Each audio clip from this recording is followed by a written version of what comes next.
गौर साहब नमस्कार। जी शुरू कीजिए। Now we are live. नमस्कार, कैसे हैं आप?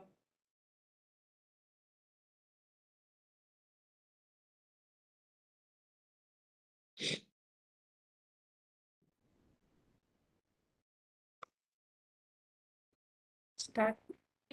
जी शुरू कीजिए। We are live now. Okay, sir. A very good morning to everyone. I am Geeta Yadav, Assistant Library Information Officer, Nehru Museum and Library, New Delhi. On behalf of Central Government Library Association, welcomes you all to the third international conference of CGLA, organized by CGLA Calcutta and Delhi branch. The theme of the conference is reinvention and re-engineering of government libraries, trends, issues, and challenges. A brief about CGLA. Central Government Library Association, in short CGLA, is a registered body under Society Registration Act 1961. CGLA was established in the year 2004 with the basic aim of providing a platform to the central government libraries and other libraries to share professional activities in this field. Central Government Library Association is headquartered in Dehradun with branches in New Delhi, Kolkata, Nagpur. The Calcutta branch is looking after eastern and northern eastern regions of the country. This international conference aims to discuss on the issues that are grappling the present times. Last year, the world was going through a critical situation due to COVID-19. During this year, as a vaccine has been administered to accessible population and life is slowly coming back to the normalcy, with COVID-19 is far away from being over due to impact of intense central government libraries by overcoming the challenges. This conference aims to discuss burning issues with regards to professional and technical aspects of library professionals working in the central government sectors. The conference will be a platform to exchange knowledge and ideas among the libraries, policymakers, library stakeholders, students, teachers, and others. Now, may I request Dr.E.Gajalakshmi to give welcome address and opening remarks. Dr.E.Gajalakshmi is working as Assistant Library Information Officer at National Library of India, Kolkata. Her previous assignment includes Library Information Assistant, Grade 2 at Anna Central Library, Government of Tamil Nadu. She worked as Library Assistant at PRICST University, Tanjore.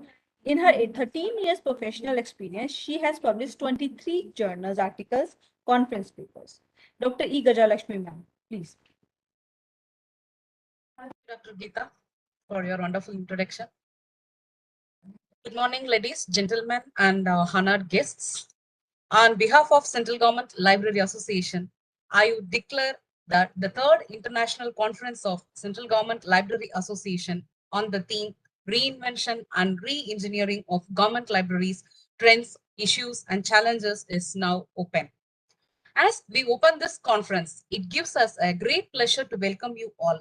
In particular, I would like to express my gratitude and a warm welcome to our chief guest, Professor Dr. Ramesh Gaur, Director, National School of Drama and Head Kalanidhi, Indira Gandhi National Center for the Arts, New Delhi.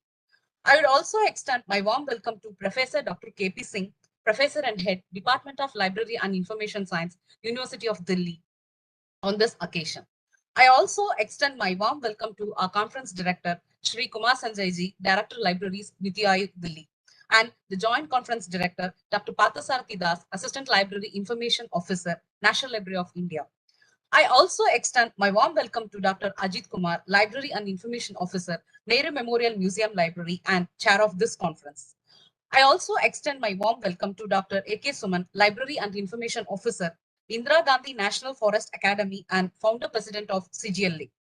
And I also extend my warm welcome to Dr. D.K. Pandey, Senior Technical Officer, Indian Institute of Petroleum, and the General Secretary of CGLA Headquarters. I extend my warm welcome to our plenary and featured speakers, our organizing committee members, as well as the presenters, especially those who are joined today across the country. And I convey my sincere thanks to Dr. Ajajur Rahman, Additional Librarian from Jatia Kabi Nazrul University, Bangladesh, Ms. Heather Brown, Assistant Director, Art Lab, Australia, Ms. Arvindi Gajanayaki, Librarian from Gampaha Public Library, Sri Lanka, for accepting our invitation and deliver an invited talk in this international conference. I would like to quote a quotation on Tirukural from the chapter, The Possession of Knowledge.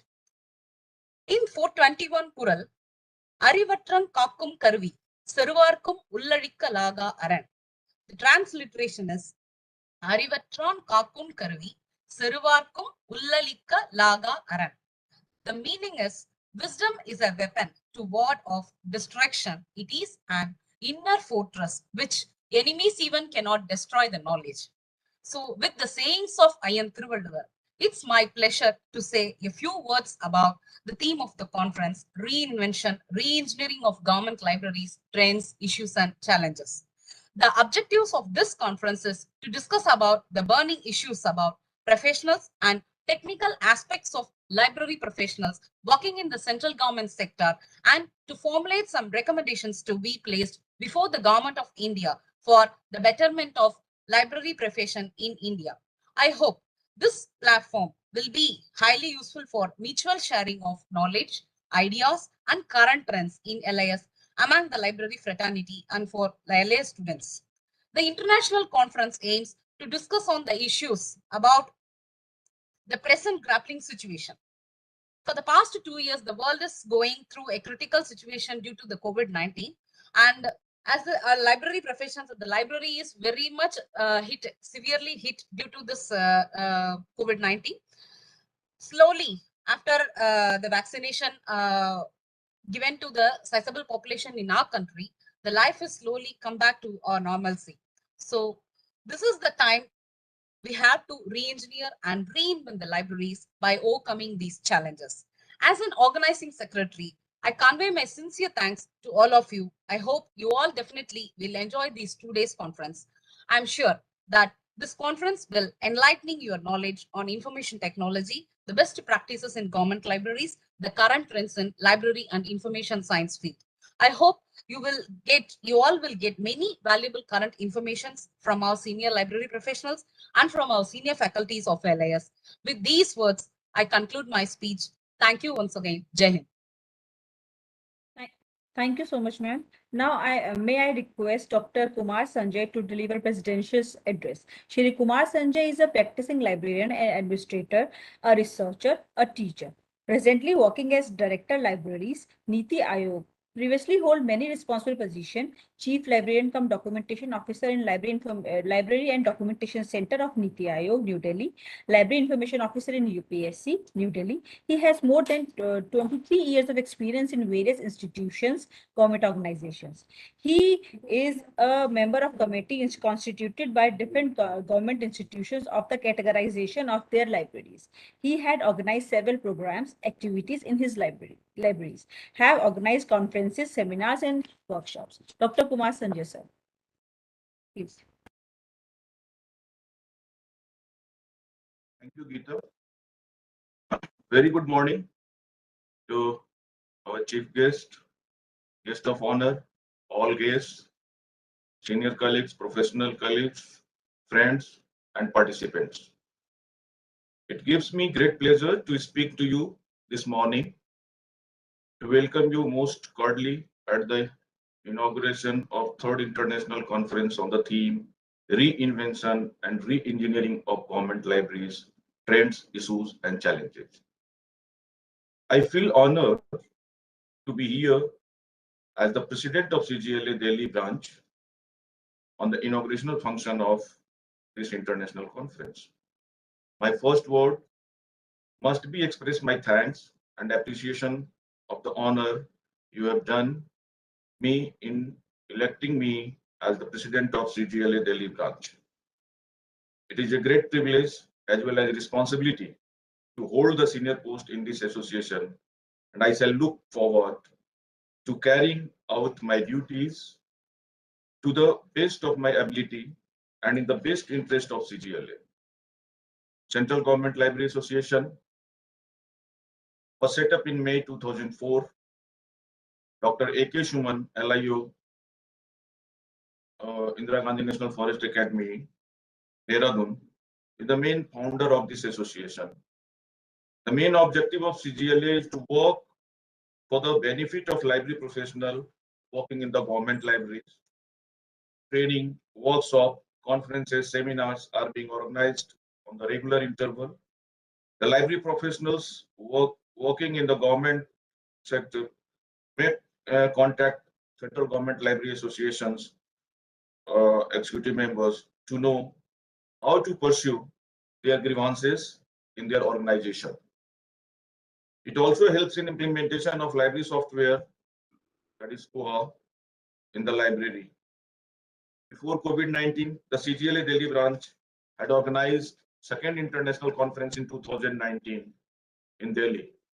This third international conference is being organized jointly by the CGLA Kolkata and Delhi branch.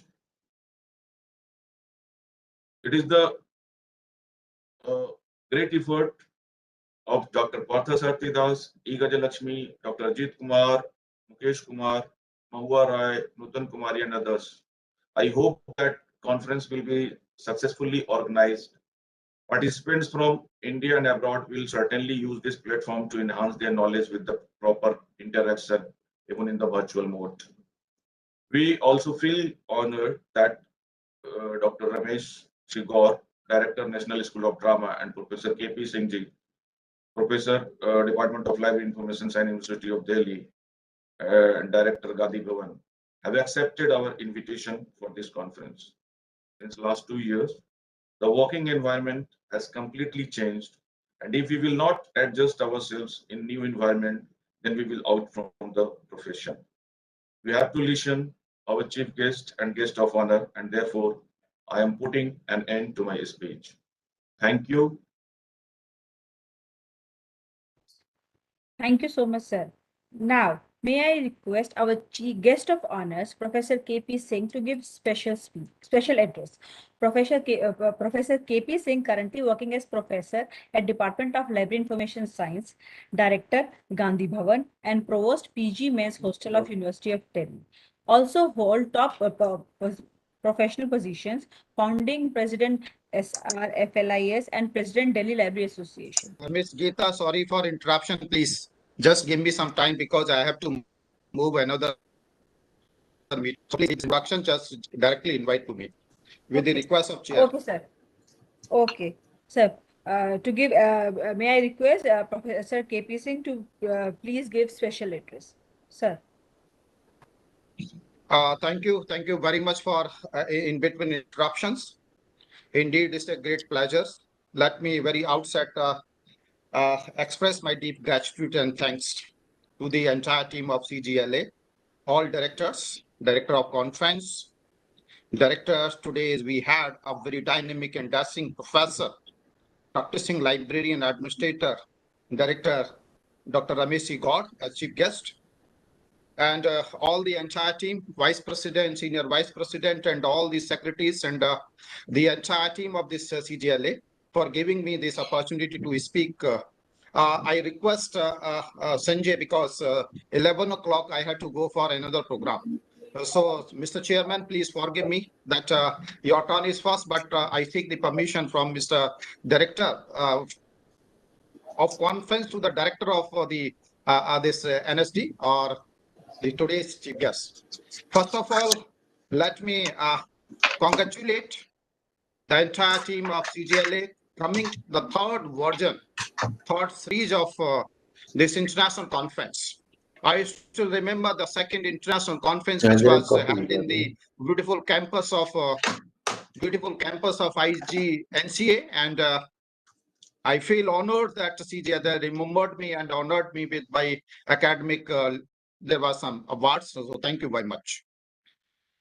Indeed, today I also let's celebrate today. There are two very important dates today. So I congratulate and remind that today is the Earth Day. Earth means the nature day, our motherland day. So let's respect and let's wish you a very happy Earth Day to all. And tomorrow we also have a very significant day, that is the Copyright Day. So the Earth Day and Copyright Day is closely associated because being as a library professionals, we have to think about that how we can save the papers. And if we can save the papers, I think we are contributing to the Earth contributions. Now I come to the points. I did not had any special preparations for today's, because today is the day for the chief guest, and I'm sure that Professor Gaur will certainly enlighten and just spark some of the new ideas. Your conference theme is very pertinent things. Reinvention. and re-engineering. Actually, life is already recycled. Life is already a cycle. Every academic institutions, every academic activities, every actions and every activities is a cycle. And when we reach in a point of time of a cycle, we have to read. So it's the reinvention and re-engineering the government libraries, then the TIC, trends, issues, and challenges. My dear friends, all libraries, whether it is academic, government, special, or very, very special or specific category of libraries, more or less has the same problems, more or less have the same challenges, more or less have the same type of staffs, but only differ on the basis of the nature of services being provided by the them.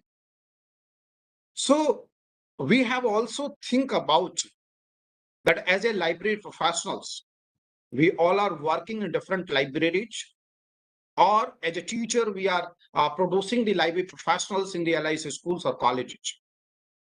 What are the trends is going on? What will be the new future, new trends, new innovations, new innovative services in the library scenario or library environment? And what are the different provisions, those who are working, how they reinvent yourself? Unless until, I think all my senior colleagues will agree with my statement, unless until we change the mindset, we cannot think about any kind of re-innovations or re-engineering or redesigning or remodeling. We have to change our mindset. We have to change our attitudes. We have to come in forefront line as an information worker or information handler. I think we should think about our core technology. We should think about our core subject competency. And today, because we all are talking about the technology has penetrated all the segments of all walk of life and all the service sectors, and library is no exceptional case. So we should not be afraid about the challenges. And we as a library professionals are very capable and have the space to accommodate the new technology. And we are still using this technology in a big way. But the question is that, are really we are fulfilling the desired or the goal stated by the organizations? Are we are really providing such kind of innovative services? Or we are remodeling our information product or services, or what you call the different aspects, which directly playing a role in the goals of that particular institutions. I had many examples. Country has plenty of examples where the librarians has a great role, has played a great role. And my dear friends, that I never ever understand. I always said that there should not be a means ki teacher librarian versus or the practicing librarian. We are the library professionals. And if we look into the medical profession, if we look into the legal profession, in the medical profession, a professor who is directly teaching cannot be a professor without the direct involvement of the practicing in the surgery or the hospitals. But what I find in the RA scenario, there is some line, and that is line going to be a day by day, years by day is a big line, that the teachers understand that they are the superior, the librarians understand they are the superior. Let's, as a profession, must be the superior. We are a professionals. We have to work together. And I think as a teacher, I feel it because I'm a practicing librarian. I call myself first as a practicing librarian, then as a teacher. Because without practice, there can't be a teacher, and without practice, there can't be a teacher, or without teaching, there can't be a practice. 5 it takes together. So we have to think about all these issues. And I think life or the profession always have some issues. There will not be a entire life when you don't have it. We have to find out amicable solution. We have to find out the best way or best journey by resolving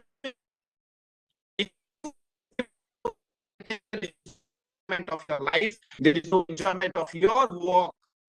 To challenge it, we have to overcome it. And you will not find any day in your life that when the problems are resolved and you start thinking or you start working, we have to work with the problem. And I think there is no problem when people, if a professional want, can resolve. Life has also has made past, but there are some problems which I think, and that is not the big problem, but only the problem is the behavior problems. There is I think, trust deficit. There is a deficit in the practicing and the teaching librarianship. We have to think about it, and we have to come with all possible solutions. And this technology is changing. We should not afraid about the technology. Technology means, if I remember, if I said that 2,200 years ago, Charles Darwin made one very significant statement while he was writing the theory of species, origin of theory of species. He said, it is not the question of the greatest species will survive. Only the species which has the ability to adapt the change will survive. So my dear friends, change is always constant. So we have to adjust, we have to reinvent, re-engineer. However, these terms, the inventions and the re-engineering are very beautiful terms.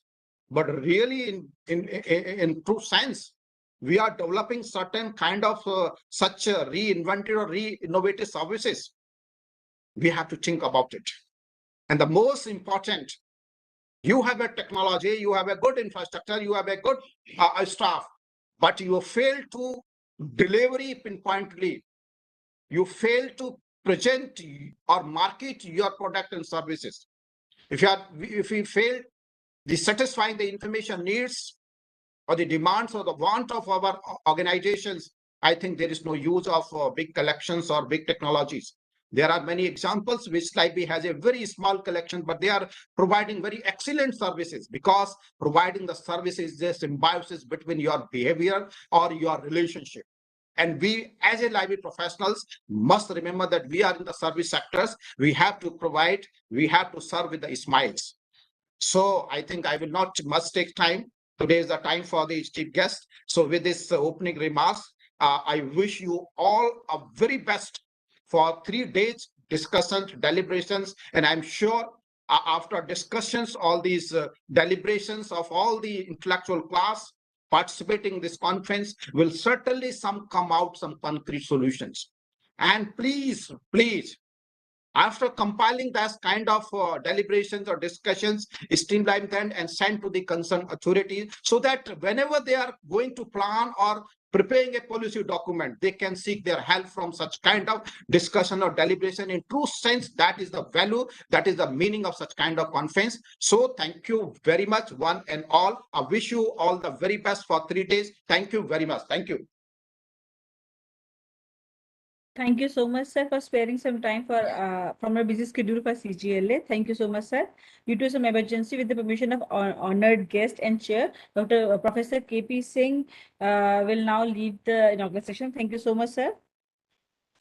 And moving forward, with due permissions, may I please allow me to left the meetings. However, I love to listen Professor Gaur and other dignitaries, but actually time does not permit. I had all another commitments and the entire responsibility on my shoulders. So thank you very much, one and all, and please forgive me. Thank you very much. Thank you. Thank you, sir. Now, moving forward, may I invite Dr. A.K. Suman, Library Information Officer, IGNFA Library, Dehradun, under Ministry of Environment, Forest and Climate Change, Government of India, to give special speech by the founder president. Dr. A.K. Suman is counselor of CLIS, BLIS, MLIS, and PG course of IGNU at the Study Center DAV PG College, Dehradun from 2009 to continue. He has 2 papers published in journals, 16 papers in different international and national conference proceedings, 18 papers presented in the different international and national conferences. He has written a book entitled Library Classification and Cataloging, Theory and Practices, published in the year 2011. Dr. A.K. Suman, sir, please. Thank you, Geeta. A very good morning to all of you. Chief guest of this function, Dr. Ramesh Gaur, Director, NST and Head of Kalanidhi, IGNCA, New Delhi.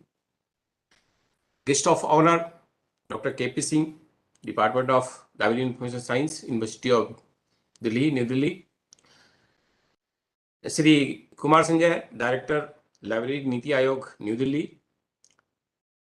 Shri D.K. Pandey, General Secretary, CGLA Headquarters, Dehradun. Dr. Partha Sarathi Das, ALIO, National Library of India, Kolkata. Ms.Geeta Yadav, ALIO, NMML, New Delhi. Senior colleagues, distinguished guests, participants of this conference, ladies and gentlemen. First of all, I thank to CGLA Kolkata and Delhi branch for inviting me in this inaugural function. It is a proud privilege for me to associate with this third international conference of CGLA on reinvention and re-engineering of government libraries, trends, issues, and challenges, and express my gratitude at this inaugural function. I am telling some about regarding.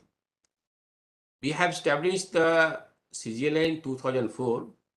That times was very crucial for me because Dehradun persons are very interested for a set up this association. And many people are cooperate to me for establishing this CGLA.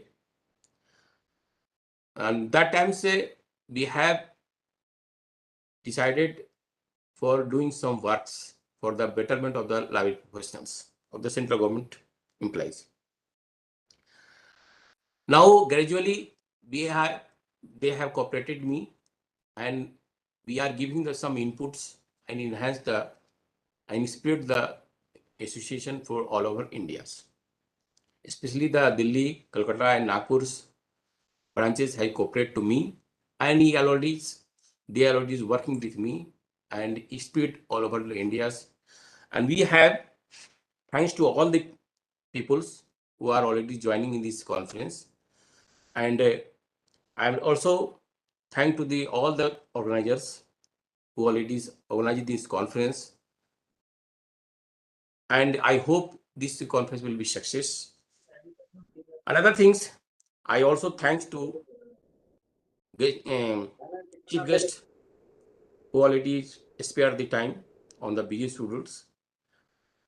And so we want to give there some inputs about the CGLA.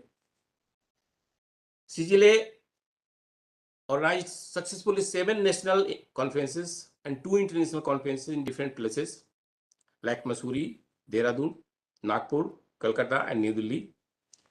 And last year, second international conference of CGLA was organized on 17th to 19th October 2019 at IGNCA Auditorium, New Delhi, on the theme of equitable access to the government information data, role of government public libraries in South Asia, in collaboration with the IGNCA, IGNFA, Asia, and Oceania. We organized a webinar series on the different topics in the year 2020. We discussed in the 2 topics on government libraries and the COVID-20 2019, a strategic approach to work and towards drafting a COVID-19 pandemic model guidance for the government libraries. After discussion, we prepared a model regarding learn about how could develop in library systems and provide the library services during the COVID-19 pandemic. In this continuation, today we have assembled here for the organizing 3rd International Conference of CGLA on reinvention and re-engineering of the government libraries, trends, issues, and challenges to make available the knowledge in the libraries to all the users in the country in the critical phase of the COVID-19 at the right time, at the right place, and the right person, with the latest use of technology for the management of library resources and improvement of the library services. We will discuss about the status of central government libraries and what impact of the digital initiatives in libraries during post and pandemic times. We will emphasize the need of libraries, use of ICTs, and sharing the resources by forming consortia after setting up of the networks or for sharing the dissemination of information among the setup in the government libraries. Many issues and challenges have been faced by the libraries, users, and library staffs during the pandemic period. We also will discuss regarding the burning issues about professional and technical aspects of library professionals working in the central government libraries and formulate some recommendations to be placed before Government of India for the betterment of library profession in India. And there are some issues also like library categorization issues, which is already pending in the Government of India's Ministry of Cultures. So I want to suggest to the CGLA members of the executive body members to take the steps for forwarding the issues to the ministries of the culture and also give the some remarks and some new features which already is present scenarios which has been used is not mentioned in the existing library categorization formula. So we will discuss on these issues and formulate a brief and detailed information and prepare this whole modification of the formula and submit to the Ministry of Culture for the approval of the Government of India, and that may be implemented in the other institutions. Another problem is here because we are facing the pandemic COVID 2019. During last 2 years, we will face lot of problems during the library during the last 2 years. Many people, most of the libraries maybe has been closed and users are not coming. So we now have challenges for how can we improve the libraries and apply the latest technology and give the information to the users. That is my challenges. We will discuss all these issues and then after that we will give the new idea, new thoughts to the and prepare these thoughts and submit to the Government of India so that it may be implemented to the all the libraries and the people can benefit of this after getting this information. So now these things, now I am concluding this my speech. Thank you. Thank you so much, sir. Now, may I request our chief guest, Professor Ramesh C. Gaur, to give inaugural address. Professor Ramesh C. Gaur is presently Director, National School of Drama, Dean and Head, Kalanidhi Division of at Indira Gandhi National Center for the Arts, IGNCA, New Delhi, Ministry of Culture, Government of India. During the period 2011 to 2018, he was the University Librarian, Jawaharlal Nehru University, New Delhi. Professor Gaur has headed Kala Kosha Division at IGNCA during October 2019 to December 2010 and National Mission for Manuscripts IGNCA as its director. His past assignment includes Tata Institute of Fundamental Research, CRRI, CSIR, RIS, New Delhi, Management Development Institute, and IMT Ghaziabad, etc. A Fulbright scholar, Virginia Tech, USA. In his 28 years professional career, he has published over 70 papers, delivered over 400 lectures, authored. Yes, sir. I think that's fine. Okay. All are my colleagues, they know me. Okay, sir. It's not Okay. a gathering where I am. Let's start the program. Okay, sir. Okay. Professor Ramesh Sigar to give inaugural. Please, sir. So thank you, Geeta, for your kind introduction, my dear colleagues, Dr. Sanjay, Gajalakshmi, Dr. Suman, Dr. Ajit, Dr. Partha, Sarathi, all CGLA colleagues, thanks for inviting me to share my thoughts in this inaugural address. So let me first congratulate you for this opportunity to the people to discuss this very important theme, reinventing and regenerating. These are the two words which are part and parcel of our life. It is not just about libraries, it is about every field. Over the period, we need to have a relook the way we function, the way we use the technology, the way we serve the users. So it is always there that we need to have a relook. We need to find out what are the gaps and how to really redesign the systems and processes which are most beneficial to our user community. I will say that government libraries cater to the needs of two very important segments. One segment is the people, the organization, for that they have been established. Another is the public, because we talk about all Ministry of Culture institutions or other government libraries. A large amount of users from academic institutions, from research institutions, from the public, they always look forward to government libraries to provide the research data which is of importance in terms of government information and data, also in terms of historical data, because many of these libraries are repository of rare materials. Maybe Nehru Memorial Museum, it may be National Archive of India, it may be National Library of India, IGNCA, Sangeet Academy. All these institutions are repository of certain specific information which is rare in nature and which are not available anywhere else. So that's why there is a very, very special reason that these libraries are special libraries. These libraries also function as a public library because they cater to the needs of the public. And also they work as a government library. So they have multiple functions. So no doubt we need to reinvent, we need to re-engineer our way, the way we function, the way we provide services, the way we organize our collections. I can speak for hours on this topic, but time is very limited because I have another commitment in my office. So I have to free by 11:25. So like I want to just highlight few things which you need to look into that. CGLA as a professional body, and also we as a professional, we have to identify certain important priorities, and that's a very, very important way of going for any kind of re-engineering process.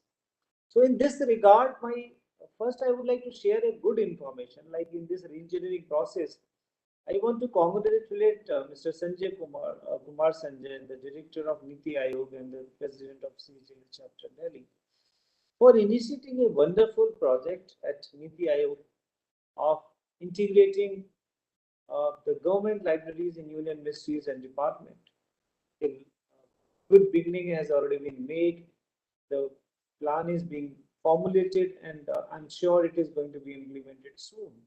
So this is the one example how you need to re-engineer or reinvent, because the idea of this project, which is to have a single window access to the government library resources of the ministry and union ministries and the department of who are initially in first phase working in Delhi, and also to think of helping them in technological innovations, resource sharing, all these things which have been taken care in this particular project. And this project can be further replicated to the rest of the government libraries, not just in Delhi, but outside Delhi also. So I wish that project also a great success, and I'm sure Sanjay may like to discuss with you during the conference to take some further feedback or any other kind of vision document we have to come at national level. Now, second important thing, particularly I would like to talk to the colleagues from National Library or from Raja Ram Mohan Library Foundation or from other Ministry of Culture institutions. We have an immediate priority that we should talk to the government agencies and get this Books and Delivery Act immediately reenacted. We need to have a new act. We should talk about new innovative ways of digital deposit of the publications, and also how this act should be revised to keep or to take care of the current needs of the uh, public in the larger context. Because now we are in a digital world, how this information can be digitally stored. And this is the one priority which relook on the draft Books and Delivery Act and work for the reenactment. And at the point of time, if you need my help, you make a proposal, we can go to and talk to the concerned ministers and also the official who are dealing with those kind of things. The second important priority which need to be relooked is the have a relook to the functioning of this Raja Ram Mohan Library Foundation as a public library institution. I think that institution has not lived up to the expectations of the people. It should be have functions as per the needs of the current needs. It is not by purchasing certain books and distributing is not should be the RRLF should make a blueprint of public library system of India and should really put a case that how public library system of this country, with that should also include rural libraries, panchayat libraries and all those kind of libraries. We should not just think of public libraries in metros. We should think of public library system in the entire country. So that's another priority I think you people should discuss and look into that. The third area which I want to I want you should discuss and come out. We have launched this national mission on libraries, but it has not reached the the destination which we are looking forward to it, the way we want it. So what is that future of that national mission libraries? We need to relook. We need to talk to the concerned people and should look into that, because that was expected to convert it into a library commission, and these issues of library categorization and all those issues somebody has just raised, all the grievances and all the issues of the various government libraries. We need to have a department of libraries which take care of library issues, challenges, grievances, guidelines, standards. So that's another area which I think you people should discuss and look into that, which is very important thing. Now, the next important thing is that the professional development and professional as a library profession, we need to develop ourselves. We need to have the knowledge and understanding the current environment of our functioning. Like now, the librarian's role is not to provide just books or issue written or kind of material. It is not about that. Library should become a most happening place. It should have a visibility. It should have a regular interaction with the user. It should focus more on electronic delivery of information. It should not think of about the people coming to the library. It should also think of people who are not in position to regularly visit the library. So how to reach out them?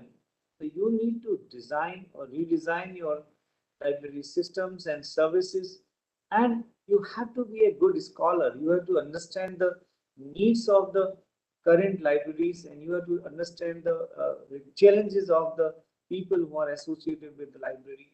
So please try to develop a good vision document in terms of like how technology can help you in that, like remote access to the library resources is the one example. But there are a number of multiple examples where you can initiate various kind of discussions, various kind of services, facilities, packaging of services. Like during pandemic, many people were not having receive the information because libraries were closed. So how to reach out then? How to really make most of the information we have in digital form? I think digitization in this country, in particularly in government libraries, have not been taken care in the right perspective. Digitization doesn't mean just scanning the material and keeping in the storage in the computers and hard disk. Digitization is a kind of process in which, starting from the scanning to the final electronic delivery of the information, dissemination through a proper digital archiving system, should we look into that? Should we thought of it? And I think we are lacking on that. We try to scan certain material, but we never have good digital archiving in place. We have so many rare materials, but we don't put that online. People are not aware of that. We were expecting a lot from National Virtual Library of India project. Unfortunately, we didn't receive that the kind of system we were expecting. What developed, whatever has been created, at least let's strengthen that. Let's make use of it, put more and more information on that. Whatever we can put with that kind of limitation. Definitely, that is not a solution. What I was looking in terms of single window access to the resources of Ministry of Culture institution, but there are certain things beyond our limit. Whatever has happened, it has happened. You can't change it. But one thing you can really change, that whatever resources you have, you people should think of creating a good digital repository of your material. In the project which networking of integrating of government libraries in Delhi was Sanjay has initiated, that we are trying to create a digital repository system. But most of you are having certain material which need to be digitized, which needs to be put either at the campus or the intranet or internet, whatever copyright permission you have on that. Most of the government libraries are repository or treasure trove of material which no other institutions are having. Please try to understand. And also, it is a time for image makeover. What is happening? Like over the year, librarians' image has been taken a big turnover, or most of the places there are issues of like libraries are not having sufficient staff, libraries are not having proper budget, libraries positions, vacant positions have not been filled up. Unfortunately, some of our own professional colleagues have also damaged a lot by not selecting people on right time. Or see, if a person is eligible to apply or has been screened, if he has appeared in interview, I consider she is good enough to be given an opportunity to function in a particular system. So we need to change those mindset also. We also need to think of spreading our area of activities. Uh, like if you have seen working me, you have seen I've been working in wider areas and various kind of issues and challenges. It may be a regular book discussion program in IGNCA. I'm glad I have seen like Center Secretariat Library has initiated this, but I wish National Library of India should have a well-developed program on this such book discussion. National Library of India should have number of public opportunity of organizing regular exhibitions, organizing regular uh, programs for the smaller libraries because National Library of India is having sufficient budget and the position to organize training for the smaller government libraries to provide them various kind of inputs. So I think somewhere the bigger institution has to take certain responsibility of nurturing the smaller institutions. The bigger professional has to take the responsibility of uh, helping others by providing services. See, I will tell you, currently I'm heading three important positions. The director of NSD is a full-time job and I'm fully occupied. In IGNCA, I'm holding number 2 position. Each and every file goes through me only. And many of the files I close at my level. Only few selected files go to the secretary.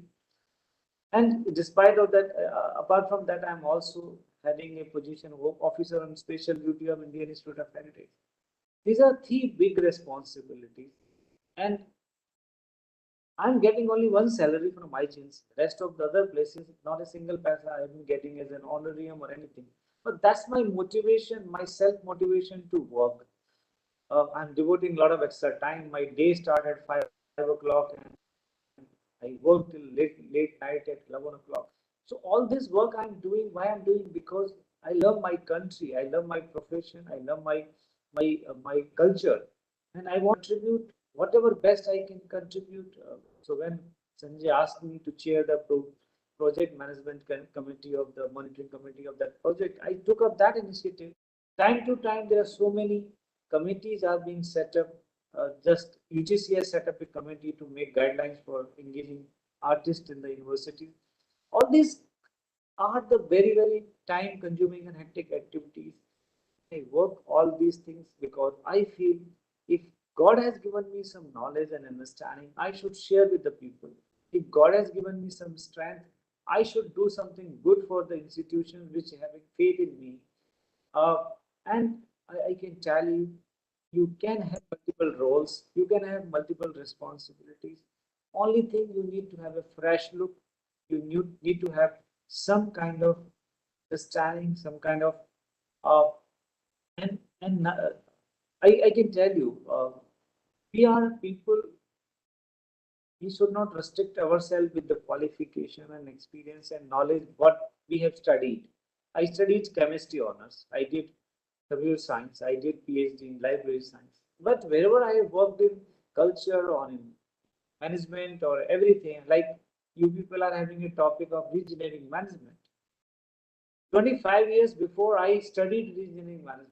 I written a book on engineering management. I did PhD on engineering management because I was in management institute that time.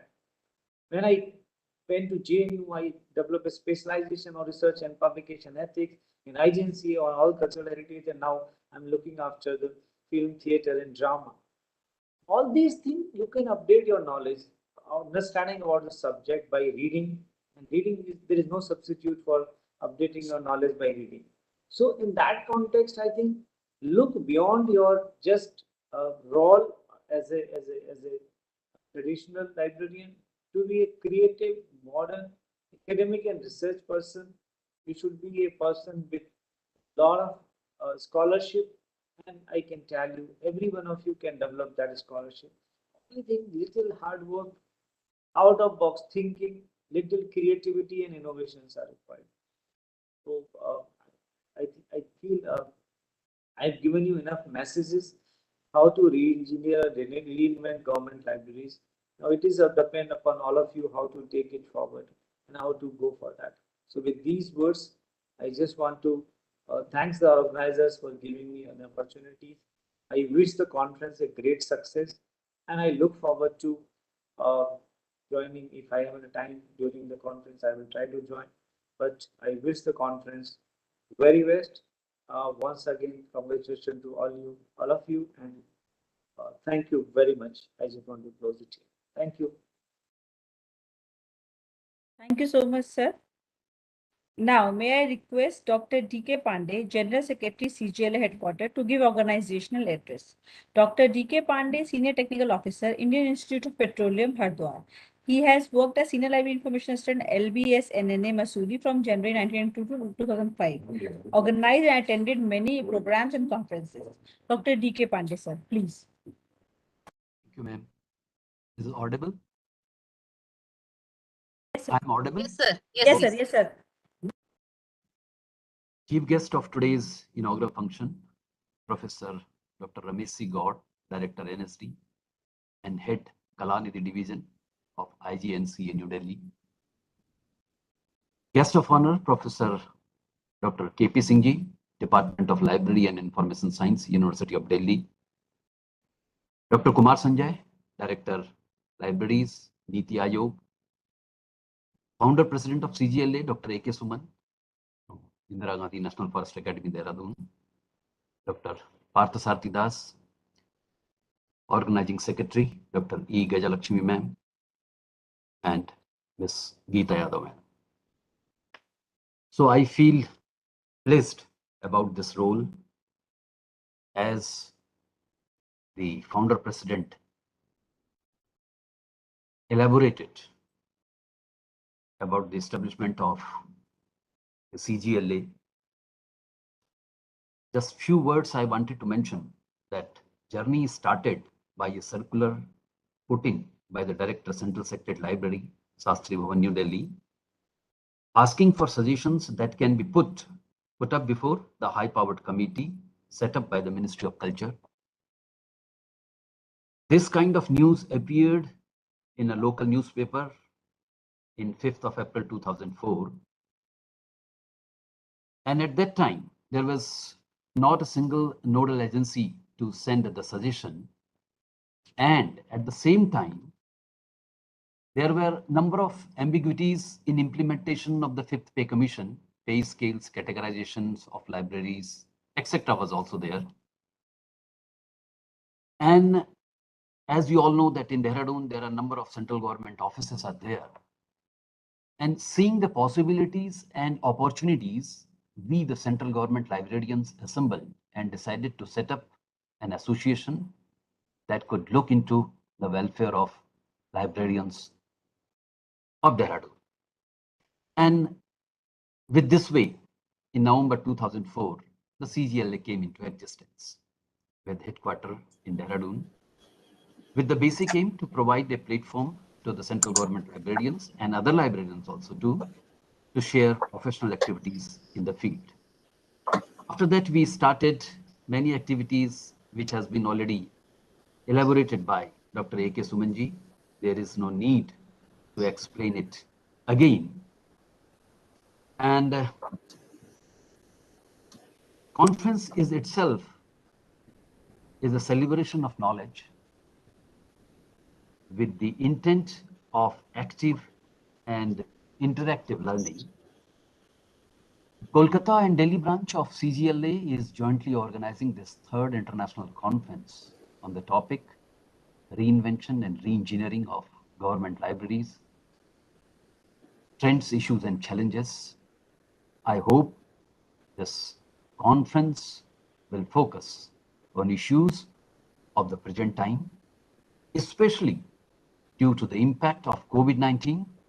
The drastic changes occurred in this profession, especially in library services. So this is the right time to think about re-engineering and reinvent central government libraries to overcome with these challenges. At the end, I wanted to take opportunity to thank our national and international advisory body, our team of organizing secretaries, Dr. E. Gajalakshmi ma'am, Ms. Mahua Roy ma'am, Kumari madam, our conference Sanjay ji, and Joint Conference Director, Dr. Partha ji, our conference chair, Dr. Ajit Kumar ji, Head Library, National Memorial Museum Library, Dr. Chitranjan Patra, our conference convener, Sri Mukesh Kumar ji, from Election Commission of India.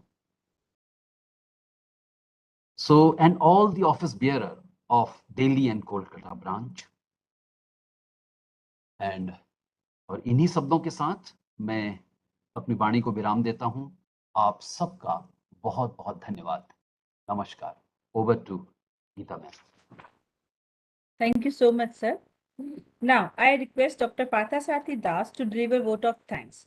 Dr. Partha Das has more than 15 years of professional experience and he is currently serving as ALIO, National Library of India, Government of India. He has published 37 publications, including journals, articles, conference papers, and book chapter. Attended various national and international conferences, seminars, workshops, delivered invited lectures, radio talks in AIR, etc. Dr. Partha Das, sir, please. Thank you. Now it's a formal giving the vote of thanks for a nice inaugural session of the 3rd International Conference of CGLA.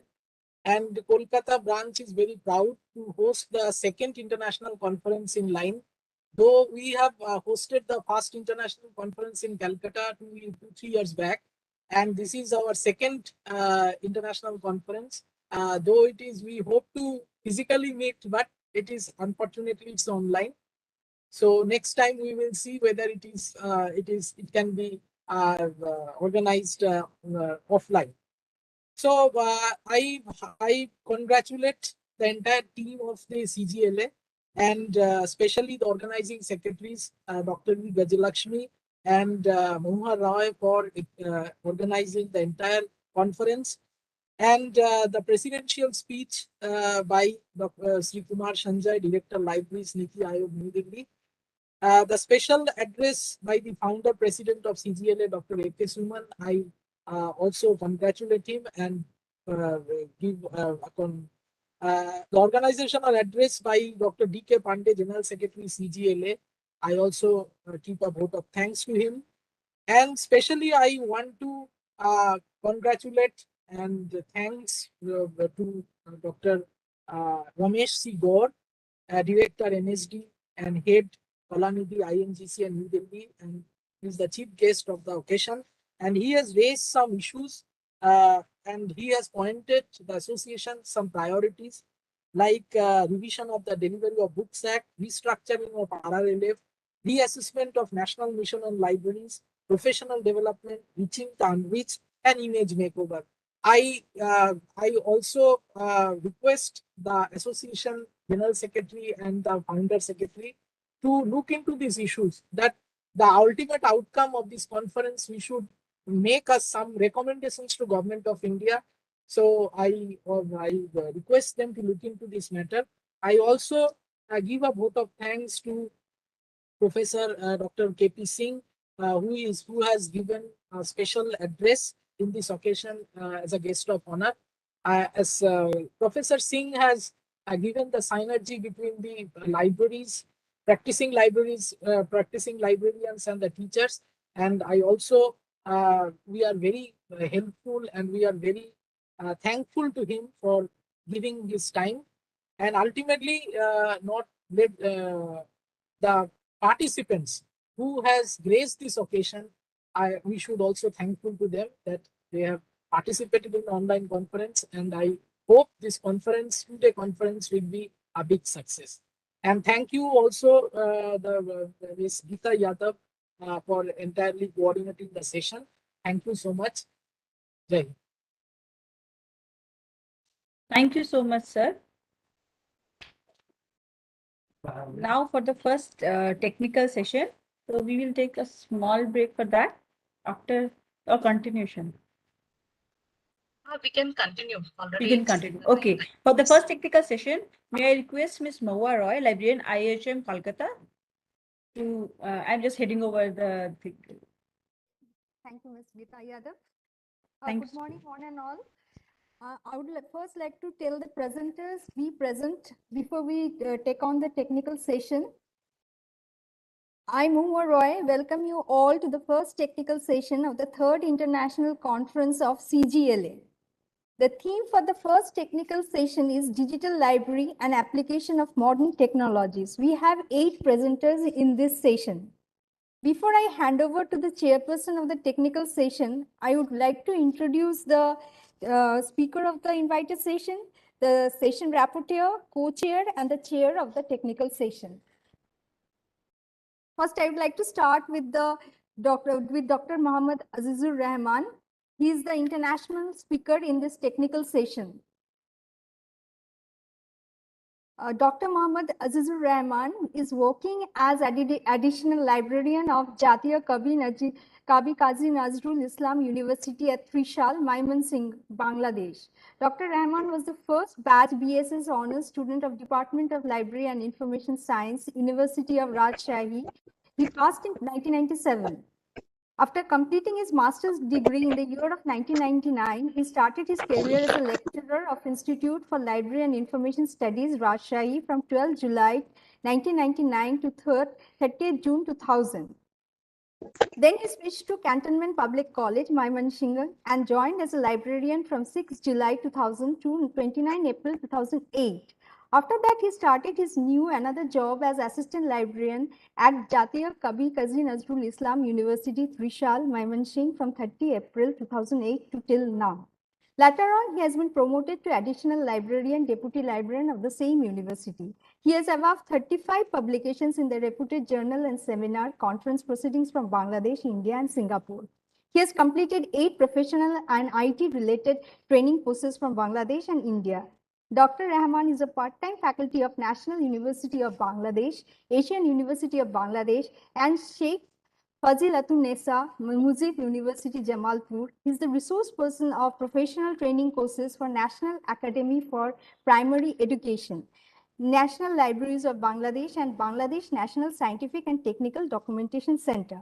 Muhammad Azizur Rahman has been awarded Doctor of Philosophy from University of Kalanidhi, Nadia, West Bengal, India last year. His field of working area was quality indicators for library and information science education in Bangladesh, designing a framework which was supervised by Dr. Shiv Shankar Jana.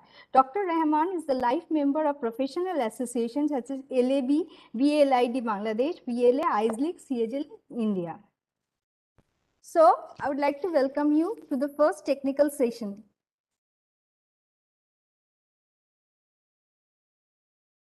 Next, we have as our rapporteur for this session, we have Dr. Snigdha Naskar. Dr. Snigdha Naskar is presently working as an assistant professor at the Department of Library and Information Science in Rabindra Bharati University, Kolkata since the last 5 years. She has 10 years of teaching experience along with 1 year of experience as a library professional. She also served at the Asiatic Society, Kolkata and Vidyasagar University, Mednipur in her earlier days.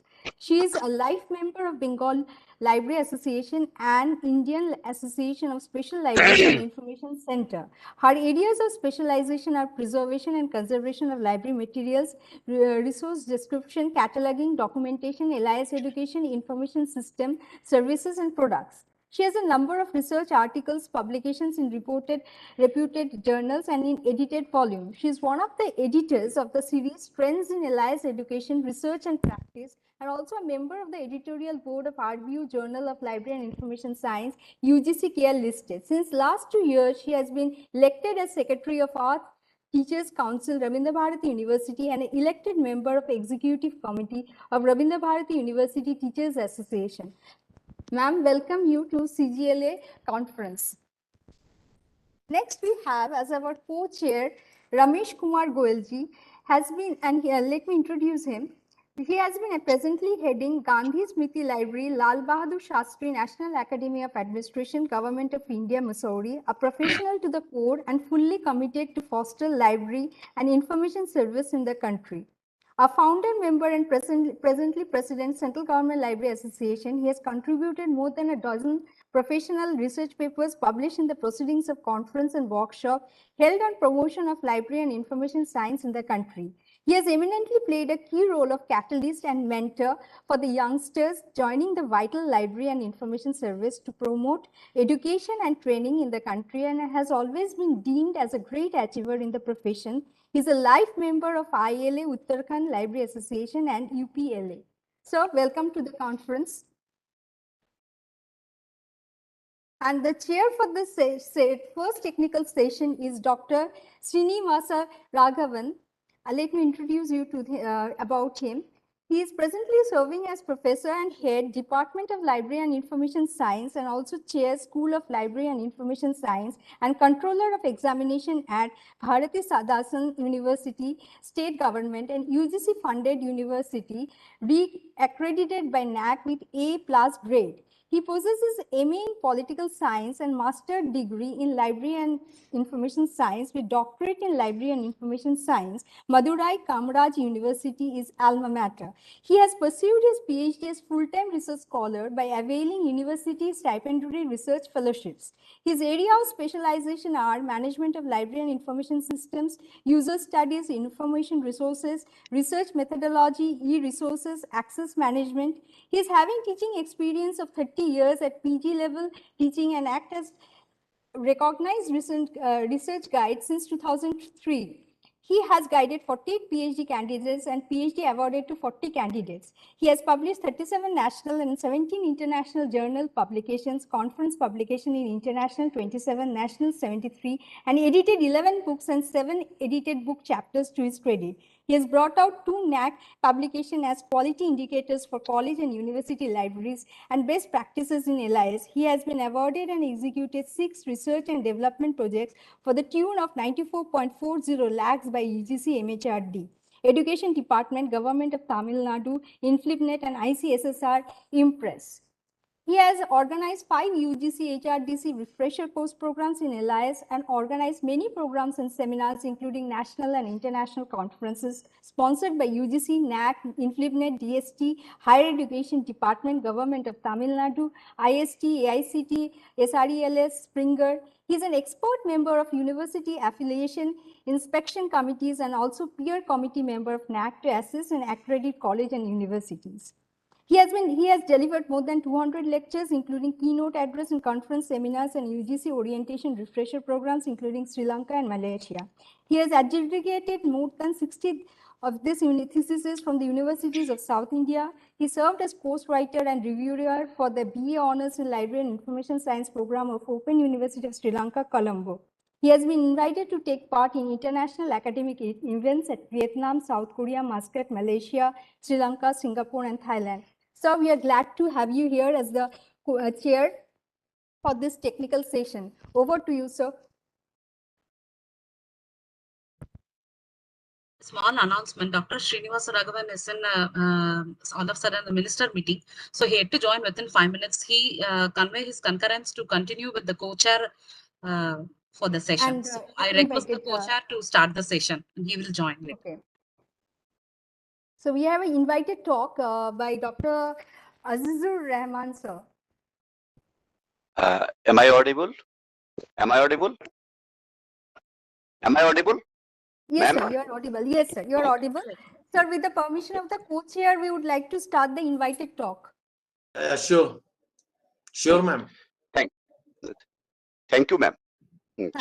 I would like to express my sincerest and heartfelt gratitude to the CGLA for giving me a chance to say something in this conference. Respected chair, person, co-chair, session rapporteur, moderator, my dear friends, colleagues, and others who are connecting the 3rd International Conference of CGLA in this moment, my sincere thanks. A very good morning all of you. This is myself, Dr. Azizur Rahman. I would like to talk about preparing academic libraries of Bangladesh for the new normal situations. We know COVID-19 is already infected. Globally, we are infected. Effect of the epidemic has affected people in all class and professionals, all countries of the world. This has had an impact of library professional. The hope is that combination of technology with library and information science librarian will be able to keep in touch with their users and library will continue their service. Already types of libraries in Bangladesh. At present, there are different types of libraries in Bangladesh, especially public library, academic library, national library, and special library, and other library. We can see the library systems of Bangladesh here. Now we will discuss in the academic libraries of Bangladesh. Academic libraries, actually, academic libraries called the heart of the educational institutions. The academic library is meant to support the academic program of particular types of educational institutions. This includes school, college, university, madrasa, etc.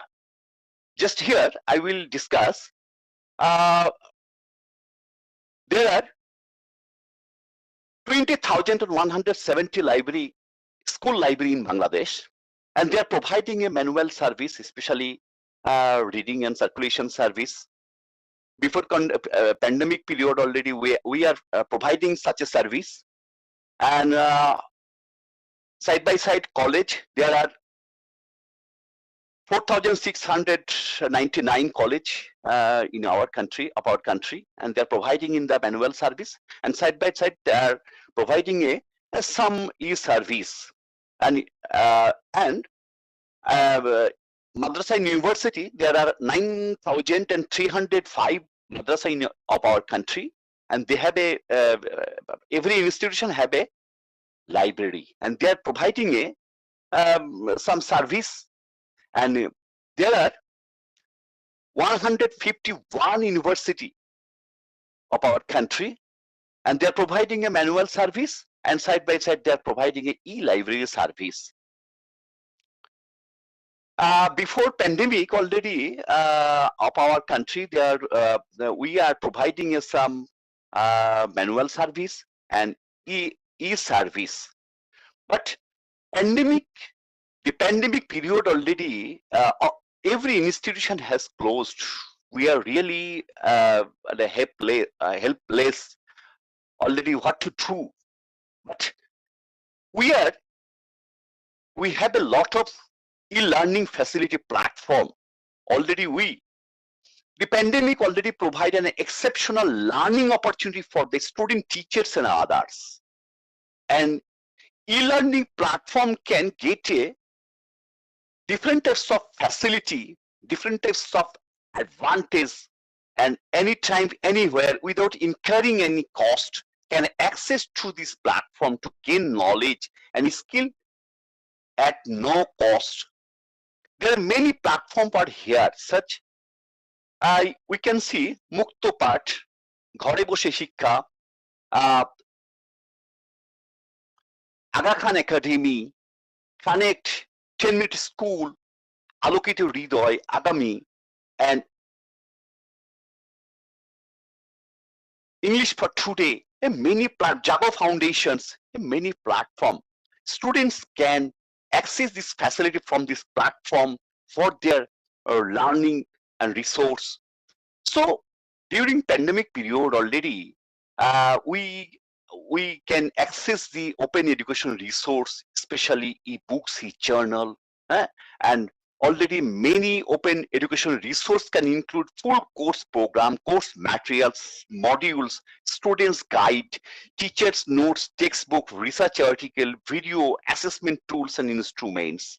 So it was a big achievement, I think. Student can access this facility from educational resource. So we are providing many free of e-books and e-resources, and from the provided by the reputed education reputed e-publications house there, providing the for COVID period. So during that period already we have providing a many more facility from the stakeholders of the educational institutions. So open educational resource we are providing.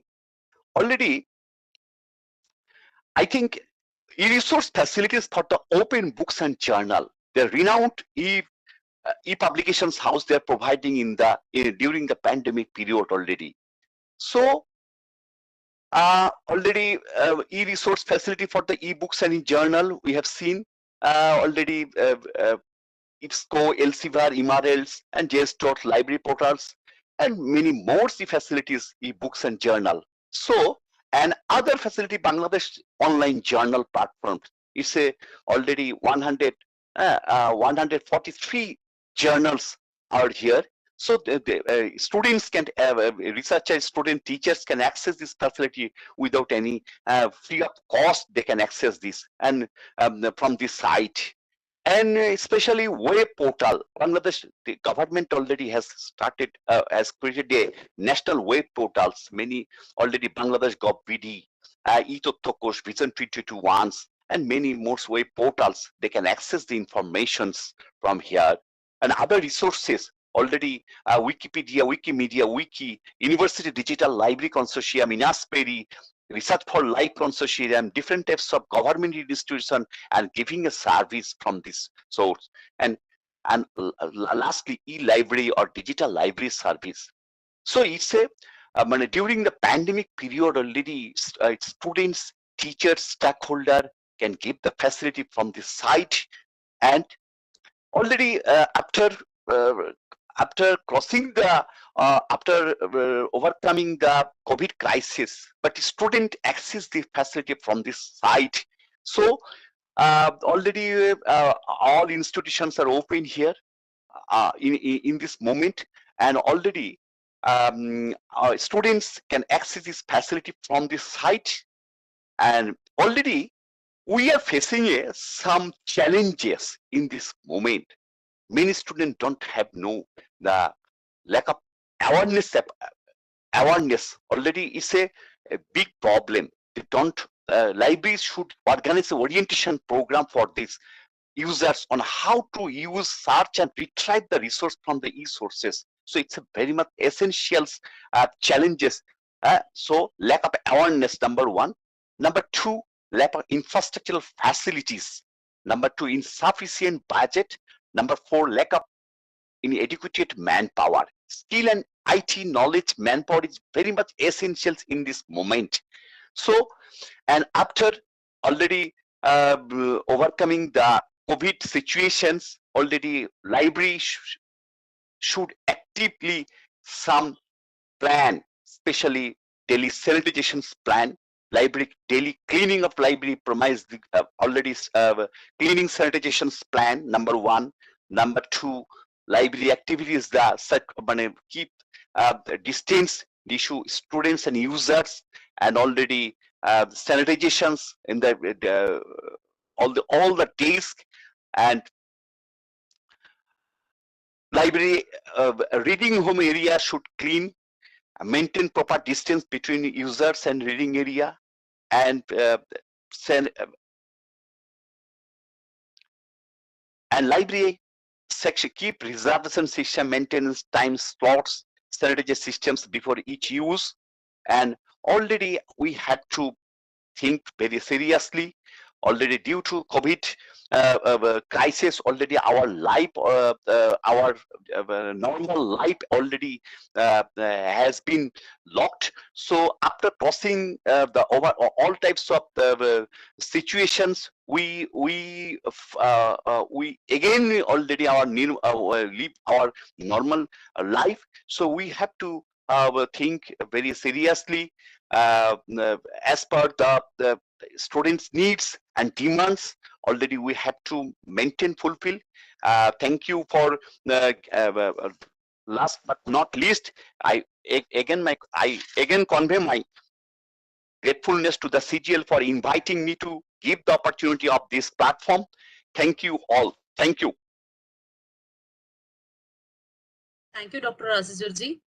Now, with the permission of the co-chair, I invite Professor Dr. Srinivas Raghavan sir, Professor and Head, Department of Library Information Science and Controller of the Examination, Bharathidasan University, to chair the first technical session. Thank you, sir. How can I help? Thank you, Sure. Dr.E.Gajalakshmi, and also Professor was given a very good timely presentation from Bangladesh, and the co-chair and the reporter and also the other participants. I extremely sorry for a bit delay joining this meeting since an urgent meeting convened by the Commissioner of the Student Welfare across the state. All the universities have been invited. So being a controller of examinations, I am to be there to give some important data. So I may get excused for that. And really, I'm very happy to join this great initiative. And they've been convening the national level and the international level programs, particularly by the central government establishments, research institutions and organizations, librarians. Because I also had a long service in central government organization, more than 10 years before I assumed charge as head of the Department of Library Information Science and also university librarian in the Partha University. It's a state funded university, which comes under top 15 universities in terms of the publication output and also in terms of the research outcome, and very large university in terms of student enrollment, nearly around 2 lakh students across all the affiliated colleges. And of course, I appreciate all the office bearers of this central government library association, and the central government organizations, they do have good budget and very good infrastructure. Really, they intend to provide full-fledged library information service support in terms of research and in terms of other extension and other academic or what it may be the administrative responsibilities and social responsibilities of that particular organization. Since they are having very good budget and the staff structure also, they normally maintain all the time. So there may not be much limitations like other red tapeism and the government changeover limitations, all those things. So there is a routine system always ensued in central government establishment when compared to the state run organizations. So that is what my perception also, my appreciations, and the topic, the theme, which is also very much relevant, and a lot of technologies which are gaining momentum, and particularly the resource poor libraries or the libraries, they do not have much resources. They can really depend upon these web technologies, which are very much support to deliver the library information services in terms of acquiring the e-resources, open access resources. And the professor also highlighted some of the open access resources in terms of the journals and in terms of the research reports and thesis dissertations and the books and book chapters, protocols, all those aspects they can cull out and they can organize with open source, the institutional repository and digital library software, and also many research tools also very much available, and that can get integrated with the library portal or library website, and the awareness also can be made to the library users, maybe young scientists or researchers or the students, and they can get encouraged to make use of all those open access research tools in terms of information processing and information accessing, and also gaining connectivity through all the mentors or the experts through the reference management systems, and the social networking tools also very much important role nowadays. And you might have come across a lot of YouTubers, and they were very successfully earning income also by disseminating their routine activities or whatever may be some of the professional and business aspects, even that encourage many women to work at home. And so in that way, the library community also can make use of all those things, and these kind of deliberations and the lectures given by the experts across the globe, indeed I would say, and across the nation, and particularly with the rich experience of the librarians working in many central research organizations and universities and government establishments, that will be of greatly useful to all the participants. So in that way, I thank the organizers for giving an opportunity to chair with other co-chair and report pair for this technical session, which is of quite relevant to the first session. And my particularly sincere thanks to the Dr.E.Gajalakshmi from National Library Kolkata, and also the other authorities of the National Library for giving an opportunity and hosting this wonderful event. Now it is over to the Gajalakshmi, and students also, they can have some interaction. Professor Azizur Rahman as senior teacher in this South Asia, and from his deliberation, very brief and at the same time very effective presentation which he has made in a nutshell manner, compiling all important aspects, because we have not come across that COVID-19 situation. Still, we need to be very much aware and careful of handling the situation, particularly where library, many people, they used to come to the library access and availing library services from different communities and different backgrounds. So it's over to the Gajalakshmi and the co-chair. Somebody, if they want to say something, they can also. Any participants, if any clarification to Professor Rahman, he is online. Any participants want to speak? Wants to ask any question to Dr. Rahman? So we have not received anything in the chat box. I think you can go ahead with the presenters. You can invite the presenters now. We have as our first presenter Shubhankar Roy Chaudhary and Mr. Than Singh Niranjan. Any one of you can present your paper.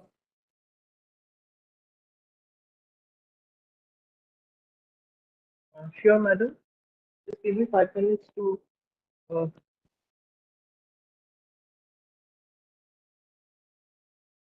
read out the paper. Can you hear me? Am I audible? Yes, you are audible. Yes, you are audible. Very much audible.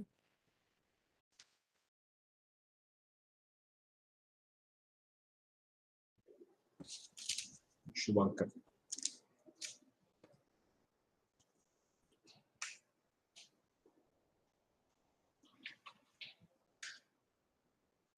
Ma'am, should I share the PPT from my machine? Yes, No. you can share your PPT, anything, as you think. We can also play your PPT or you can also do the same. If you are having PPT, you can share, Shubhankar. Yes. You can share your PPT.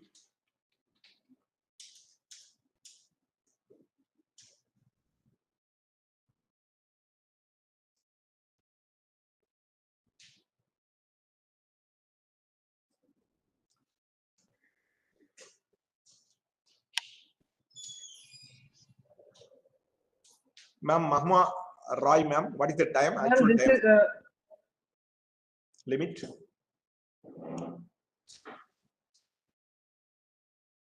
Sir. Yeah, it is visible. You can start. What is the time limit, ma'am, for the author? So we have given 5 minutes, sir. 5 minutes Okay, time. okay, good. Yeah, you can start, Mr. Roy Chaudhary, Shubhankar Roy, and Than Singh Niranjan from Botanical Survey of India and NSHM Knowledge Campus, University of Calcutta. so good afternoon. Good All the afternoon. present dignitaries and Dr. Srinivasan and the chairperson. And this is Shubhankar Roy Chaudhary with my co-presenter, Mr. Than Singh Niranjan. I'm presenting the paper on the audiobooks, lesson supplement of reading habits in 21st century. So as we have gone through a pandemic situation during the past 2 years, this idea of delivering an article on the available ebooks has come to my mind. So we are we are concentrating on the easily available audiobooks these days, and will be concentrating on the perspective and the usage and specific application in reality in place of hard copy books. So digital devices are the prominent medium of the library services in the 21st century. When the worldwide pandemic was almost shut down, the physical library services and the professionals were searching the ways to reach out to library users by hook and crook. And in this reluctance position, the reluctance of the users and the librarians, the audiobooks came up as the supplement of the reading habits. So, objective of the study was to find out the ways where audiobooks can help out in place of the hard copy books and the usage of the books.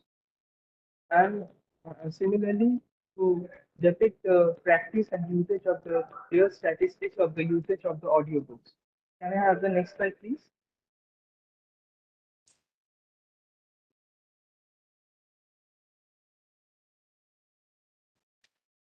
Can I have the next slide?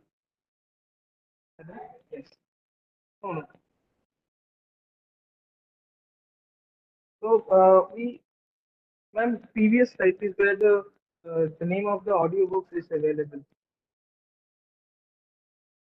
So we have concentrated on the 5 available ebooks these days. These are Audible. The name of the audiobooks are Audible.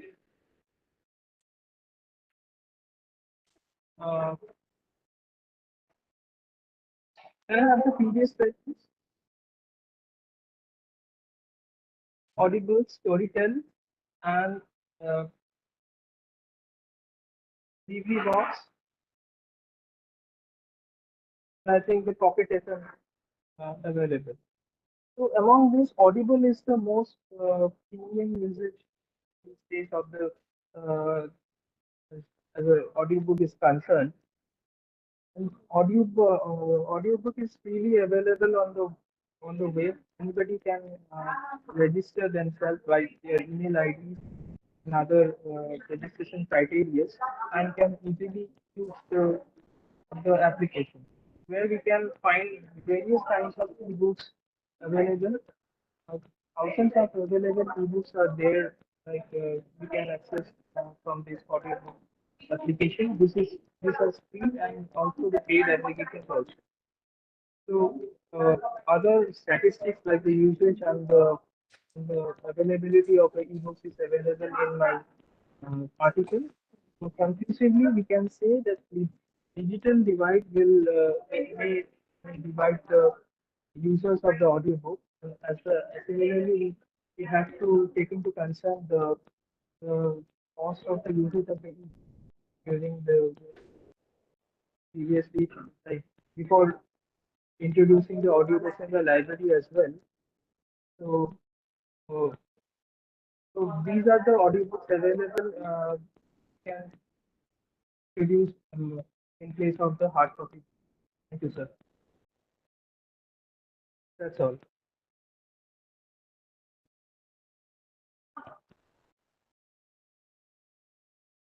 That's all. Thank you.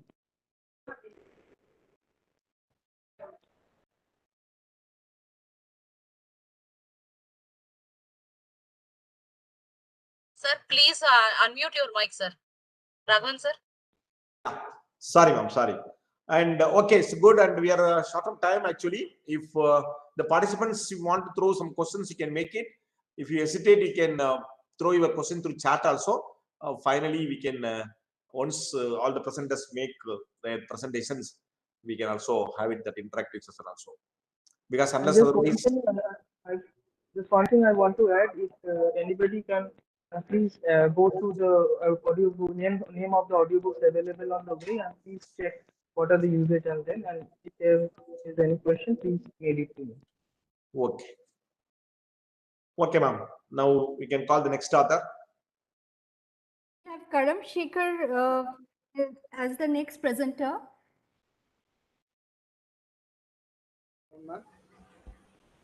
Good morning, ma'am. Yeah, Yes, Mr. yes, Shekhar. yes. Yeah, please. Yes, sir.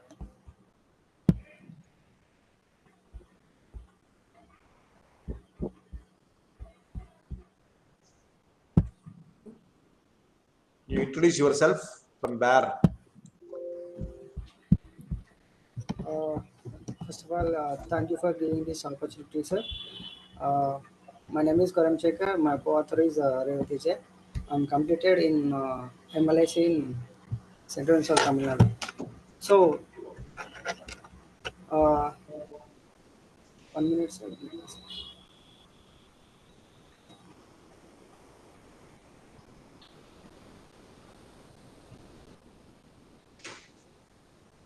Yeah, Mr. Shekhar. Yes, sir. Introduction. The term digital library is a departure from the earlier electric library, and we use it to library mostly describe a bookless library that really telecommunication and computers provided use all the information they need. digital acquisition and is that ability to use data and communication technologies to find, evaluate, create and communicate information requiring each physiologically, feature and technical skills. And this model handles a difference of services provided used to by digital library. And library search and development for digital libraries in Italy focused on providing to interface to searching and browsing elections.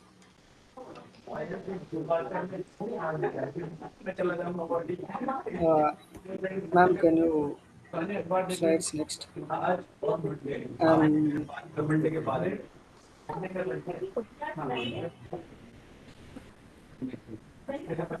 digital acquisition is that ability to use data and communication technologies to find, evaluate, create, and communicate information requiring each physiological feature and technical skills.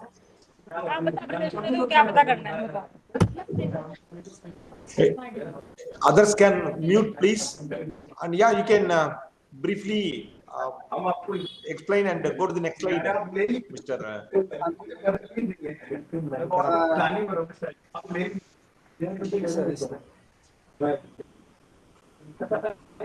And data analysis, digital library services, digital library. वहां ना दो एक किसी का नाम लिखा है DS एक बंदा संतोष कुमार उसकी फोटो के साथ वो लगा है hello sir Yeah, Karan, you can go to somebody's I request the organizer to please ask the people to keep their system in mute position. Geeta Yadav, please mute yourself. Yeah, Shantanu Moody and Geeta Yadav, please mute your. Yadav, Dr. Geeta Yadav, please mute yourself. Gajalakshmi, please next slide. Ma'am, the types of digital library services, it's more than 8 digital library services, email alert and digital reference services, and real-time digital reference services, library chart remove, and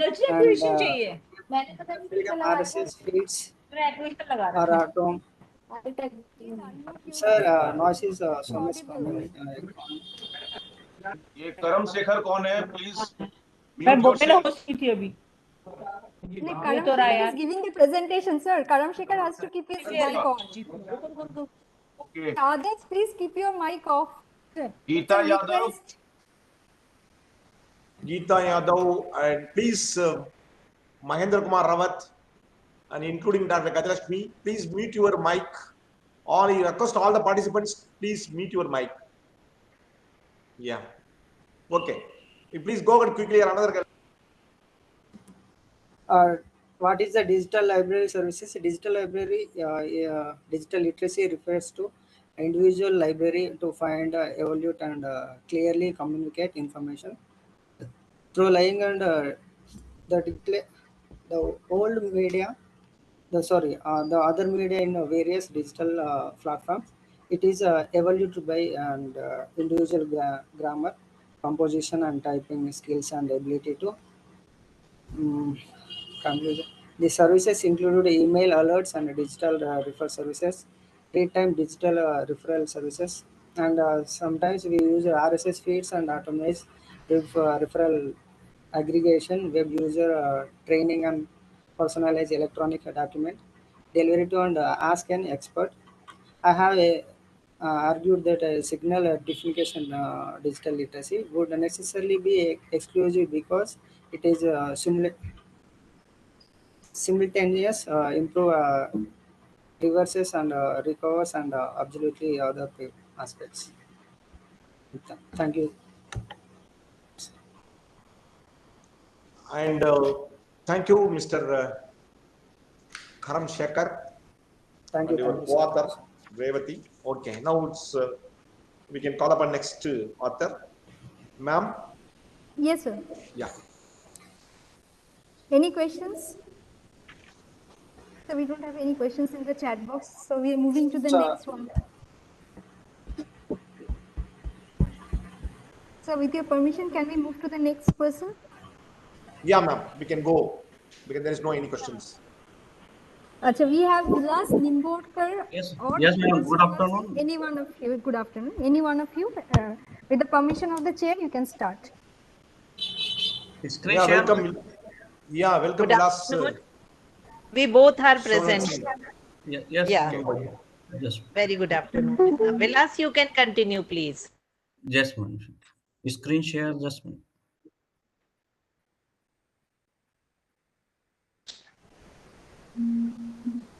Our Yeah, side it is is screen shared share. already. Yeah. Vilas ji, we already shared the screen. You start. Yes, sure, ma'am. Good afternoon, all of you, respected dignitaries. Good afternoon.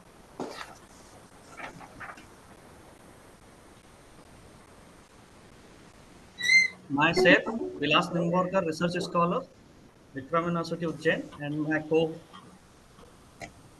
co-author, Dr. Singh. Next.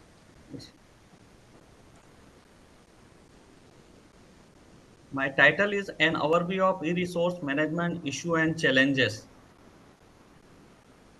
Introductions. Libraries are critical component of any educational institution, and they play a critical role in the success of the student. As a result of the rapid growth of ICT, it has become the possible to obtain information within the educational system, which has displaced online access to information. The modern library is environmentally friendly, time and money saving, and the multiple access. The multifunctional facilities are also environmentally beneficial.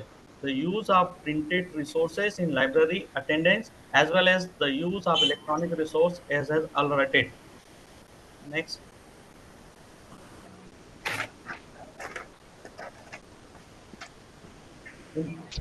Type of e-resources. E-resources, two types: e-resources online and e-resources offline. E-resource online examples: electronic journals, books, electronic thesis, dissertations, photos, music, sound collections, in-house databases, electronic references. And offline resources, offline e-resources is those the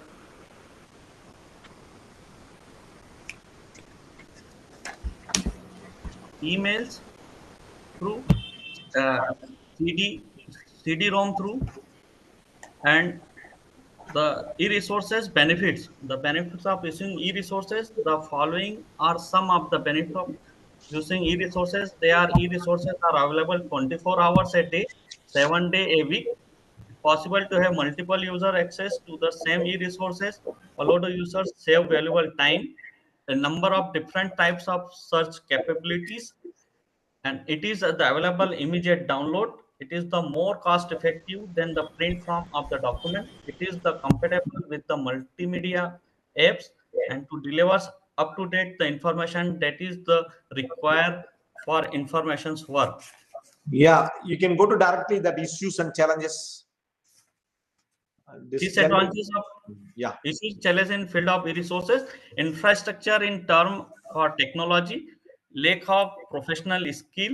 E-resource is one locations, structure of one organizational, online virtual crime as well as their preventions and detections. The library is shortage funds, copyright issues, and confidently and our privacy. Next slide. Conclusions. The library is an intricate aspect of the knowledge society that exists in immediate environment. A library system is an effective means of the achieving the goals by ensuring that everyone has access to and understanding the information technology. Library personnel must be knowledgeable and skilled in the handling and utilizations of new communications technologies.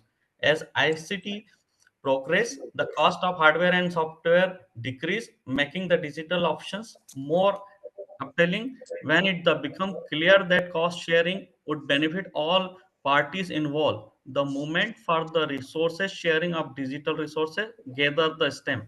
The internet has the evolved from a place where the pupil browse their pupil exchange the knowledge. The internet offer a wide range of application as well as certain limits. Okay, good, Mr. Vilas Thank, and Dr. Stonal any Singh. questions, sir? Thank you. Thank you. Thank you very much, sir. Thank you, madam, for CGLA presentation. Good. There is no any questions. We can go to the next author. We have, so with your permission, we have Professor Aditya Kumari H or Manasa BR. Any one of you can present the paper. Are you present? Professor Aditya Kumari H or Manasa BR? Yeah, they are sharing their PPT. Welcome, Manasa and Professor Aditya Kumari. Yeah, you can start with, because we don't have time. And another 3 presentations. Sorry, sir, I think nobody responded. Nobody has responded, sir. No, they. Oh, we only shared. This is the slide is shared by Your side. Gajalakshmi ji. So from our side, yes. Yeah, Manasa. Manasa is not there. Okay, then we can invite the next presenter. Dr. G. Ulaganathan. Yes. Ulaganathan and Kumarachelvan. Dr. Ulaganathan. Dr. Ulaganathan. Sir? Yeah, please. You can make your presentation. Sir, he is an option, sir. In this name, I will proceed my presentation, this presentation, sir. Okay, good. Ms. Paramaswamy. Yes, sir. Yes. Yeah, you introduce yourself, then you can start your presentation. I am Ms. Paramaswamy, sir. On behalf of Madhiselvam, sir, for that purpose only I am sharing, sir. Please share the PPT. Ma'am, we can share the PPT.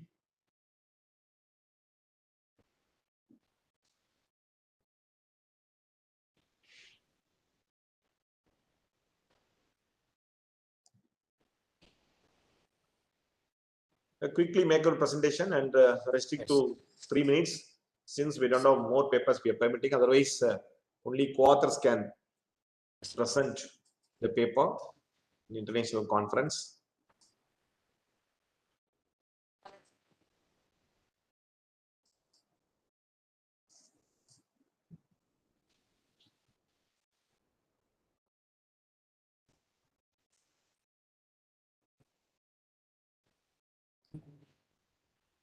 Sir, we didn't receive your PPT. If you have, you please share it.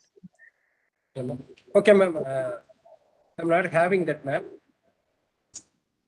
No problem, ma'am. You can go to the next one. Okay, Mr. Paramaswamy, nice. So we invite Vasanta and Yes, Aditya Kumari. Yeah. Sir, good afternoon, sir. Good afternoon. Good afternoon. I am thankful to organizer to accept my paper, and with the permission of the chair, I am presenting my paper. Sir, can you share the PPT? Yeah, please. Ma'am, Gajalakshmi, ma'am, please share the PPT, ma'am.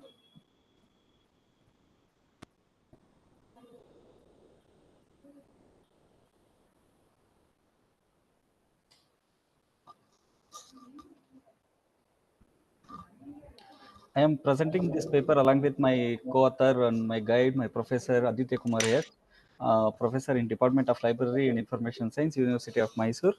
Myself, Vasanta MC, working as a librarian, Sheshadripuram Institute of Management Studies, Bangalore, and simultaneously I am working as a research scholar of University of Mysore. Ma'am, can you move on next slide? And I wrote a paper on management of library automation software in higher education institution libraries. And the introduction is library automation is a broad concept that includes database preparation, computerized library services, as well as availing library service remotely. The detailed library service include public relations, reference service, referral service, bibliographic services, circulation services, database management, collection development, classification, cataloging, serial control. As far as the word automation is concerned, it can be understood as the converting manual service into machine-based service. Library automation is the conversion of library service from the manual to machine-based service. Objective of the study is to work and the current administration from the perspective of the nature of administration and easy of use, to foster library automation programming in higher education institution libraries, to offer the types of assistance of the current staff successfully through library automation, to keep away from the duplication of work of the library assortment. The methodology of the paper is used in the paper is the methodology applied in this research is totally practical based, which is the result of the researcher's experience of libraryship as well as the observation of various developed libraries during his tenure. The methodology does not adhere to theoretical base of the research methodology strictly. However, it is tried to shape up the paper into a standard format. The data required for the study is taken from the secondary as well as tertiary sources. The source is referred to for the conceptual framework of the topic included in the research. The conclusion of the paper is the main reason for the high cost of the software is that software projects are often very large, involve many users, and span over many years. The development of these systems is often done in the ad hoc manner, resulting in frequent scheduled shipping and cost overruns in software projects. Some projects are simply abandoned. Hence, there is an urgent need for the proper software development methodologies and project management techniques. More complex needs and large budgets. The service and support needs from the large and complex organization cost more fulfill than smaller scale institutions. Thank you. Is there any questions? Yeah, you given introduction conclusion, and we do not know how many libraries you have surveyed that library automation software existing and all those things. So it's anyway, it's conceptual. Anyway, I don't think that people may find a good number of questions on this. Thank you, Mr. Vasanta, and Thank you, sir. Thank you. Your guide, Aditya Kumari. Yes, thank you. So the next Mulaganathan, already we have invited. I don't know the Paramasivam. You are having PPT for the paper effectiveness of library services during COVID-19. Paramasivam is there? Mr. Paramasivam? Yes, sir. Yes, sir. He is there. Yeah.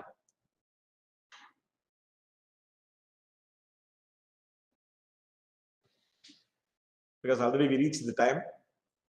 So next session, Professor Santan Ganguly, he may be waiting from AIMS, my good friend. You are there in Terry also. So Paramasivam? Sir, we can call next person, sir. Maybe he might don't have a. Okay, ma'am. So Patidar and Dr. Raj Buria, application of total quality management in in-house libraries of Satna.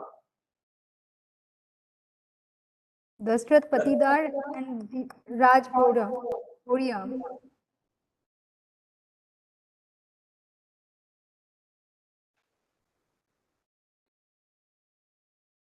Patidar and Raj Buria.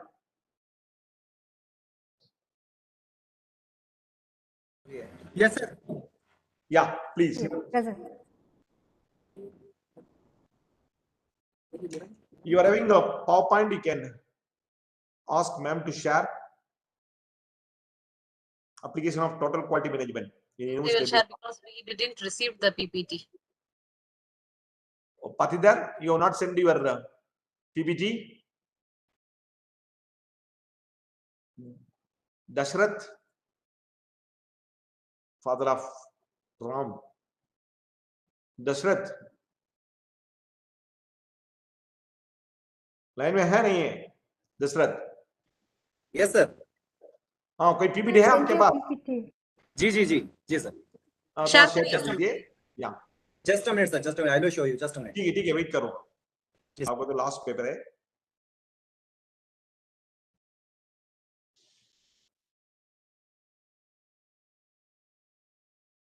We can conclude enjoying your paper.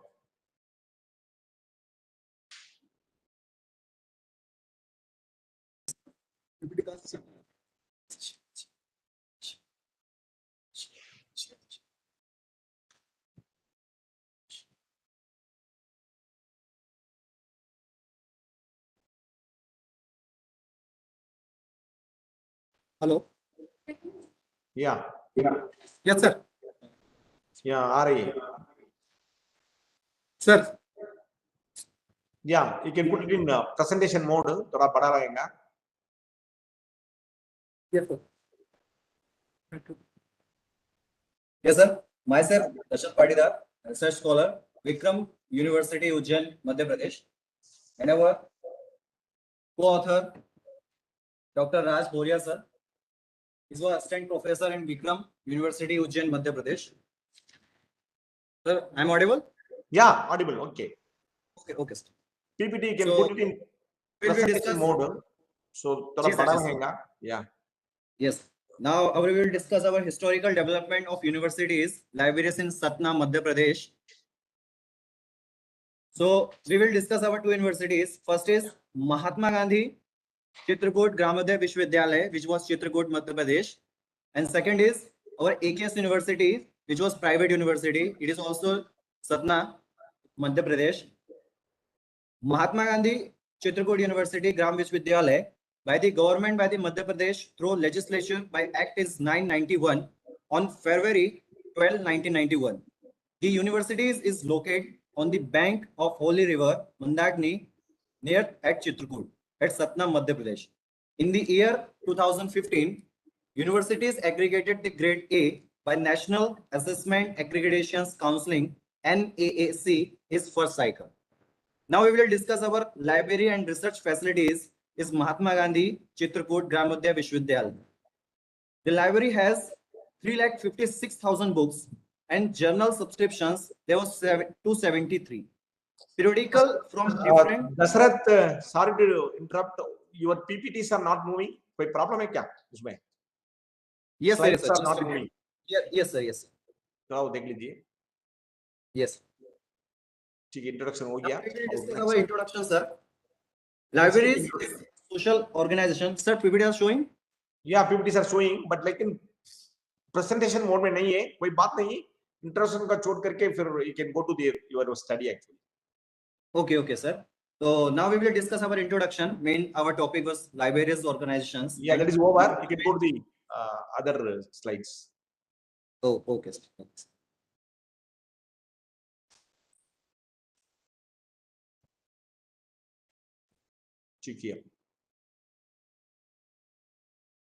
Sir, our topic is total quality management, and this our is main objectives in our total quality management. So there we discuss our 3 or 4 points. So I will discuss to ascertain the relevance of quality management principles of relating to library service in electronic environment. And second is to identify strategies and applications of total quality management in universities' libraries. To conceptualize and develop criteria for defining the measuring excellence in services of universities' libraries.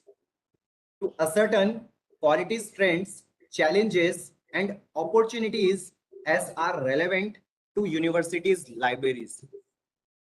To finding the solutions of problem faced by these librarians in adopting the new technologies. We will discuss our next slide, sir. Yeah. It was data analysis. Yes, is that?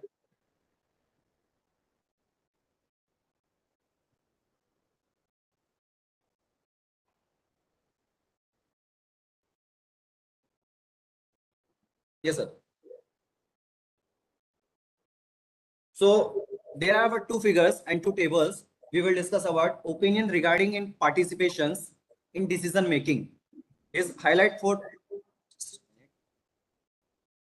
yes. Opinion regarding in participation in decision making. So decision making which were highlighted help in implement decision making. There is our two universities data analysis. First is Mahatma Gandhi Chitrakoot universities, and second is our AKS universities libraries. So first of all, we will discuss our opinions and libraries.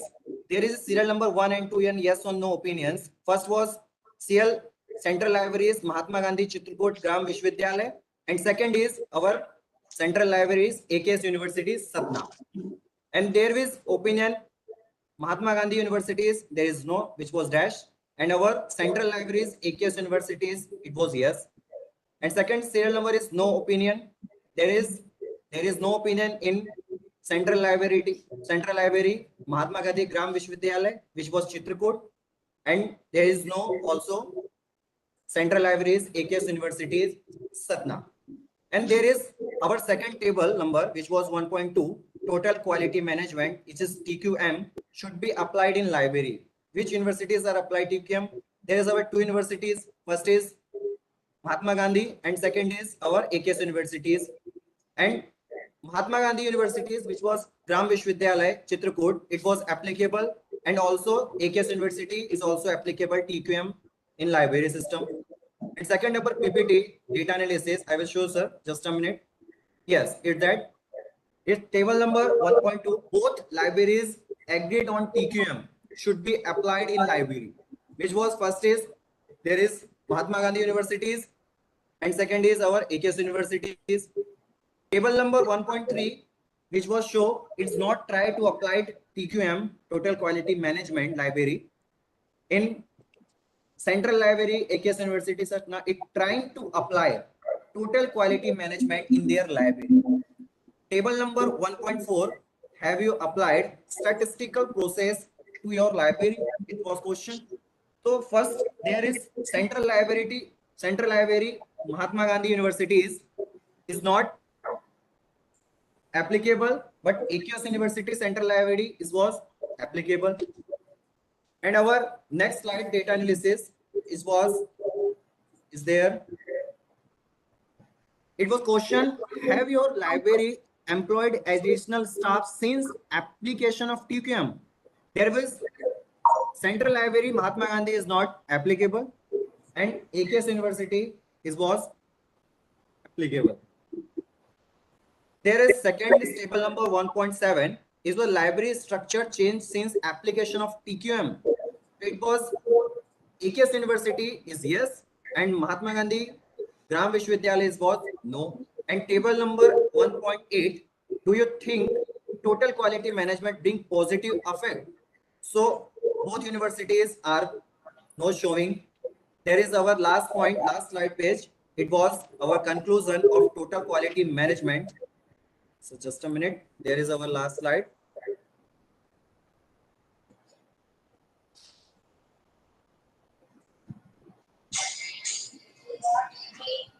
Please complete your presentation shortly.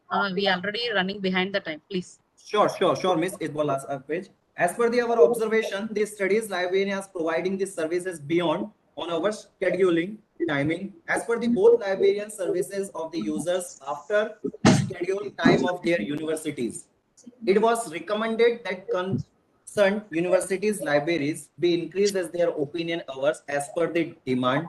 The library should be increased also their collection in electronic form as per the user requirement and the up-to-date hardware of the computer their library. It is recommended Central Library AKS University speed up their work computerization. Libraries personnel should be trained continuously to exploit the electronic information resources. So it was, thank you so much to giving a spacious time for me. Okay. Thanks, Patidar and Dr. Rajboya. And because of want of time and only one question, within another couple of minutes we can conclude this session. Already we have taken the next session time. We have questions. Any question? We have questions, sir, from Dr. Shantanu Ganguly. One question, sir, is asked to Mr. Dasarath. How many modules in TQM have studied? Means he has studied how many modules? The first question. The other is, are you aware of EQUAL method? Yeah, please answer the query. Mr. Dashrath? What is that, ma'am? Question? How many modules in TQM have you studied? No, he has not studied any modules. It seemed that only some of the aspects that computerization, and he was asking yes or no, that too only from two institutions. Because as exactly Dr. Shantanu Ganguly sir highlighted, there are different models for the TQM. And there are various aspects they have to check simultaneously. I quote here Dr. S.R. Ranganathan, that phylas of library and information science, because by implementing that every law or achieving that objectives of that every law, so we need to take care of the infrastructure, furniture, fittings, and the library staff, then technical processing, and then library products and services, extension, all those aspects depend from one law to other law. So that we can call it as a model, in a conceptual model for this implementing TQM, though there is no any points exactly given 1, 2, 3, 4 like that ISO or NAC parameters like that, but that give an overall emphasis upon how a library should take care of TQM. So that concept discussed very much in Phylas of Library Science by Dr. S.R. Ranganathan. Anyway, that I also wanted to know from Dr. Ganguly about that TQM model. So other participants also may get benefit out of it. Professor Ganguly, sir, you can just for a minute you can highlight about that model which you asked to. Well, thank you, Professor Srinivas Raghavan. There are actually, I have come across around 7 models in total quality management. It is under the ISO 9000 certification and British Standards 5750. Now, in fact, I have implemented ISO 9000 in my previous organization, Terry. Now, all these models which are there, they have, each one of them are having a different kinds of parameters to measure the library. Now, what was my interest was Mr. Dashrath and Mr. Rajboria was doing that when he's making a comparison between 2 institutions, then he should be aware of which particular model suits my institution. It is he is supposed to know that whether it is a Phil Crosby's model, whether it is a Juram's model, whether it is a Jennifer Rowley's model, or it is Parashuram's model. So which particular model? And second question which I highlighted was, there is a LipQual model was started by Parashuram, Zitamal and Berry by service quality. But over the years, it has come out now what is called as a UQual model, basically called as universal quality model, where in universal quality model, the entire thing is that it talks about the DQual is the digital quality, SOQual is the social quality model, the library quality model, and all of them were come together. It is basically becomes a entirely a UQual model. So it's a universal quality. So I would like to know what quality model he has used for that particular purpose. Right, well explained there, because participants also may come to, because we studied that LipQual and SubQual that is being practiced for even more than 3 decades, and this Parashuram model, and of course in implementation where we libraries, because of NAC and NIRF, we are submitting the data, and but other than ISO, as exactly pointed by Dr. Shantanu, and many libraries we were not implemented in a full-fledged manner. Particularly documentation is very much necessary for that, and according to the parameters highlighted by these models, and now that UQual, what Ganguly Saab has highlighted, that which include all the social aspects and the physical resources, facilities, and the digital reach of that library, all those things may be taken into consideration. So when we implement this TQM concept, when we test it, definitely that will yield where we are standing like that. Anyway, want of time, and we will complete this session.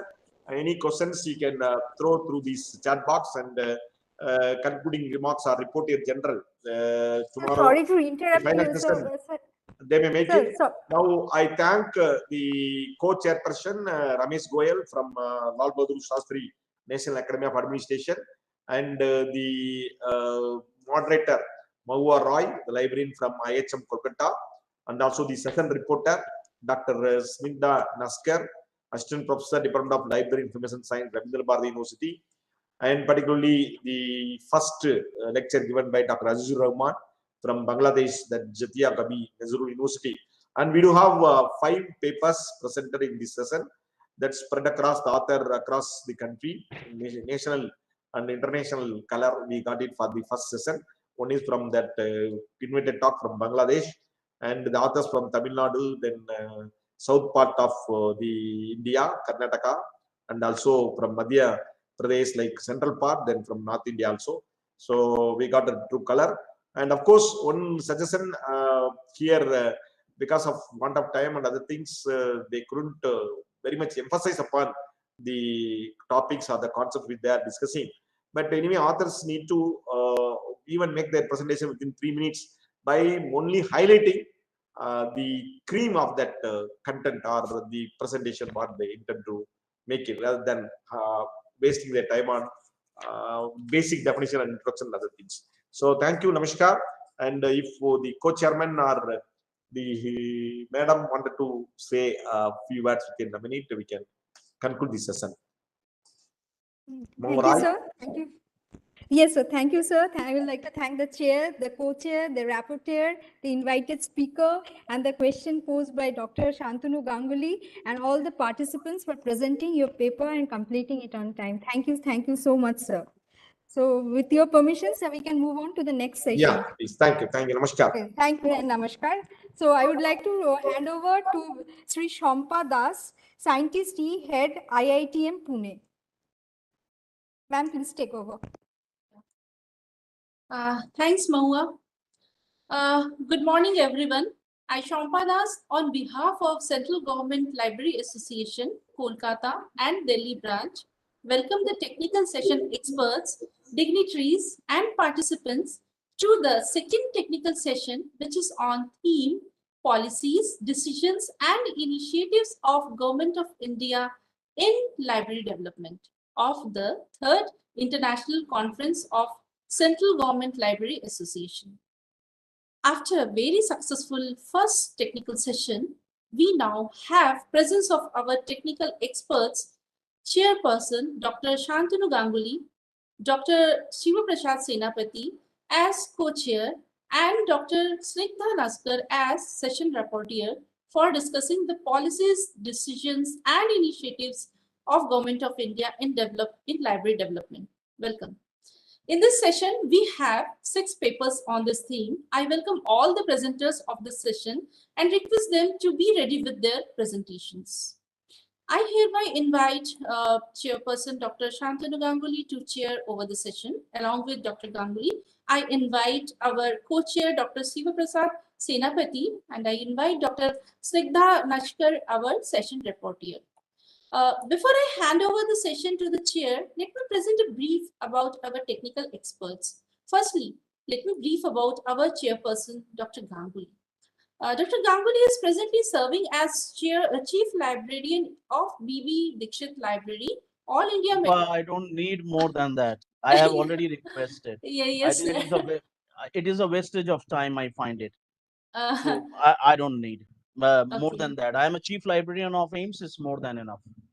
Let's concentrate on the subject. Okay. That will be better. That will be better with the Dr. Suprasad Senapati too. Dr. Senapati introduce me as a Principal Library Information Officer in National Library and the Librarian Central Reference Library. That's enough. Okay. Yes, sir. Yes, sir. Sir has already introduced himself. Dr. Snigdha Naskar, she is already being introduced by Dr. Mahua Roy. With permission of chair, I wish to inform all of you that Dr. Shivaprasad Senapati ji will leave shortly for Delhi. And thus, it is requested to Dr. Senapati ji to share your valuable thoughts to participants of this technical session. Over to Senapati. Thank you, ma'am. Thank you very much. Thank you very much. And first of all, I would like to congratulate the organizers, and also the special congratulations to my colleagues and the friends, Dr. Partha Das and Dr.E.Gajalakshmi for their wonderful arrangements. I'm very fortunate and I have heard number of times the number of lectures from the Dr. Ganguly, and now I'm just co-chairing with him. It is a very fortunate to me. And the technical session now, the policies, decisions, and initiatives of Government of India in library developments. I would like to say a very few words, not much. Actually, the libraries in our country functioning under a variety of ownerships and the jurisdictions. Okay, during for the last 5 years, I observed that the Government of India mainly focusing on digitizing the resources, marketing of resources through social media. Like the National Library, as if now we have initiated this thing, every time we used to say about we have a 26.5 lakh books are there in the National Library. And our catalog is opaque and everything is there. But very few people the people visit the National Library, they only see the collection, the rare and available collection is the National Library. So now we have taken up the marketing of our resources, like in our Facebook, you can say, Twitter, you can say, all the social media, through social media. Now we are we are making the book reviews on a new books arrivals. We are making it so that people will come to know what the valuable books are there, what the new book is coming. Like this, and facilities are more like this, and facilitating library service under the Accessible India campaign for differently abled community. Like the same information and community ecosystem alone. Moreover, in the factual condition, the scope of librarian nowadays increased, and they have been assigned additional charges like administration, management of different procurement issues and other administrative issues in a departmental government libraries. So these are the things which are taking the library somewhat. It is making somewhat the factors, it is taking somewhat the progress is slow also, and somewhat the problem is creating like funding issues are there, shortage of professional staff are there, like particularly mindset of management of management on librarians. They take very lightly, right? So with this, sincerely and rigorously, efforts are now needed to strengthen and upgrade the present system and to create the new facilities in order to serve a growing demand from an increasing number of users. An integrated plan for library development is needed for the country so that the gaps are filled up. Just like we have seen in Delhi, the NITI, they have taken up, they have started the integration of data in the government libraries in Delhi. I have to see how far it was and get the success, and let us hope this will be taken from all over India. It will be get succeed. We can take up in all over India, and then we can take up with the help of the government of India, the will of the CGLA. We can take up this to the government, right? Like further, the library development of the country needs to be coordinated in order to optimize utilization of available resources and facilities to minimize the duplication of efforts. Anyway, as the Ministry of Culture, Government of India is a nodal ministry for library development in India, trying to implement different schemes like NML, National Mission on Libraries, National Mission on Manuscripts, like a digital portal like India Culture Portal, National Digital Library of India, like this. Let us see the session. The session is the session, and the articles are very the papers are covering very good, like the mutual connection among the museum, library and archives. This is actually I can find in National Library, where for the last 5 years we are busy with along with the library services, the implementation of the creation of museums. These are the things we are more focusing in. The librarian role is increasing. The librarian role is increasing. The presenters I have seen, there are so many papers are there, and I can find all the areas which are thinking about role of National Mission on Library, manuscripts. These are all covering very good. Hope the session will. Hope I can hear about the session of these policies and their critical evaluation in a hope. That's thank you very much. Thank you. Please continue this. Thank you, sir. Thank you for giving me an opportunity. Thank you very much. Right, Gajalakshmi, please take. Thank you, sir, for your valuable thoughts. With permission of Chair, may I request our presenters to present their papers?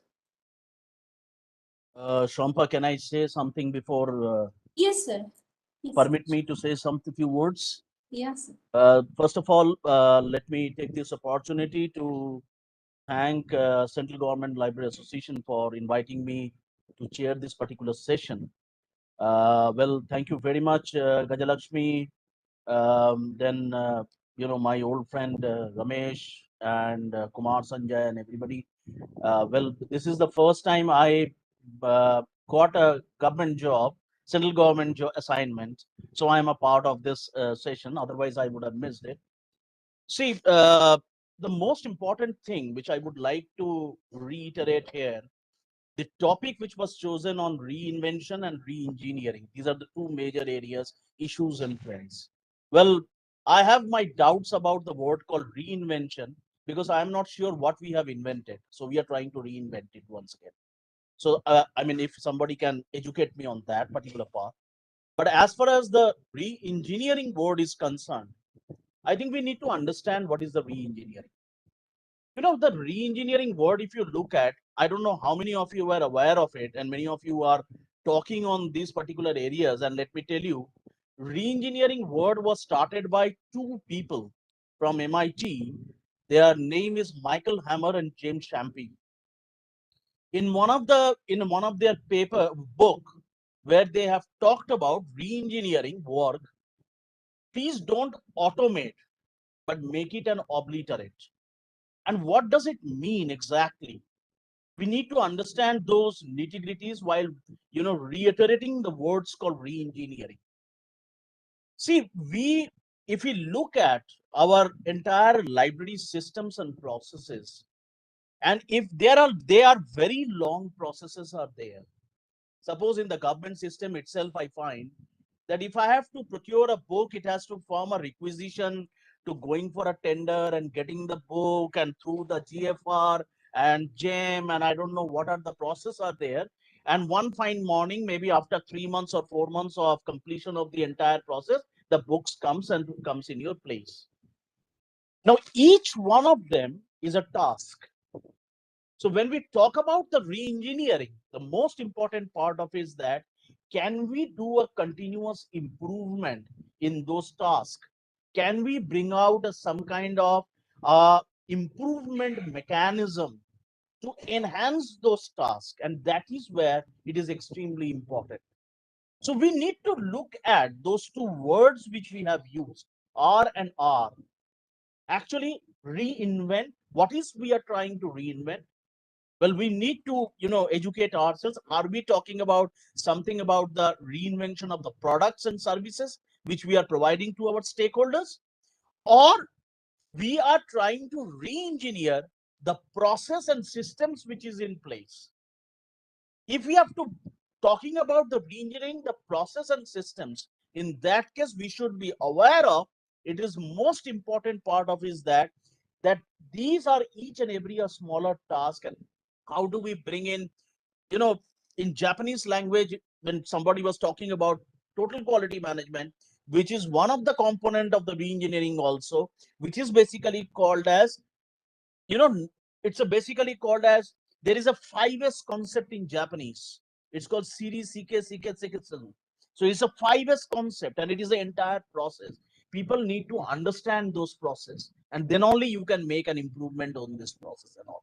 I don't want to get into those nitty-gritty because it is completely on the management of the entire information service process and all. So I would request, I would be, providing a lot of inputs during when the sessions are going on. So I would request Shampa to please invite the first speaker. Thank you, sir. Thank you.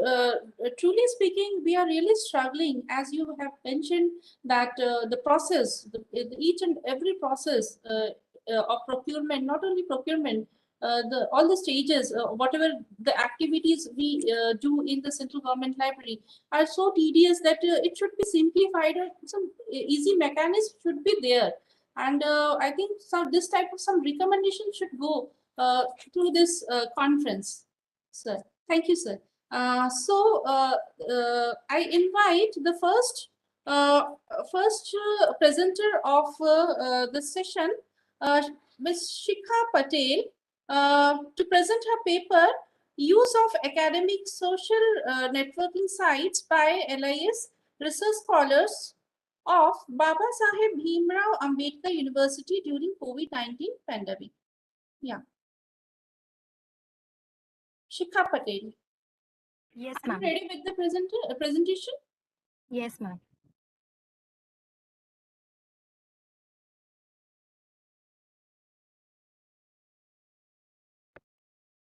Shika, please share your screen.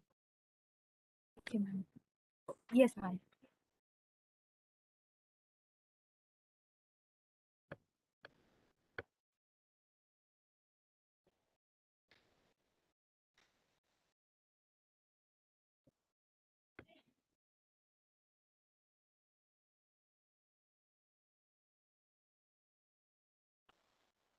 Dr. Gajalakshmi seems to be that there is a bandwidth issue with her.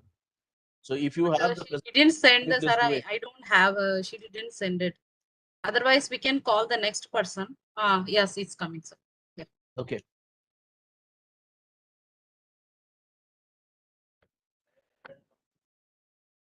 Good afternoon, everyone. My name is Shikha Patel. I'm pursuing PhD from Department of Library Information Science, Babasaheb Bhimrao Ambedkar University, Lucknow. I'm going to present my work on use of academic social networking sites by LIS research scholars of Babasaheb Bhimrao Ambedkar University during COVID-19 pandemic. So let me introduce you to my topic.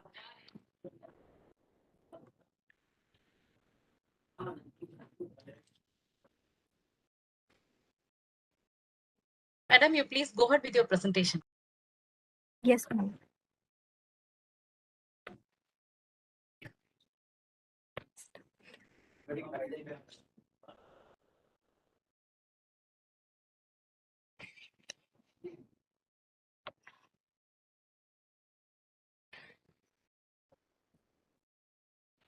Madam, you please go ahead with your presentation. Already we are in. Patel, we are running short of time. Sorry, ma'am. Actually, it got stuck due to network issues.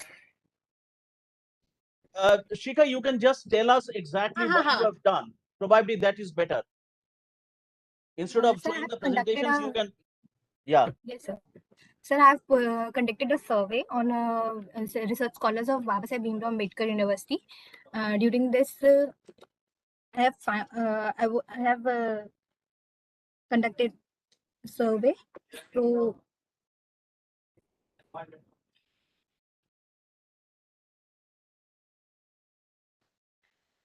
it has been found in the study that the scholars of Ambedkar University have been using academic social networking sites, and the most popular site among them were Google Scholar, Mendeley, etc. And it has been found out that during pandemic it has been more comprehensively used by all of them, and it has been used for connecting with each other and for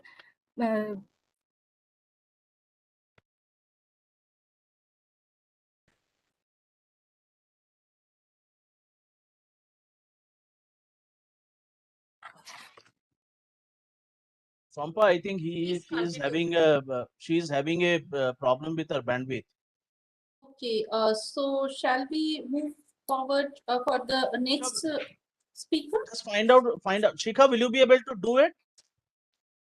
No, sir. Sorry, sir. It has been stuck. I'm having So problem. Shika, okay, fine. So I think you are losing out of time. I just want to, highlight here that you have used the academic social networking sites like Google Scholar and Mendeley and other sites Yes, for sir. during the pandemic. Now, my question is that have you used any tool for measuring the impact of these academic social networking sites? No, sir. Because so you should use that, because I know your your guide is Professor Shilpi Verma. She can guide you on this, and she's a good friend of mine, and tell her to train you on a platform called Hootsuite, where this kind of academic social networking site should be used tool for this purpose, and you should measure the impact of it, because it is extremely important in current context. Okay, Chika? Okay, sir. Thank you, sir. Yeah. Shampa, can we go to the next one? Yeah. Thanks, Shikha. The second paper is Mutual Connection Among Museum, Library and Archive, a Descriptive Study. The presenter, Ms. Singhini Mukherjee, she has some medical issues, and that's the reason she is not available here. So, with permission of the chair, I want to move to the next paper. That is research funding and open access publications in Central Universities of India ranked in NIRF 2021, a comparative study by Ghulam Jilani. So I request Mr. Jilani to present this paper, please. Okay, ma'am. Okay, I'm sharing my PPT presentation.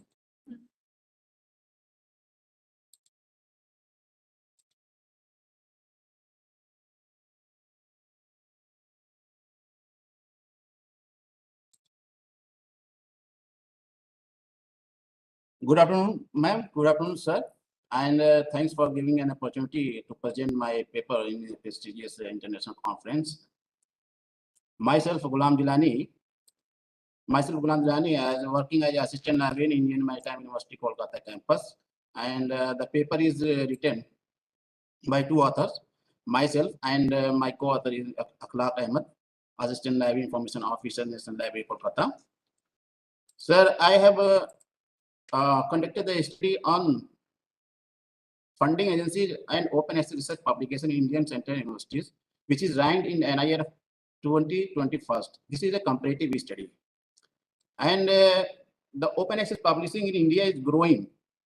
As we know that the open access publishing is very debating issue among the scholars, researchers, academicians, scientists, and it is growing in India also. Just like open access publishing in India is growing and it is beneficial to the researcher, academicians, scientists, when they publish their research in the open access journals. However, the renowned of open access journals reveal the article processing charges, which is a constraint before the Indian researcher to go for publishing their research in the open access journals. In this case, the government funding agencies, UGC, University Grant Commission, government taking just like agencies, taking the initiative to fund the research, also encouraging researchers to publish their research in open access journals. Just like many government agencies like DST, Department of Science and Technology, DBT, Department of Biotechnology, CSIR, Council for Scientific and Industrial Research, and UGC as well as SRB, and etc. There are so many funding agencies. They are funding to the research organizations and help to get the publishing open access journals, and also the funding agency mandate the open access publishing and have created the open access repository to deposit the research publication in their institutional repositories. Just like a DBT and DST have developed the DELCON digital library system, and they mandate in their applications when they research the fund. They fund the research, and they mandate that the research paper will be submitted and deposited in the DELCON library system.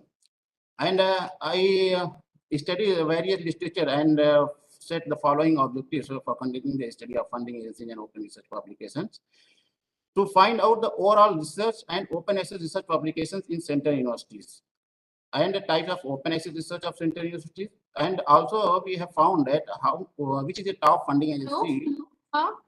Yes, ma'am.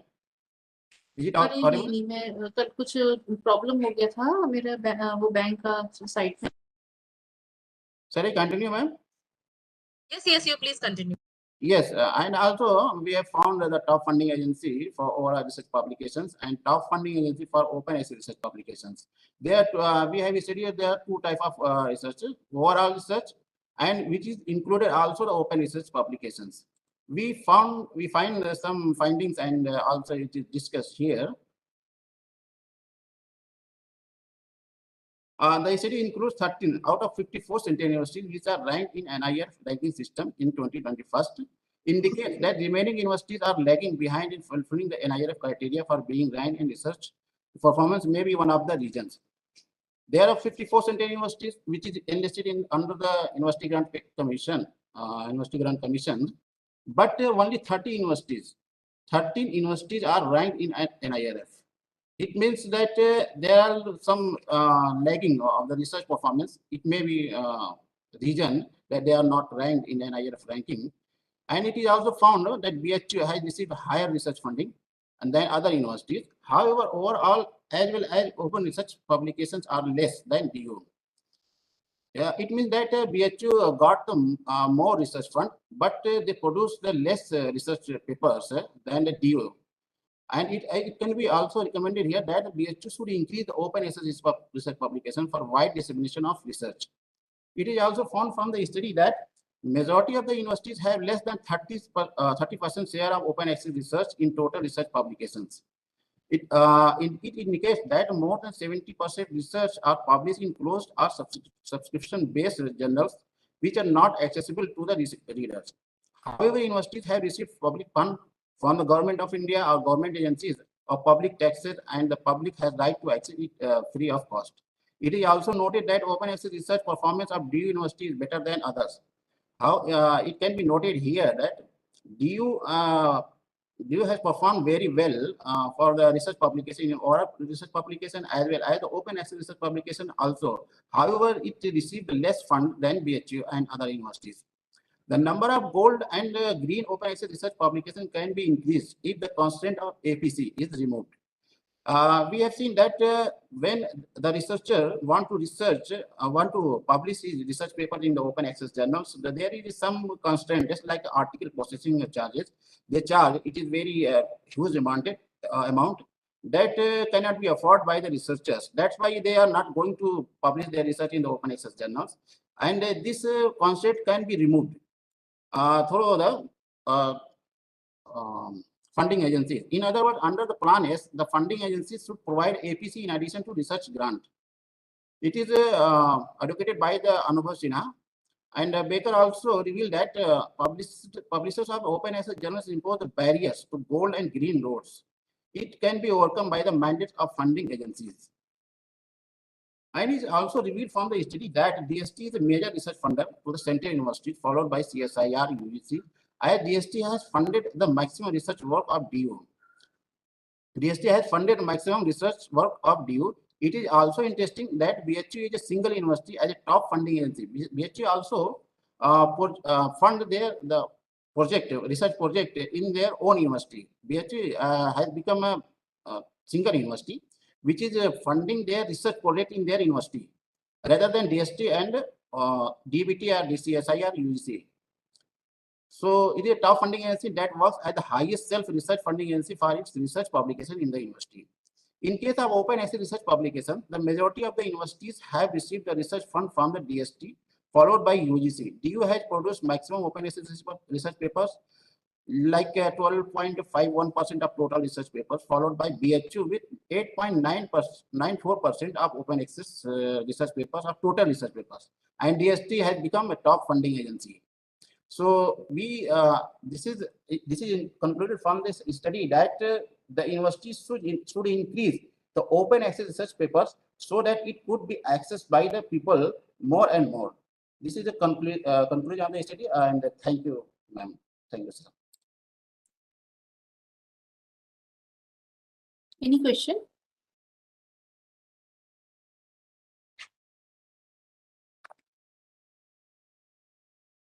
Sir, you are not audible. Dr. Ganguly, you are not audible. Okay, sorry. If anybody has any question, he can pose it on the chat box. Certainly, we can take up that. But there is one very interesting thing, Mr. Ghulam Jalani, I would like to emphasize here. Because Yes, as far as the open access is concerned, I think it is, you are very right that it is a very debatable issue in today's context. There are Yes. a lot of things are there. But what is coming up as a funding, since you have used the word funding organizations, and throughout my life, I have done almost 51 projects with DST, DBT, DSIR, large number of multilateral and bilateral organizations. One of the important component in today's context is basically, it is not only, see, open access is one of the vertical under a major umbrella of open knowledge. So we Yes, need sir. to understand what is exactly the open. Actually, the entire concept was started by Henry Chesbrough quite a long back. So, so most important thing is that when you talk about an open knowledge, where on a research context, it is not only your publications which is coming up, but also related to your open data. You know, if you have developed any kind of open protocols you have done, like in medical sector, lot of protocols are there. So if there is any protocols are there, so that should also come. If you have developed any particular software or so that can. So there are around 9 verticals which comes under open knowledge and all. And one of the important component I would like to highlight when you are talking about NIRF, because I am the member of the NIRF committee. So I would like to tell you here is, see, one of the important component here is that every research which is taking place in an university or an institution, they have to have an open policy.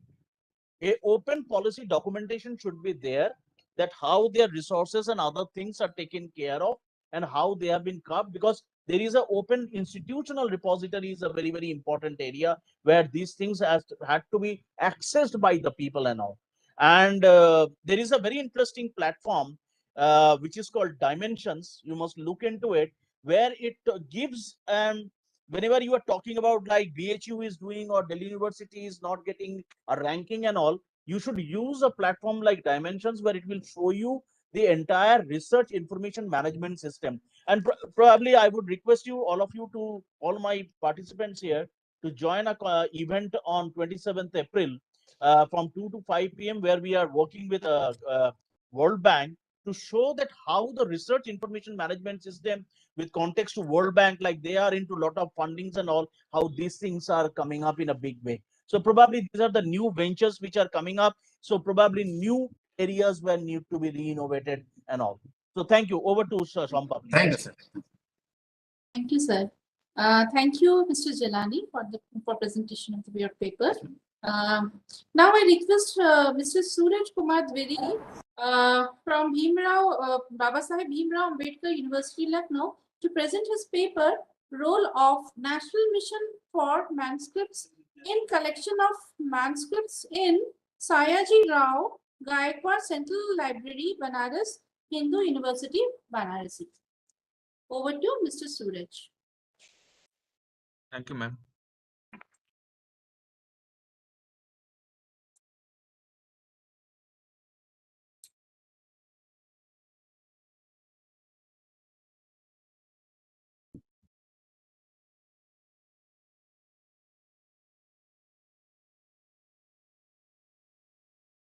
Good afternoon, everyone. Am I audible? Yes. Okay, ma'am. You are audible, and please put it on a presentation mode, please. Ma'am, put it on presentation mode. Okay, I think there you also have a bandwidth issue. Carry on. No, sir. It's other side. I'm not. Good afternoon, everyone. I'm Suraj-Kumar Dwivedi, Research Scholar, Department Library Information Science, Babasaheb Bhimrao Ambedkar University, Lucknow. I'm here to present my paper on the topic Role of National Manuscript Mission in Collection of Manuscript in Sayaji Rao Gaikwad Central Library, Banaras Hindu University, Varanasi. Next slide, ma'am. Introduction. Manuscripts are the rare publications that have long history in human society and human legacy.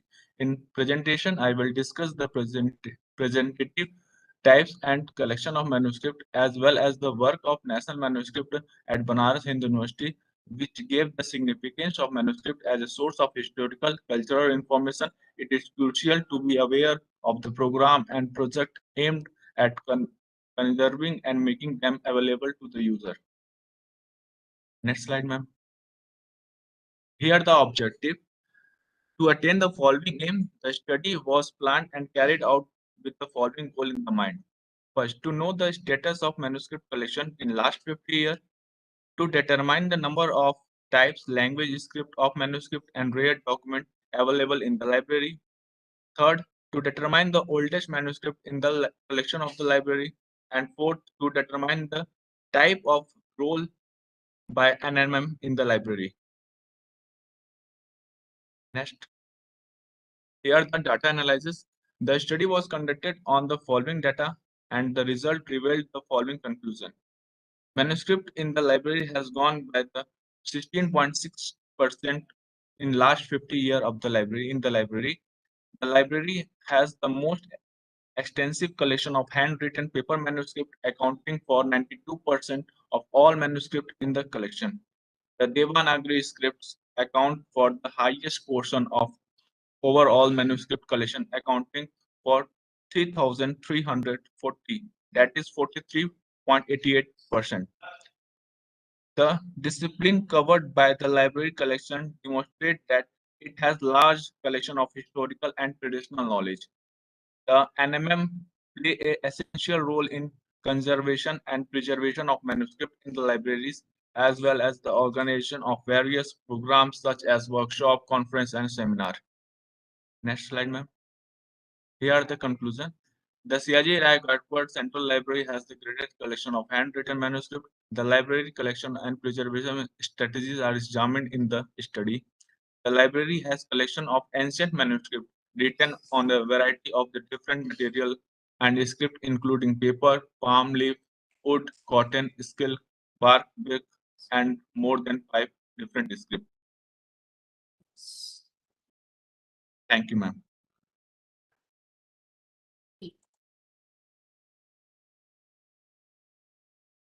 Thank you, Mr. Suraj-Kumar Dwivedi. Is there any question? Dr. Ganguly? There is no question there. Please carry on. Okay. So, Thank you, sir.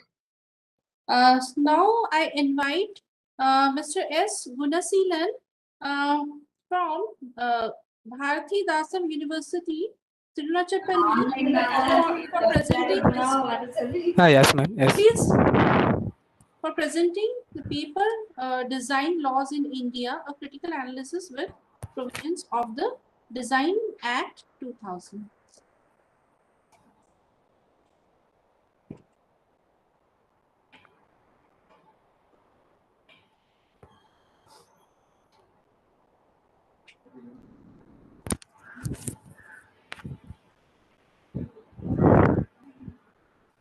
Hello, sir. Good afternoon, everyone. My topic, my name is S. Gunasila, Research Scholar, Department of LIS, Bharathasan University, Tiruchirappalli. My topic is Design Laws in India, a critical analysis with provisions of the Design Act 2000. Next slide. Introduction. Designs Act 2000 means only the features of shape, configuration, patterns, ornament, combination of lines or color combination that are applied to any article that two-dimensional or three-dimensional in both forms by any institutional process or means, whether manual, mechanical or chemical, separate or combined, which in the finished article appeal to and is judged solely by the eye, but does not include any trademarks as defined in clauses 4th of subsection of section 2 of the Trade and Merchandise Marks Act 1958. Property mark and artistic work is defined under section 2C of the Copyright Act 1957. Next slide. Historical background of design law. The first designs registration enacted in India was the Patents and Design Protection of Act 1872. The Act provided the inventors of new patterns and designs in India the exclusive privilege of making, selling, and using the invention on India, authorizing others to do so for shorter duration of time. The Act of 1872 was followed by the Inventions and the Designs Act 1888, which consolidated and amended the law relating to the production of invention and designs, contains provisions relating to the designs in a separate part. Next slide. The Act of 1888 was replaced by the British Patents and Designs Act 1907, which became the basis of the Indian Patents and Designs Act 1911. The Patents Act 1917 replaced the Patents Provisions of 1911 Act. The Design Act 1911 existed till 2001. Present Designs Act 2000 repealed it. The Designs Office is located at the Patent Office, Kolkata. Next slide. The objective of the studies to ensure effective protection of to the registered designs, to promote design activity in order to promote the design element in the article of protection, to ensure that the law does not unnecessarily extend protection by and it is necessary to create the required incentive for the design activity and to remove implements to the free use of available designs. Next slide. Procedure for a registration. There are 10 steps. Step 1 is a application for registration. Then step 2 is disclosure or publication. Disclosure or publication of designs. Yes, ma'am. Hari question, ma'am. Step 3 is certificate of registration. Then step 4 is register of designs. Then step 5 is rights on registration. Then step 6 is privacy of copyright designs. Then step 7 is cancellation of registration. Then step 8 is assignment and transmission of registered designs. Then step 9 ratification of registration. Then step 10 avoidance of certain restrictive conditions in agreements relating to designs. Next slide, ma'am. Non-registrable Design Act. There are 6 columns: book jackets, calendars, certificates, forms, and other documents. Then dressmaking patterns, greeting cards, leaflets, maps, and plan cards. Then postcards, stamps, and metals. Then labels, tokens, cards, and cartoons. Then flags, emblems, or signs of any country. Then layout designs of integrated circuits. Conclusion. This Design Act also enumerates various rights and remedies, as well as establishing a design controller with powers of responsibilities. An examiner, the importance of the examiner's report, and the procedure for raising an objection by anyone who is interested or feels compelled to object to the design prior to registration at the time of publication. This means that the Design Act 2000 attempts to simplify both the registration and infringement procedures. In addition, the penalty for infringement is discussed in this statute. Next slide. And next slide. Because India is a rapidly developing country, the protection of intellectual property rights is a critical. Therefore, a separate individual act for each IPR is being introduced.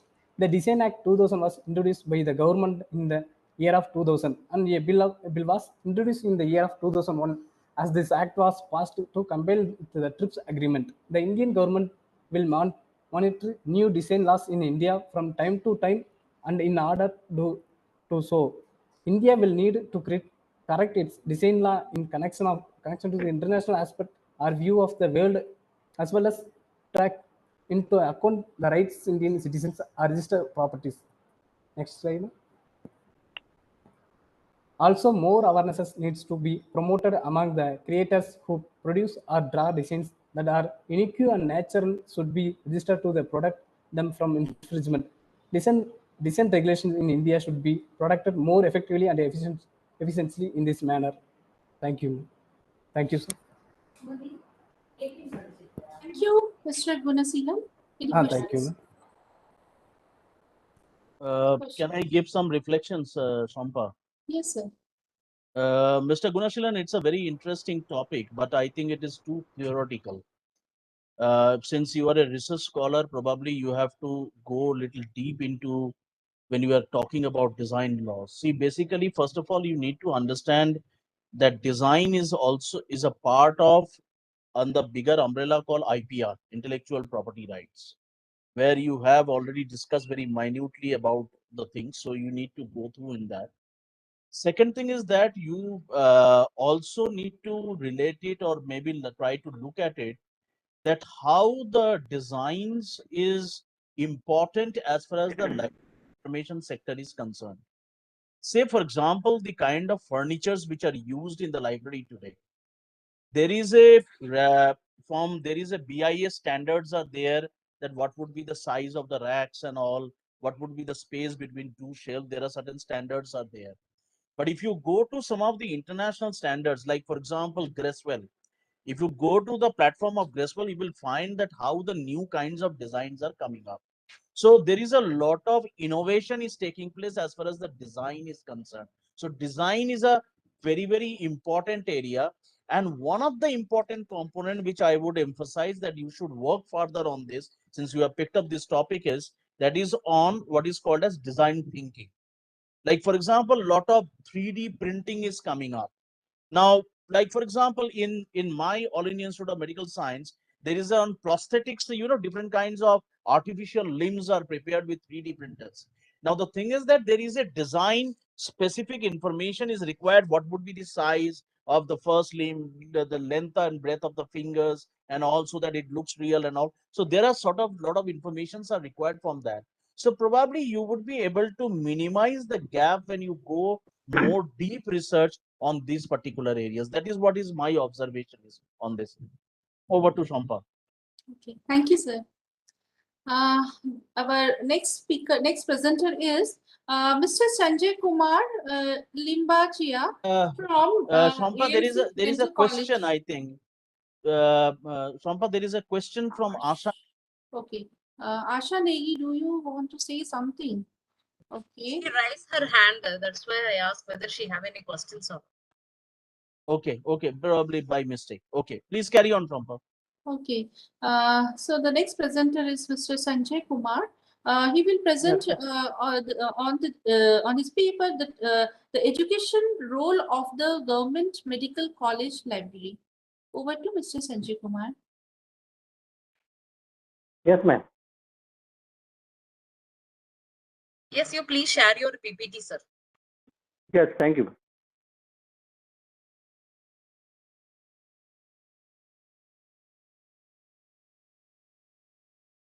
Hello, myself is Sanjay Limbachia.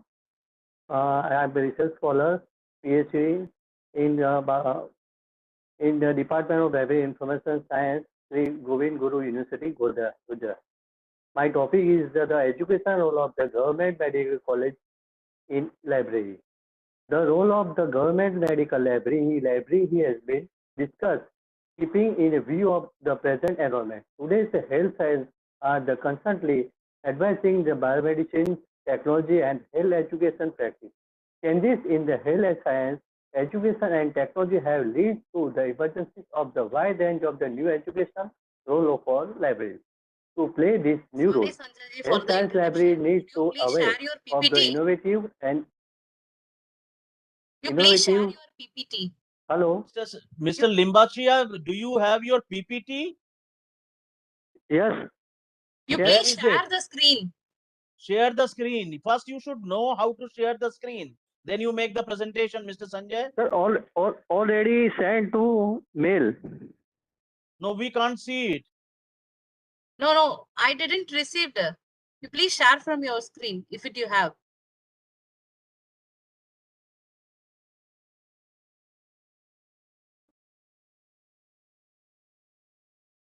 Mr. Sanjay, please share your screen. Please share your screen. If in case you have sent it to Dr. Gajalakshmi, please resend it. Otherwise. Yes.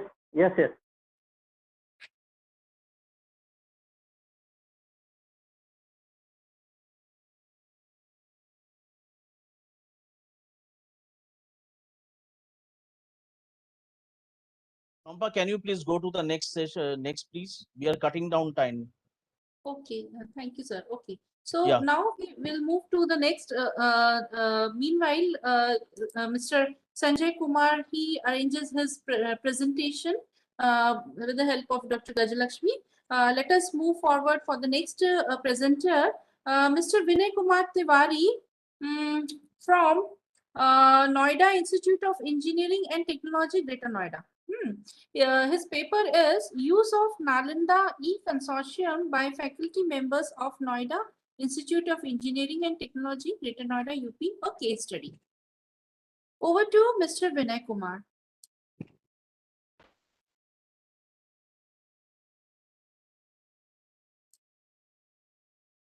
Mr. Vinay Kumar, please proceed. Mr. Vinay Kumar, Dr. Ashok Kumar Upadhyay, Dr. Deepmala, and Mr. Satish Kumar Srivastav. Any one of them are there?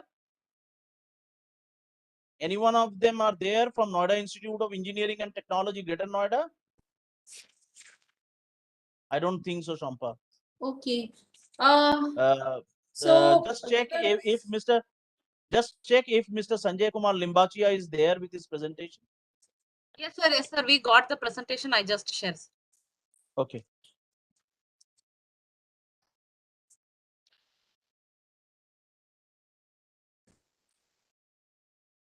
Sir, after this presentation, we have to take one presentation from session 1, sir. That is the serial number 7th of first technical session. isn't it, Dr. Gajalakshmi? Yes, madam. The role of the government. Ulaganathan and Parameshivam. Yes, sir. Okay, please.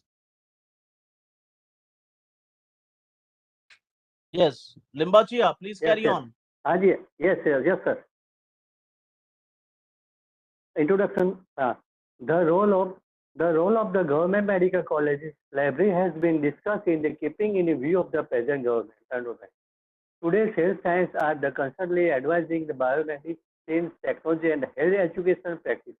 Change in the health science, education, and technology have led to emergence of the wide range of the new education roles for libraries. Today, to play this new role, health science library needs to aware of the innovative and evolving model for the curriculum of health science education and for the continuing education for students, teachers, and practitioners in this field. Libraries should also be constituted for inform the knowledgeable accessibility with new applicable technology. A medical college library primary goal. Most of private colleges are help of physicians, health professionals, students, patients, etc. Type of primary medical. This type are the organized of the schools, hospitals, medical colleges, and medical halls, government health organizations. Resources. The books are the database variances related to health science, physics, pharmacies, mental health, public health, etc. And the books of reports and information and government related health science. Third, next slide. Next slide. The Medical Council of India. The National Medical Council is the body of the government medical education in India. Formerly the name of the Medical Council of India. The institute was established on 9th August 2019 as per Medical Commission Act 2019 of 30. The provision of the regarding libraries of Rent 2020 as per National Act Article 57 Library Infrastructure. For example, the BDS is 1,000 square meters. Space of the library staff, student test, library books and journals. There should be latest 30 journals per student, all subjects. Database resource and e-journals. Provision has made to minimum 1% of the minimum number of books and database. For example, Medline, PubMed, Corporate, etc. Next. The education role of the library are required to play a role in the health science education as the result of the changes in health science education, problem-based education and information management skills, new skills and new partnership, work and new health science services, expand organization roles, expand to new users, library information management using technology, evidence-based technology. For example, evidence-based technology has the new role to play improved library practice using the best available evidence combined with the practical perspective or development of work experience in the library. Professional ability of the health science library. The medical library is a set of standards for the enhancing the qualification of the health science librarians for the life skill education, promoting professional developing and enhance the professional qualification for careers, health environment, information needed, health information resource, technology used for information research, etc. Opportunities of the library.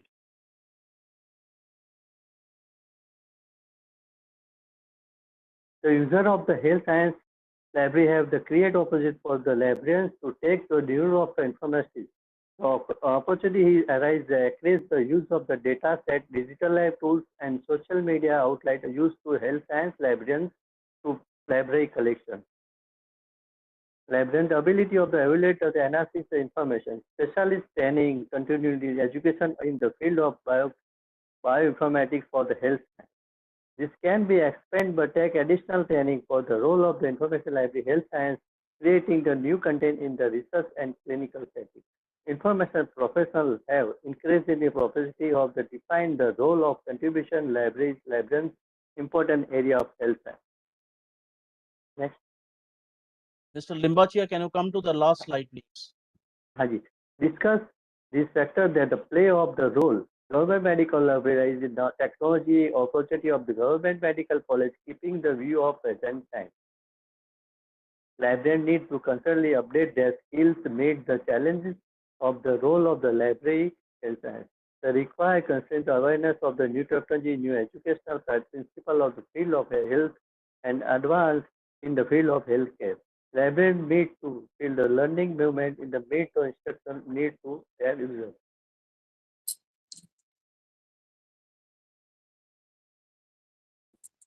Thank you, Mr. Sanjay Kumar. Thank you very much, madam. Any questions? No, Shompa, please go to the last presenter. Okay. The number 7 from the previous session. Okay. I request Dr. G. Ulaganathan to present his paper, Effectiveness of Library Services During COVID-19. Over to Dr. G. Ulaganathan.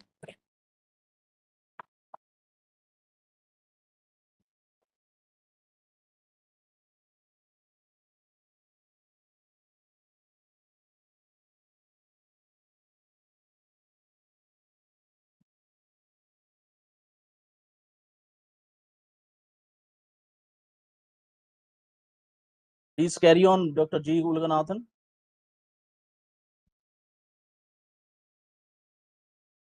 Dr. G. Ulaganathan, are you there?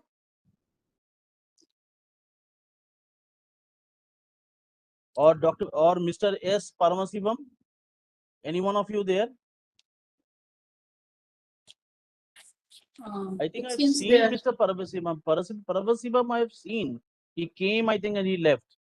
Yes, sir. Yes. And Ulaganathan sir also in the line only. I don't know why he is not responding. Okay. Probably it's a connection problem.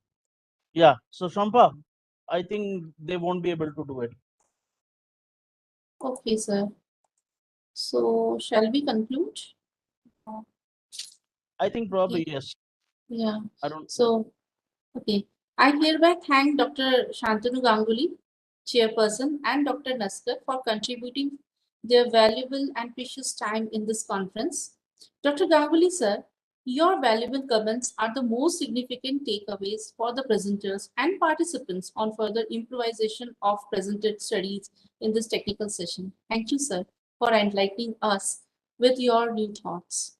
I'm thankful Thank you very much. I'm thankful to all the authors of this session for presenting their papers. Further, with this, let us conclude the technical session. Have a nice day. We'll now break for the lunch, and all the participants are requested to rejoin at 2 p.m. for third technical session.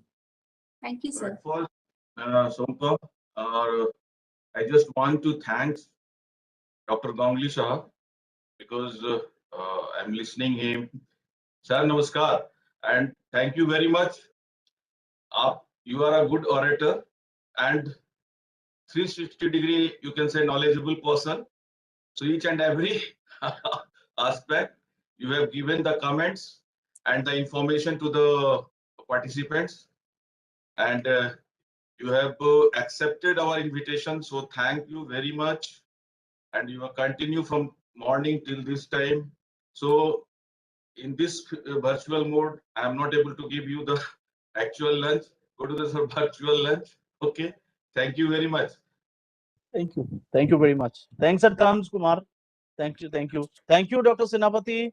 Thank you, Gajalakshmi. And thank you, Shampa, everybody. Thank you very much. Thank you so much. Thanks, Sir. Sir. Thank you, sir. Thank you. Thank you. Thank you. Thank you, everybody.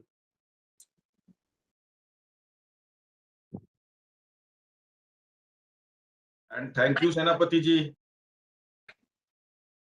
I think Shampadi, we can signing off now, and after lunch, probably by 2 we will join. Okay. After lunch, the session, who will be chairing the session? Dr. Asita Padas. No, actually, he has called me, so his health is not good, so he can't join right now, 2 p.m. So the co-chair will conduct the session. Otherwise, Dr. D.K. Pandey sir is there. Then D.K. Pandey, I can also request Kumar Sanjay ji भी साथ रह सकते हैं, संजय जी भी साथ रह सकते, क्योंकि दो इंटरनेशनल स्पीकर्स है इसमें, दो है कि पता नहीं ऑर्गेनली क्या Yes, two international speaker, one from Australia and one from Sri Lanka. Yes, yes.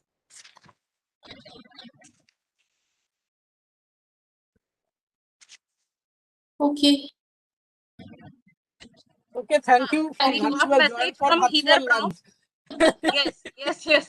I will send South Indian virtual lunch to everybody. Enjoy. You can share the photo. Thanks. Good. Partha sir, I'm just missing Ilish March. Bhape Ilish March. हाँ, कोलकाता में होता तो बहुत अच्छा होता.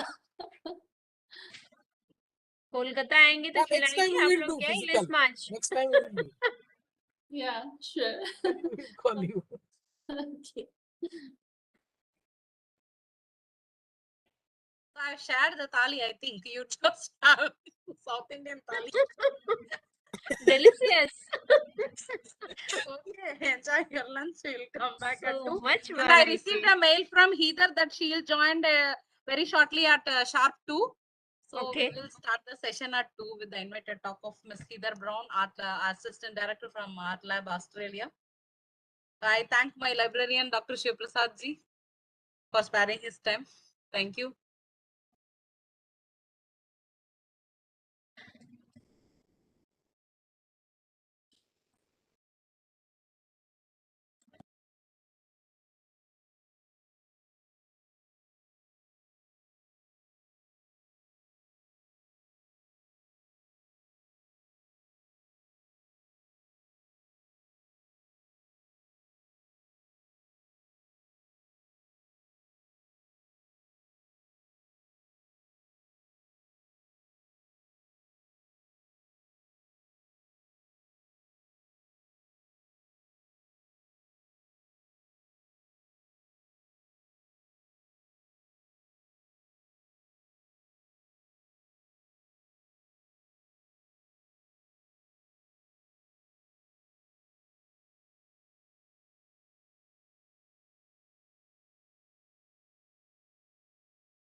Sir,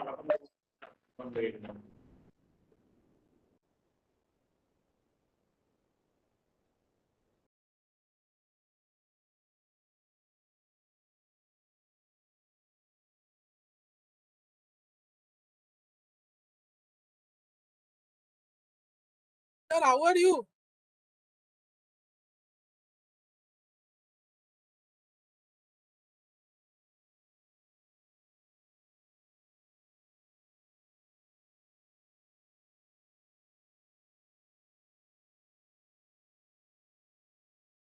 Partha ji lunch इतनी जल्दी कर लिए? लंच इतनी जल्दी?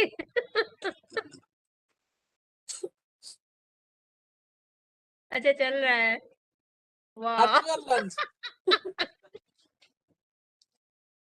Good good. Partha ji phone उठाइएगा। फोन उठाइएगा। I am calling you. Phone उठा। पार्था जी लंच कर रहे हैं। हाँ बोले।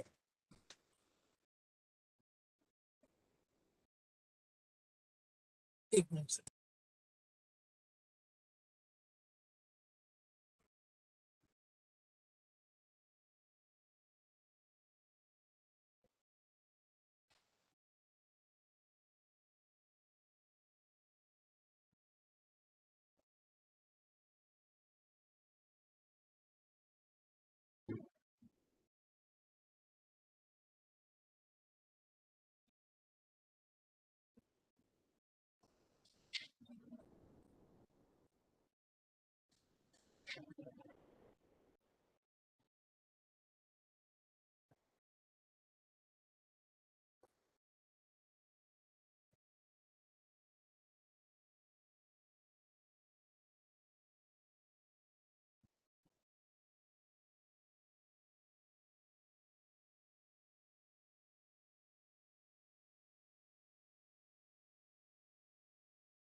नूतन जी है? हाँ हाँ बिल्कुल। हाँ वो नूतन सर जी एक्चुअली जो चेयरपर्सन है ना वो तो नहीं आ पाएगा, तो हाँ आप अजीत जी को मैं रिक्वेस्ट किया है चेयरपर्सन होने से। अच्छा सर। हाँ तो अजीत जी को आप बुला लीजिए, ठीक है? ठीक है sir. Okay.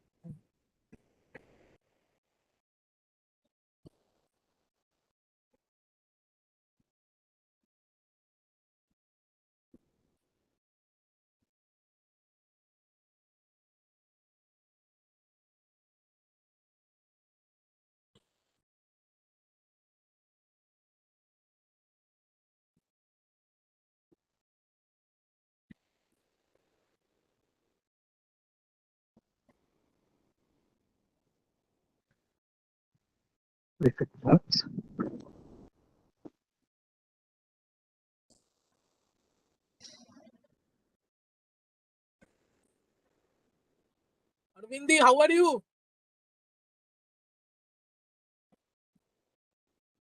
Sir, today I joined with you. Very good. Thank you, sir.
Kalanidhi, are you joined?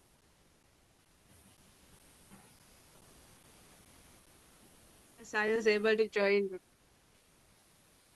Hey, do you would you like to share your screen, or I have to do?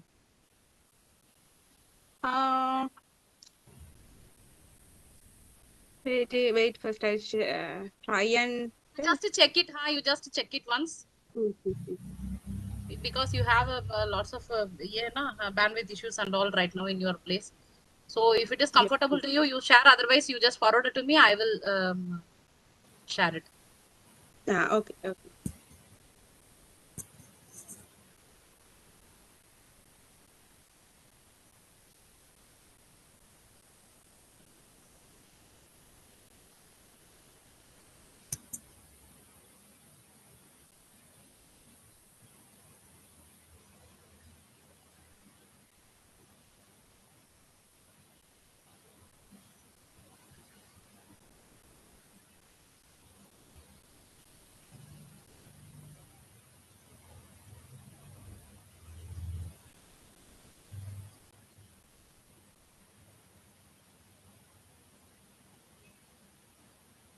Is my screen is visible? No.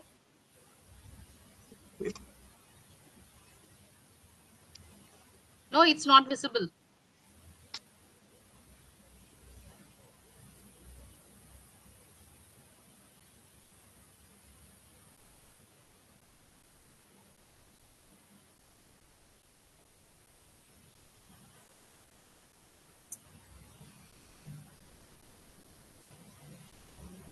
तक खाना हो गया कि वही चल रहा है हैं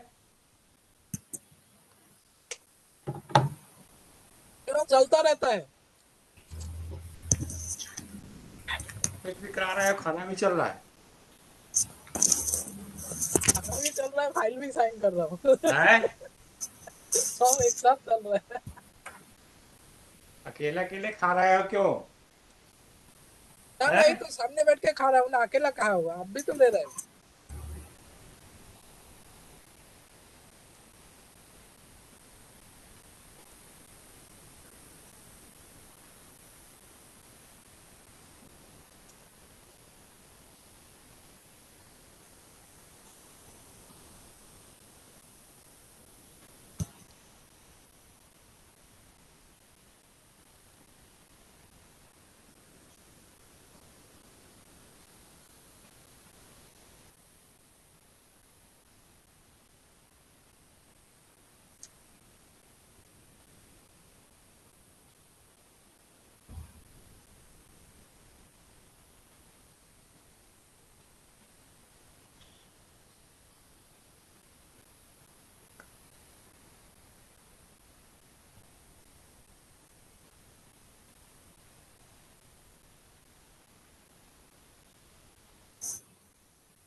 इधर ज्वाइन नहीं किया क्या She is joining.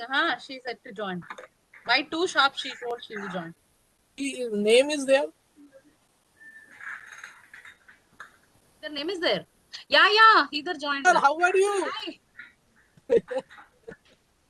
Where is Mukherjee? He's watching. He's watching. How is your poet? Oh, and he is also listening. Okay.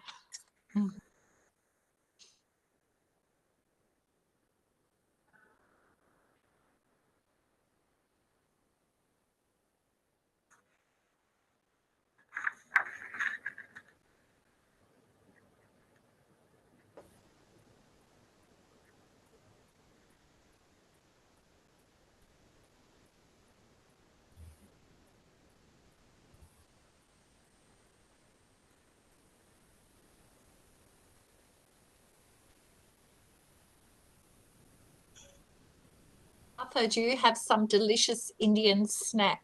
No, I am eating fruits. Some jalebi? You know Hidar. He is very much health conscious. Dan ladies. I want a Bengali sweet.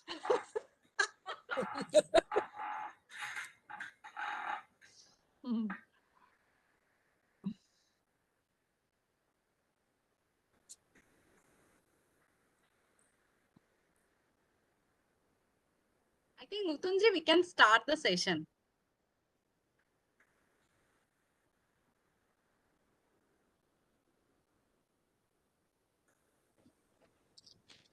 We can start the session.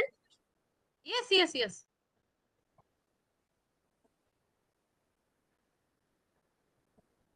Very good afternoon to all of you on behalf of entire team of CGLA. This is the third technical session and the theme of the session is status of government libraries and current scenario of LIS. It is a very relevant topic in today's digital era context. So in this session, we have 5 papers and 2 invited talk from Dr. Heather Brown from Australia and Ms. Aravinde Gajalakshmi from Sri Lanka.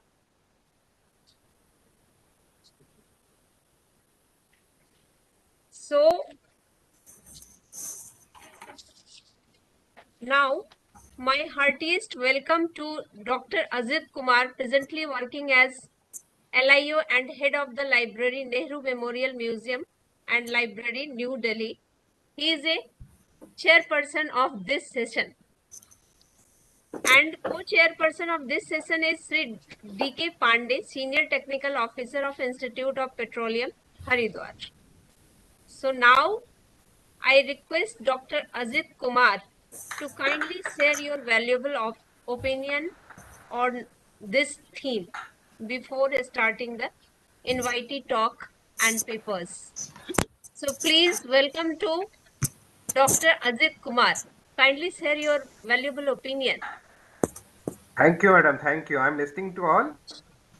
Yes, you are audible. Okay, thank you.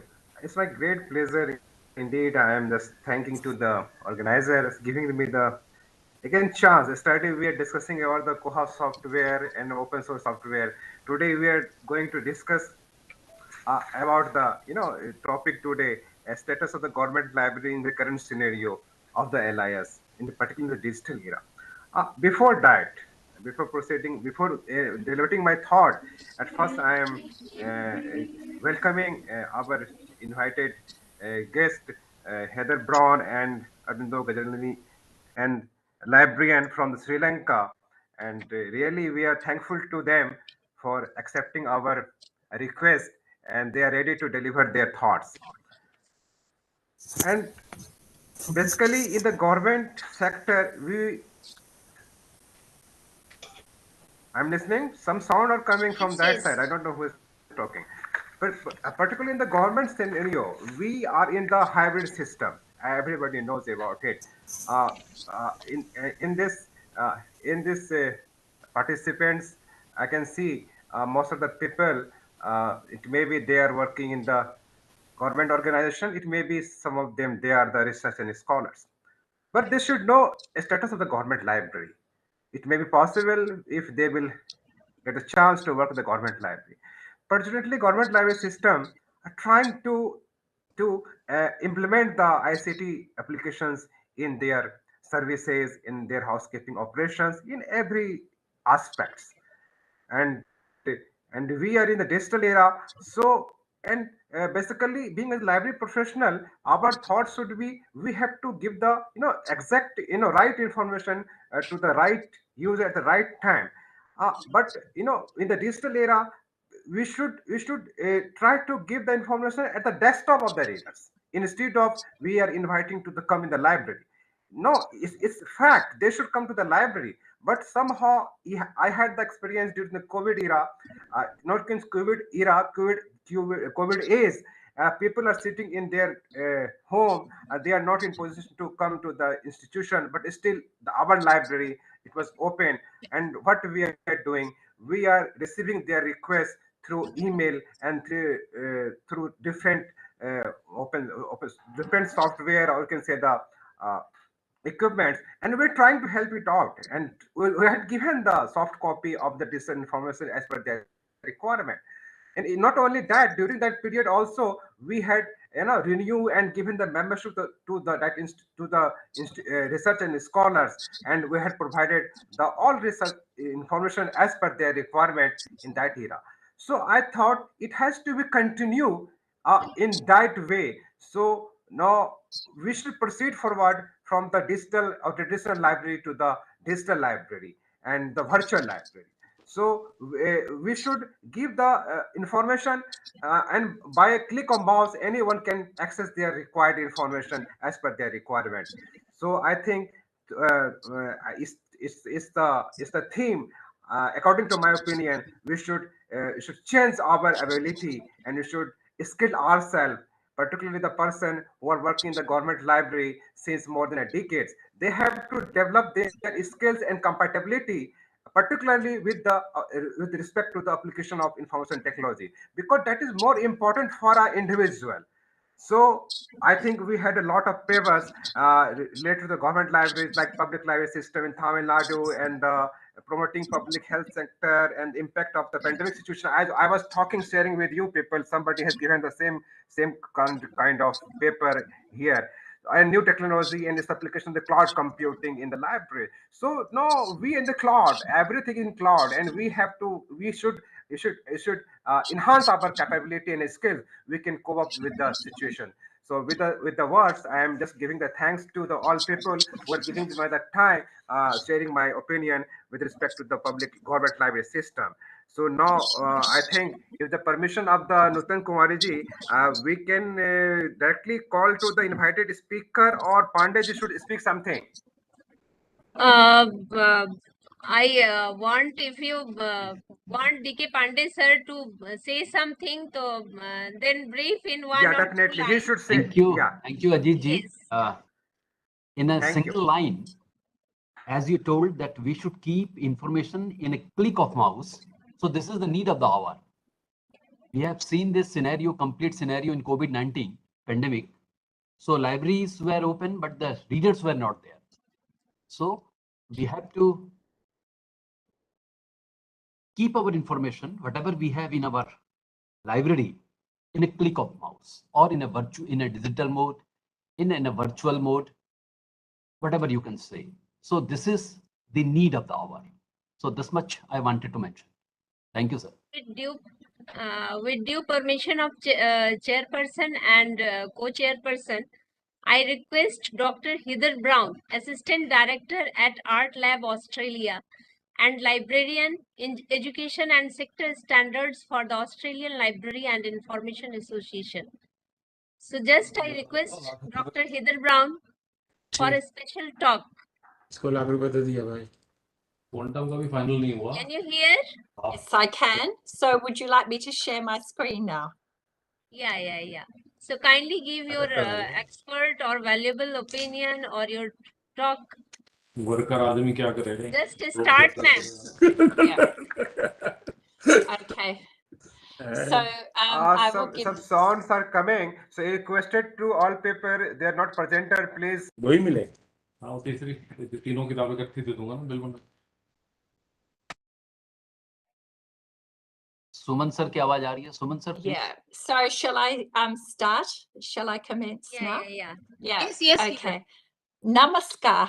Namaste. Thank you. I just need to say at the outset that although I am based in Australia, my heart is Indian. Okay. So my topic is about digitization of government library resources, because largely I have worked in government libraries all my life. Yes, so the State Library of South Australia, and also what we call our polytechnic libraries. Heather, sorry for interruption. You please put it in your presentation mode. Acha. Okay. Like that? Now, let me check. Okay. Yes, fine. No, it's okay. Yeah. And sometimes if it doesn't forward, I will go back to the other. Okay. Because sometimes there's a trick. So it is working. Good. So I have worked in government libraries all my life, and this topic is based on a project that I have undertaken for my PhD research, and also based on the work that I have done as a librarian for the South Australian government. So I was commissioned to help do a feasibility study for our government, South Australian government's arts and culture digital access plan. So what I'm about to say is informed by this, but all the organisations involved in our South Australian in the plan are government organisations. So also what I'm about to say is shaped by an interconnected way of seeing, and I've been very much influenced by a great preservationist, Michelle Clunan, who has previously taught at Simmons College in Boston in the US. So what I wanted to start with by saying that digitising is more than the tip of the iceberg. We all know this, but the powers that be simply think that digitising is popping something on a scanner. Easy. That's all it is. What's the fuss? So I'm going to unpack this.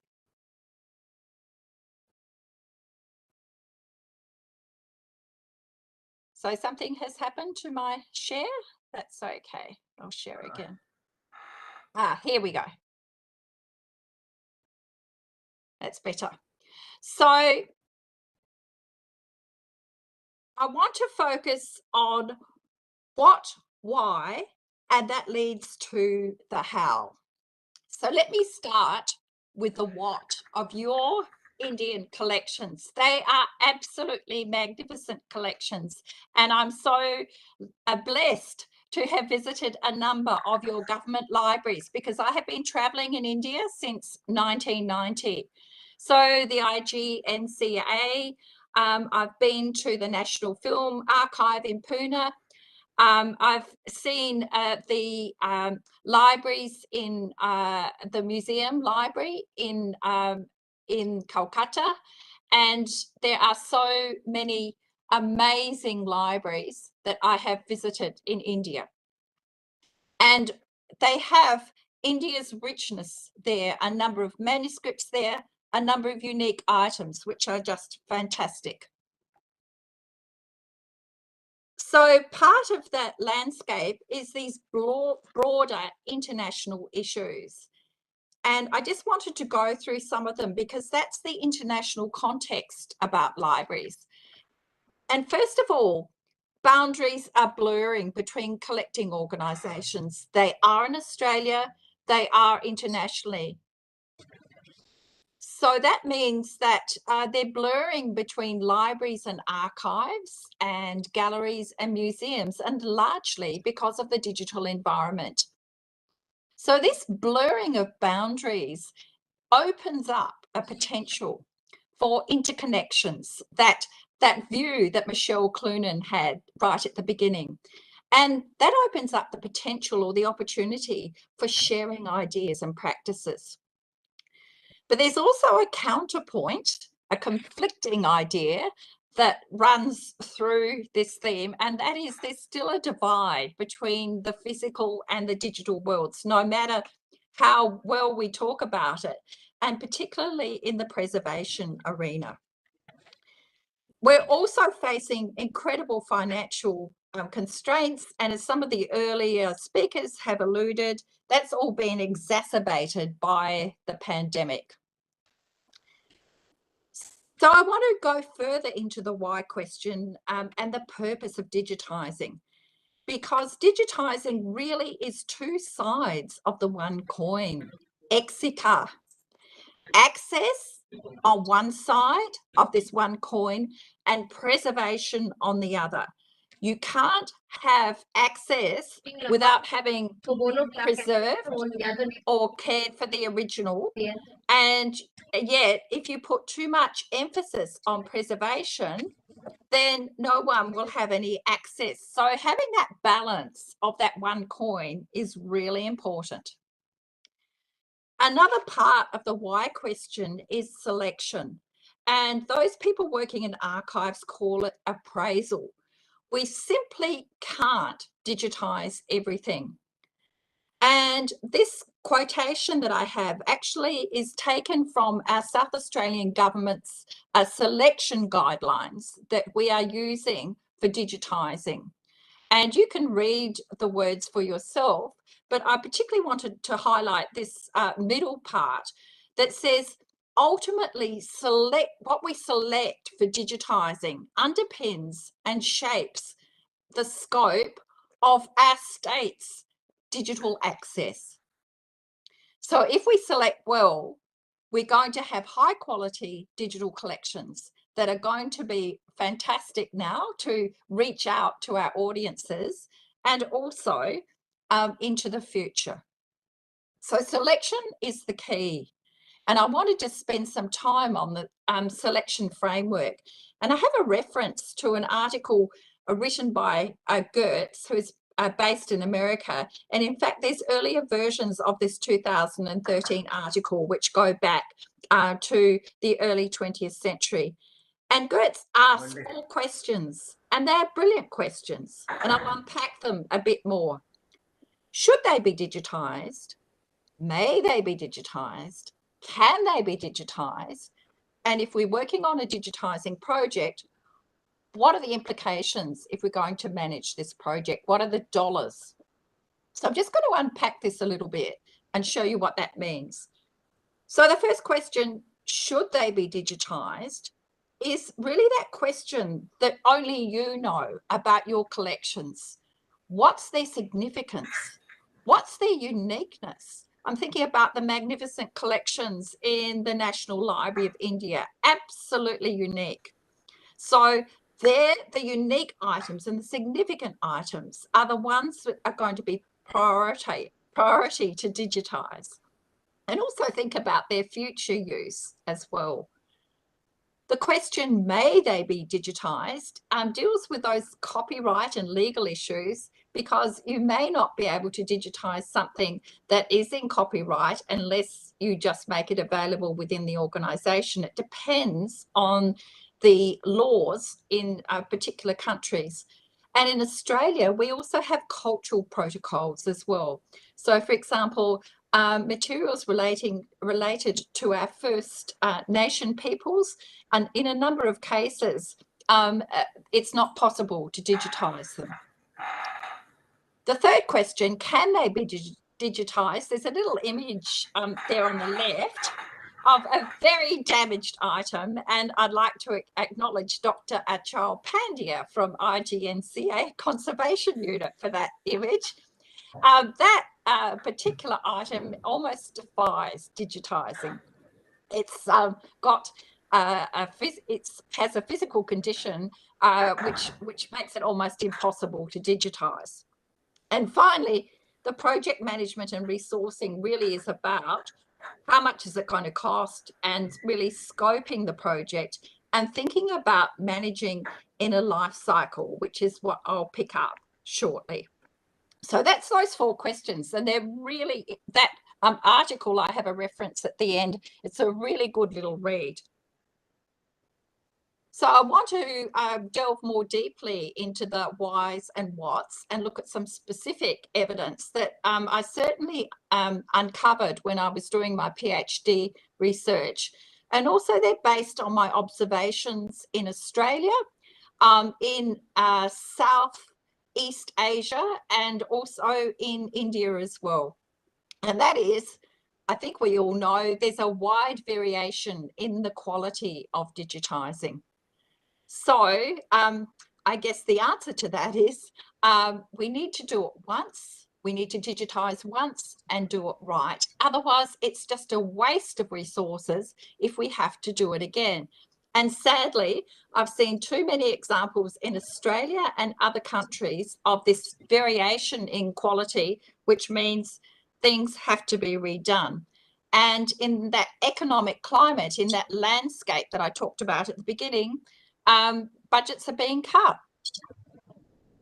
Furthermore, part of this landscape is that there's lack of understanding of that coin, that link between access and preservation, which means that these digitized materials, and I've called them assets here, are being created, but they're just being left without being cared for in the long term. So this is, resources are scarce, so we need, if we're creating digital copies, we need to use them wisely. The third example I've found are inefficient workflows, and I have found these happening in Australia and also in other countries as well. And I'll give you an example of, I've called it the undo redo, a rare book, which has been conserved. Perhaps it's been beautifully rebound. And then all of a sudden, someone thinks, oh, let's digitize it.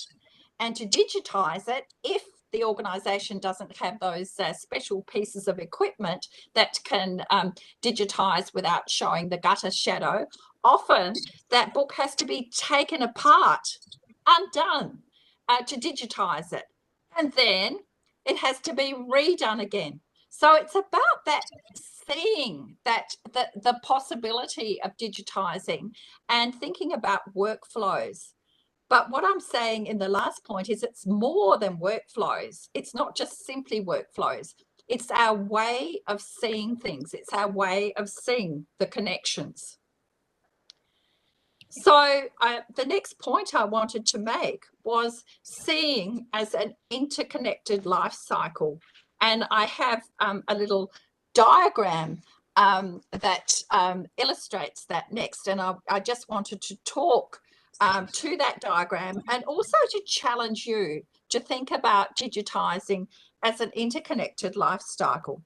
And here's the diagram. Okay, so it starts here.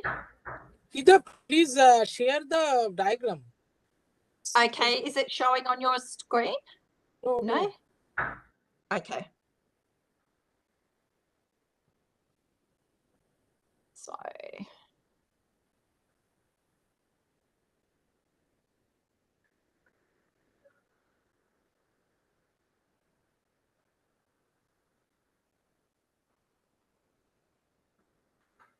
Is that It's showing fine. now? You can continue. Yeah, Yeah, you can continue. Yeah, it's showing. So here is the cycle, the life cycle. So the starting point is here. So the first part of this life cycle is selecting the points that I talked about in the beginning. We can't digitize everything. So that selection is so important. We have to have good criteria for what we're going to digitize. And certainly those working in libraries and archives will have different criteria, but they certainly talk about the priorities for what you're going to digitize.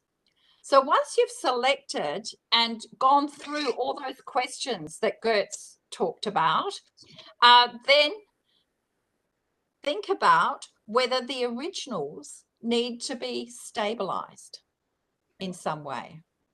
So if you've got, say, a manuscript that is a bit wavy, does it need to be flattened?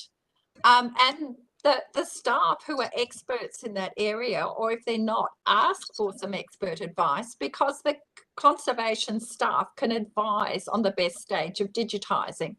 So the example I used of a book, a rare book, usually the best stage is when the book's being taken apart for conservation, because then it's flat, it's debound, so it's a great point for digitizing. But as I explained, I've seen too many examples of do, undo, redo. So this role of involving preservation, conservation staff is really important. And I noticed that in the UK, the British Library and a number of other organisations have created a position of digitisation conservator, simply for staff who have this understanding, and also the issues of correct handling. And in Australia, our National Library of Australia has just appointed someone to a position called Digitisation Conservator. So I can see this as a trend. So that's that stage. So after the items being conserved or flattened and prepared for digitising, then digitise to quality standards. What that means is do it once, do it right. Select the standards that are appropriate, and there's lots of international guidelines on digitising, including IFLA's Rare Books collection. They've done some superb digitising guidelines. In South Australia, we have developed our own based on what the National Library of Australia does, but we've tuned them to what we need, and we've agreed on those quality standards. Once they've been digitised, the items, as we all know, is useless without metadata. That is the descriptions.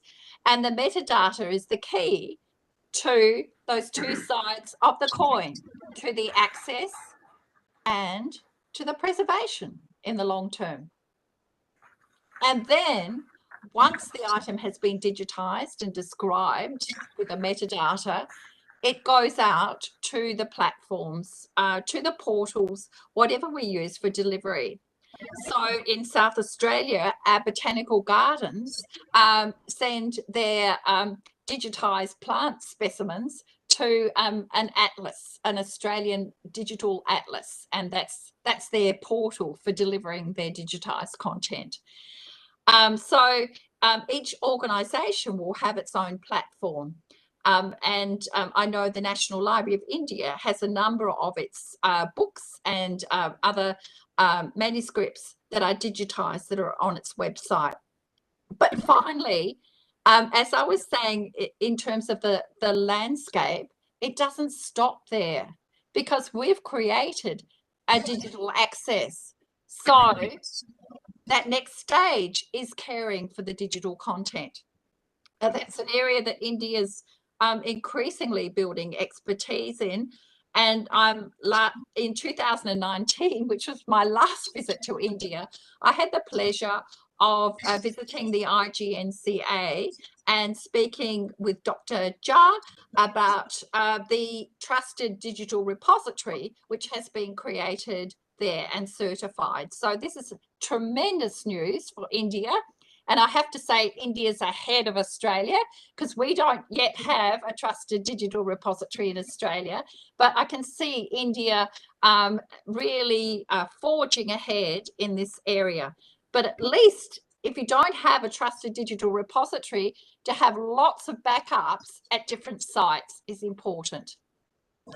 So I just wanted to move on from them and summarise and just say that I've touched on the what and why, but the how is the way of seeing. It's really seeing this whole life cycle that's so important. And if someone asks me how to manage digitisation, whatever country I was in, I would say that it's the way of seeing that's so absolutely important. And the references I have shared at the end of my PowerPoint, I'm very happy for you to access those. There's the one by Gaur.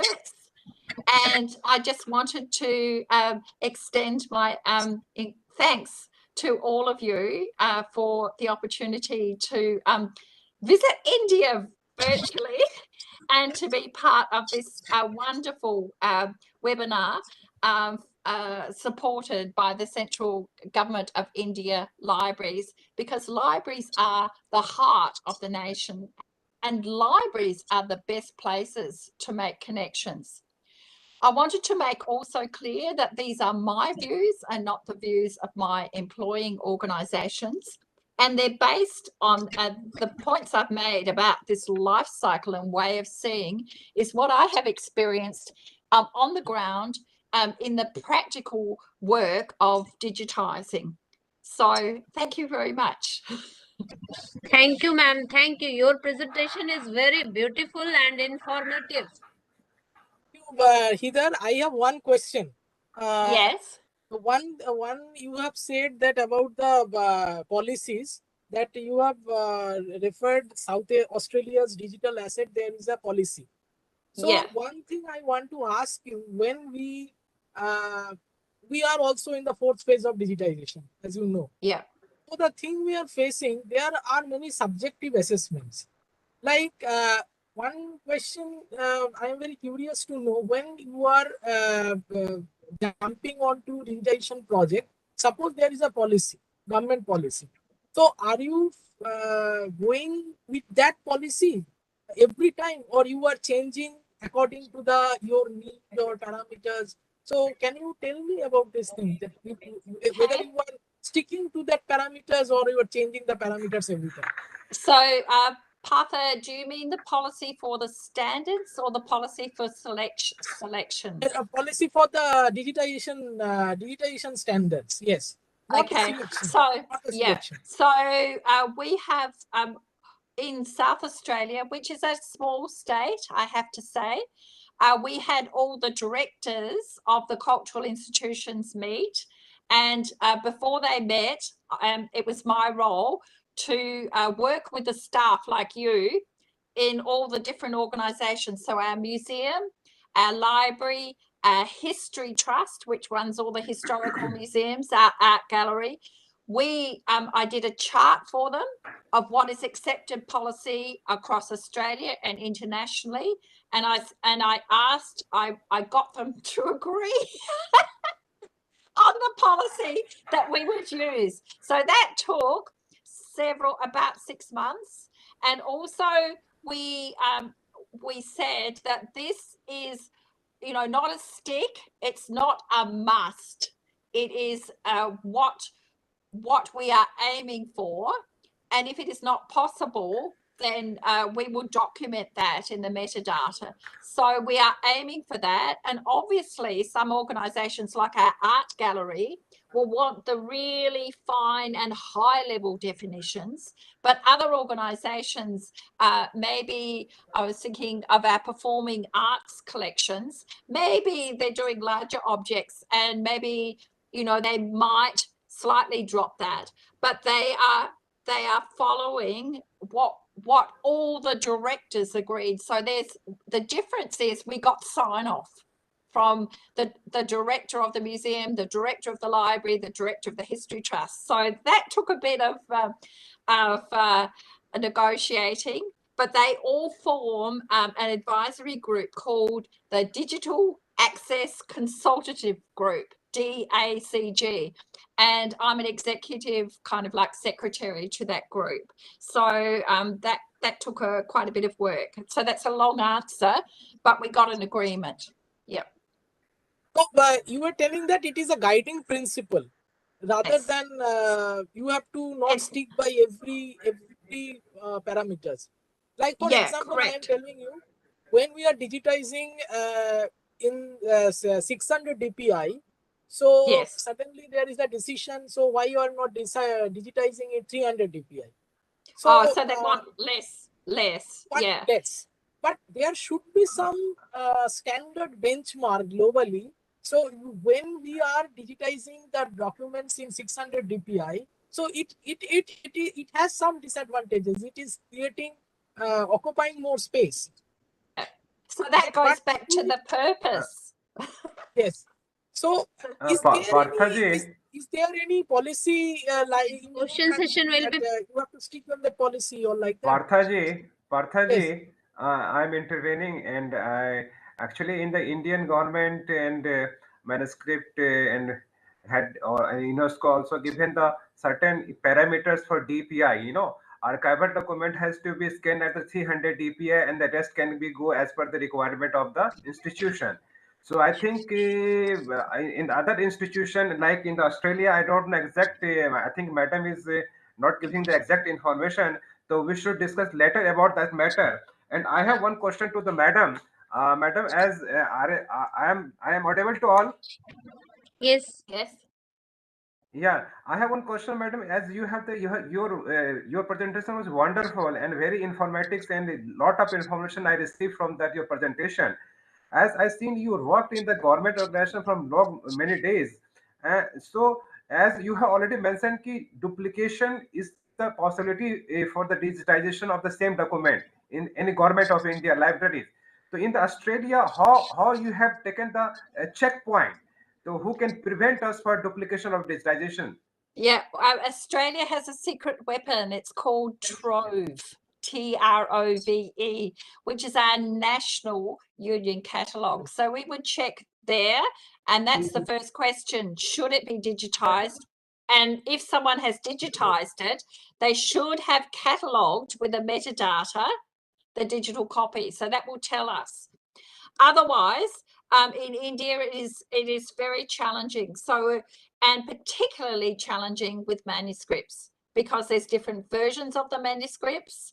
This I know, having been traveled through India, and some are more authentic than the others. So, how to do this is a metadata problem, and one of the best union catalogues are done through Delnet, for example. They've got the union catalogue, but unless you're a member of Delnet, you won't have access to that. So this is, you've hit the nail on the head. This is a big problem for India because there's not the equivalent of Trove, which is the National Library of Australia's shared catalogue. So all the libraries contribute their metadata to that. But having said that, the smaller botanical gardens organisations, they're not libraries. So they would consult with one another to check. So that is that first question, should it be digitised? Very important. So you've hit the nail on the head. And there's no easy answer if there's not this union catalogue. Yeah, I got it. And I want to share with you in the Indian government also, and NITI Aayog has taken the initiation for the government library network system, and hopefully we're in the final stage. So I think within a year, all government library has a one catalog system. Fantastic. So the problem what I discussed with you, it will be sorted out. So I'm happily sharing with you. My second question, I seen your in presentation, you had mentioned the Nehru Memorial Museum and Library you had visited. I am the head of the library of the Nehru Memorial and Museum. Okay. Can you share your some experience with that? I haven't visited that library. I put that there as an example, but I would love to. Example, fine. Next time I come, please Most welcome. invite me. Most welcome. Because I most spend welcome. my Most holidays in Indian libraries. Definitely we will call you. We will call you in some occasion. Thank you. Thank you. Nutanji, next call the next invited lecture. Yes, now I request to Miss SGM Aravindi Gajalakshmi, librarian, Gampaha Public Library, Sri Lanka. The topic is the role of public libraries for e-learning. My warm welcome to Miss Aravindi Gajalakshmi. Kindly start your talk.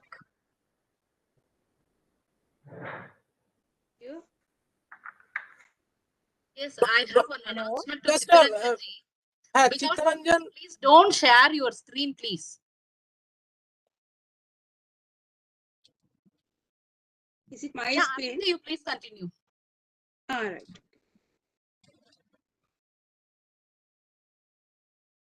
Yes, Miss Gajalakshmi, kindly start. Okay. Yeah. Today, the role of public libraries is gradually changing and moving forward. Please put it in the presentation mode so that we can see visible. Working, so that's why I put like this. Is it working? It's not. No, you put it in the slideshow. Yeah, I put presentation mode, but it's not working, so that's why I put like this. Okay, please continue. Okay. Today, the role of public libraries is Please press F5 of your computer.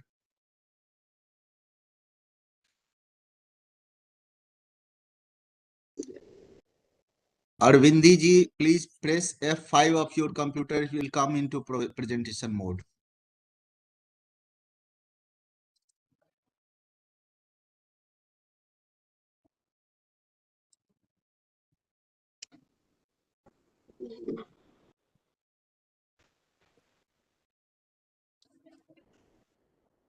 Or go to slideshow. Go to slideshow and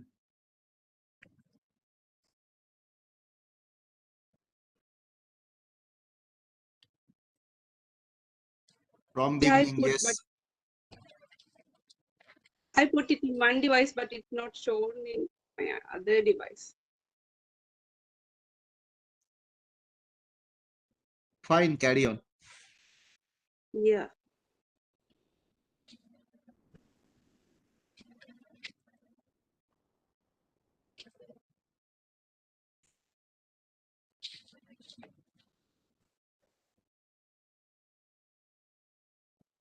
Okay.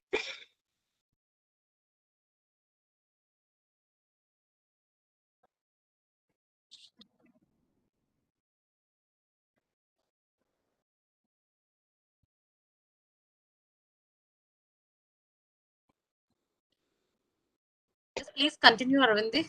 Is any problem? Today, yeah, with the problem.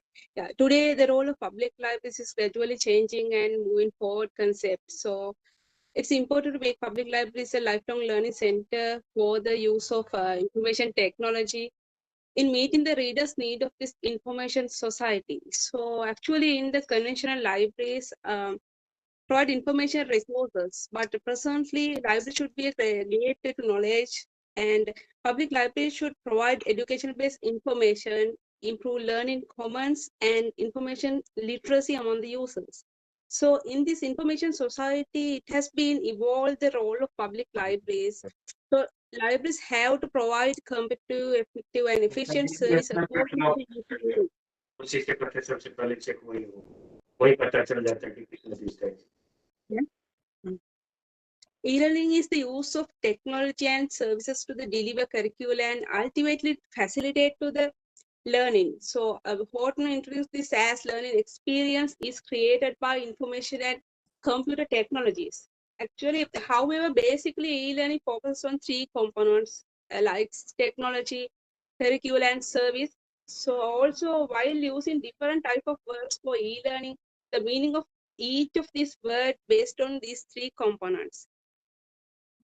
So perspective of need of e-learning for public libraries is important because it allow aggregation of e-contents and allow customized library services, commercial databases and reference services, and integrate with learning objectives. The importance of creating e-learning opportunities for public libraries has been widely discussed in recent years. So it was mostly introduced that one of the primary responsibility of public libraries is to create e-learning opportunities. So it's also seen as method of attracting readers to public libraries.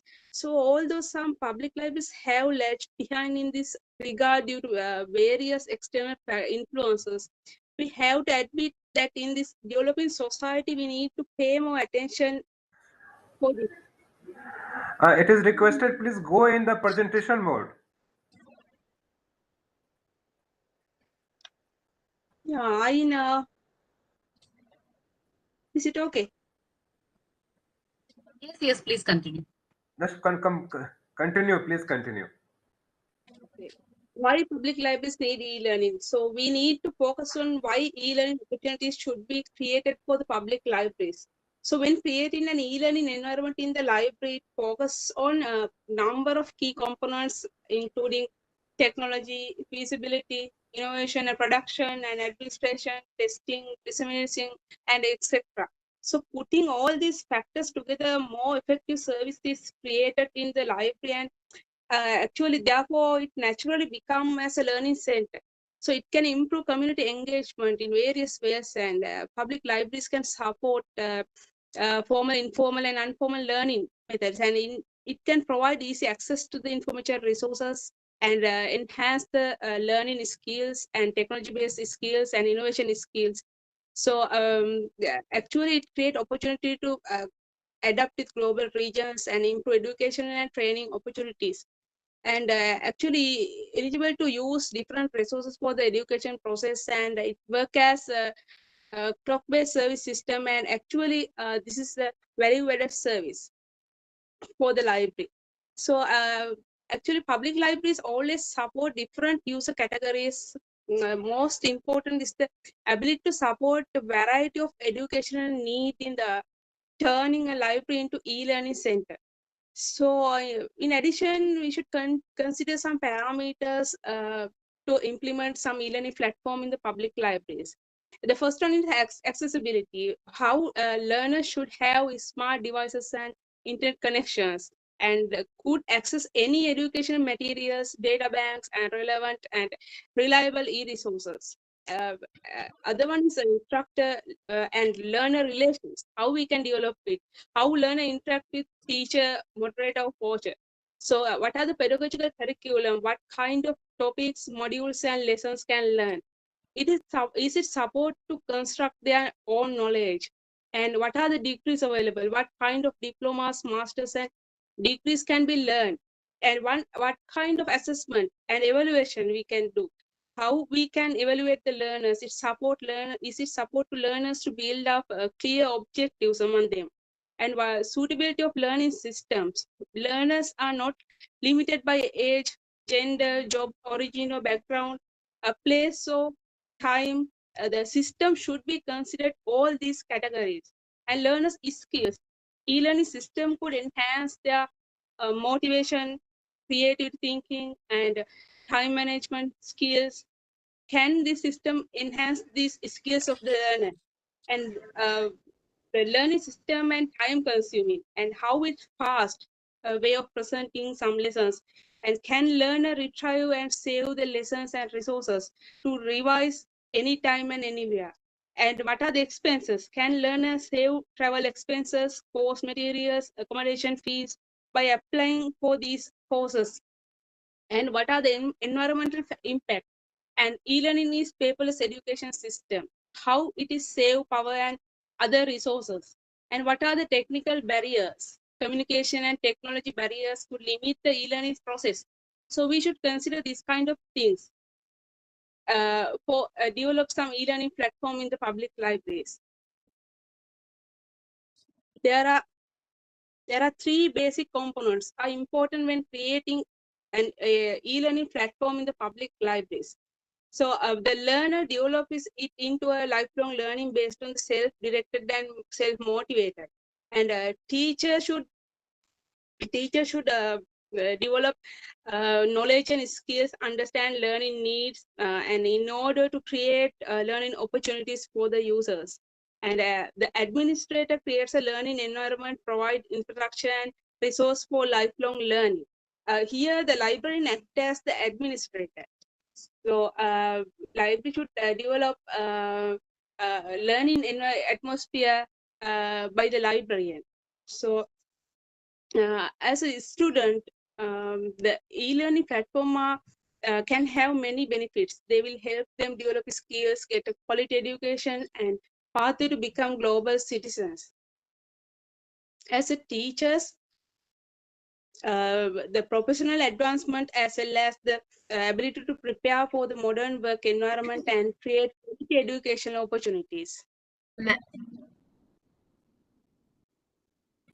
As a leadership, skills of librarian will be enhanced. And yeah. Yes, it's my request to kindly conclude due to shortage of time, because we have only 15 minutes and 6 papers. So please, Okay. if you don't mind, okay. Please conclude. Okay, fine. Thanks for the inviting for me, the CGLA, Dr.G.Gajalakshmi and Dr. Partha and organizing team. Thanks for your great patience. Okay, thank you. Thank you very much. Now, with due permission of chairperson, we should move to the paper presentation of participants. Sir, Dr. Ajit, sir.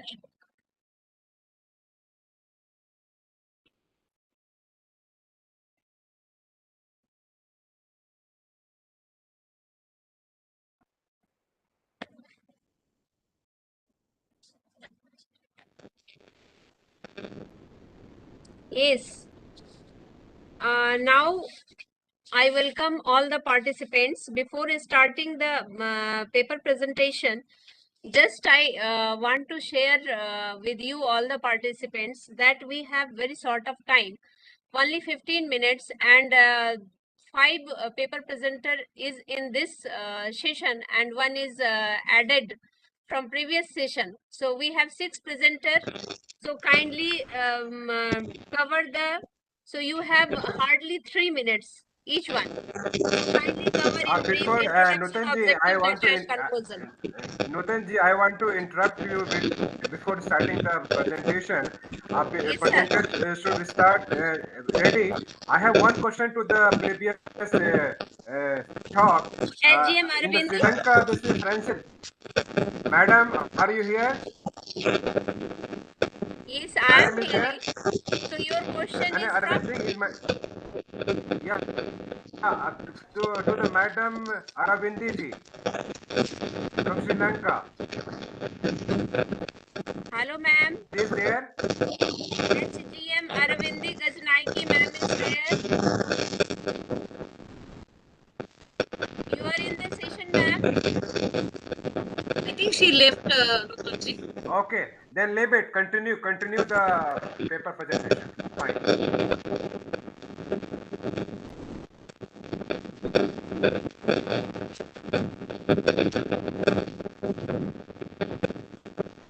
Some unwanted sound is coming. I don't know from where. Vinay Kumar Tiwari ji, please put your mic on mute. Yes.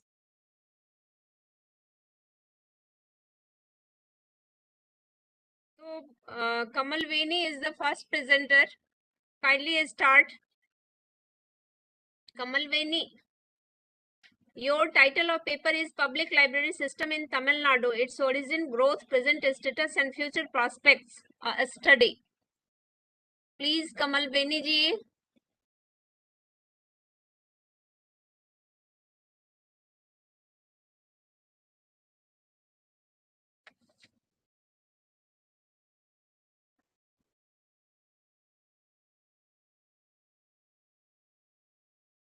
Ulaganathan sir is there. Dr. Ulaganathan sir.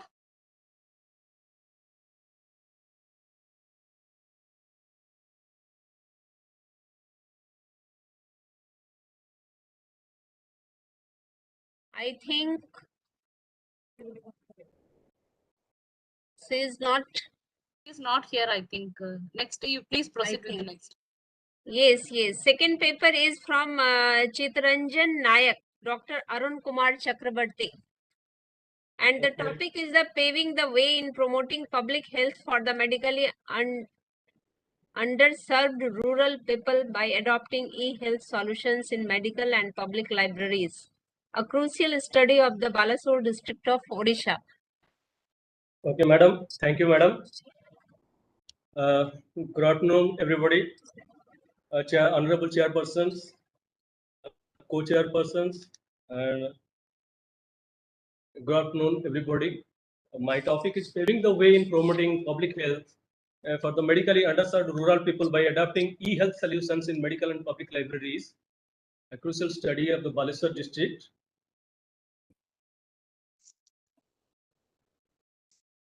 Yes.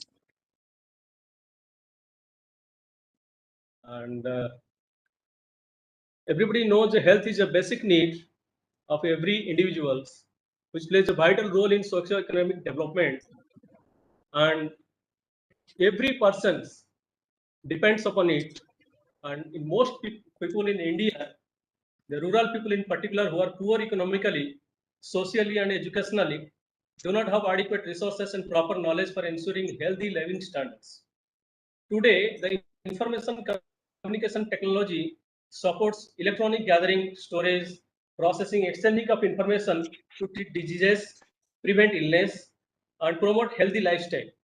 And electronic health can bridge the gap between patients and doctors and healthcare providers and the patients. It has paved the way of adoption of sophisticated form of healthcare provision based on mobile devices and such as mobile health or M-health or smart health, which uses Internet of Things, cloud computing, big data, artificial intelligence, etc.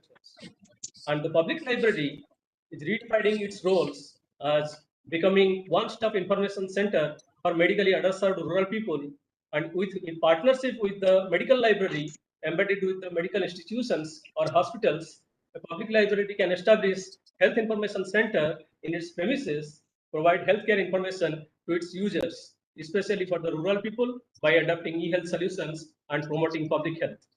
The statement of problems were the great majority of Indians live in rural areas. In an information-based society, every human being seeks and uses information to meet the fundamental requirements of life. Seeking health information is an integral part of human needs. And the government of India has started concentrating on the development of rural health infrastructures to provide primary healthcare services to most rural populations. Though the government of India is providing healthcare facilities to rural people, Sir, please it has been run Your your slide is not moving. Your slide Slide. is stuck in the first phase. So slide is, or you don't have the slide. Only you have to yeah, speak. no, I have slide. Okay. Okay. I Please, just move it please right now. summarize it because we are running. Okay, late. okay, sir. Okay, sir. My objective was to determine the relative importance of public and medical libraries in disseminating health information to its users in disease prevention and health promotion, to assess the correlationship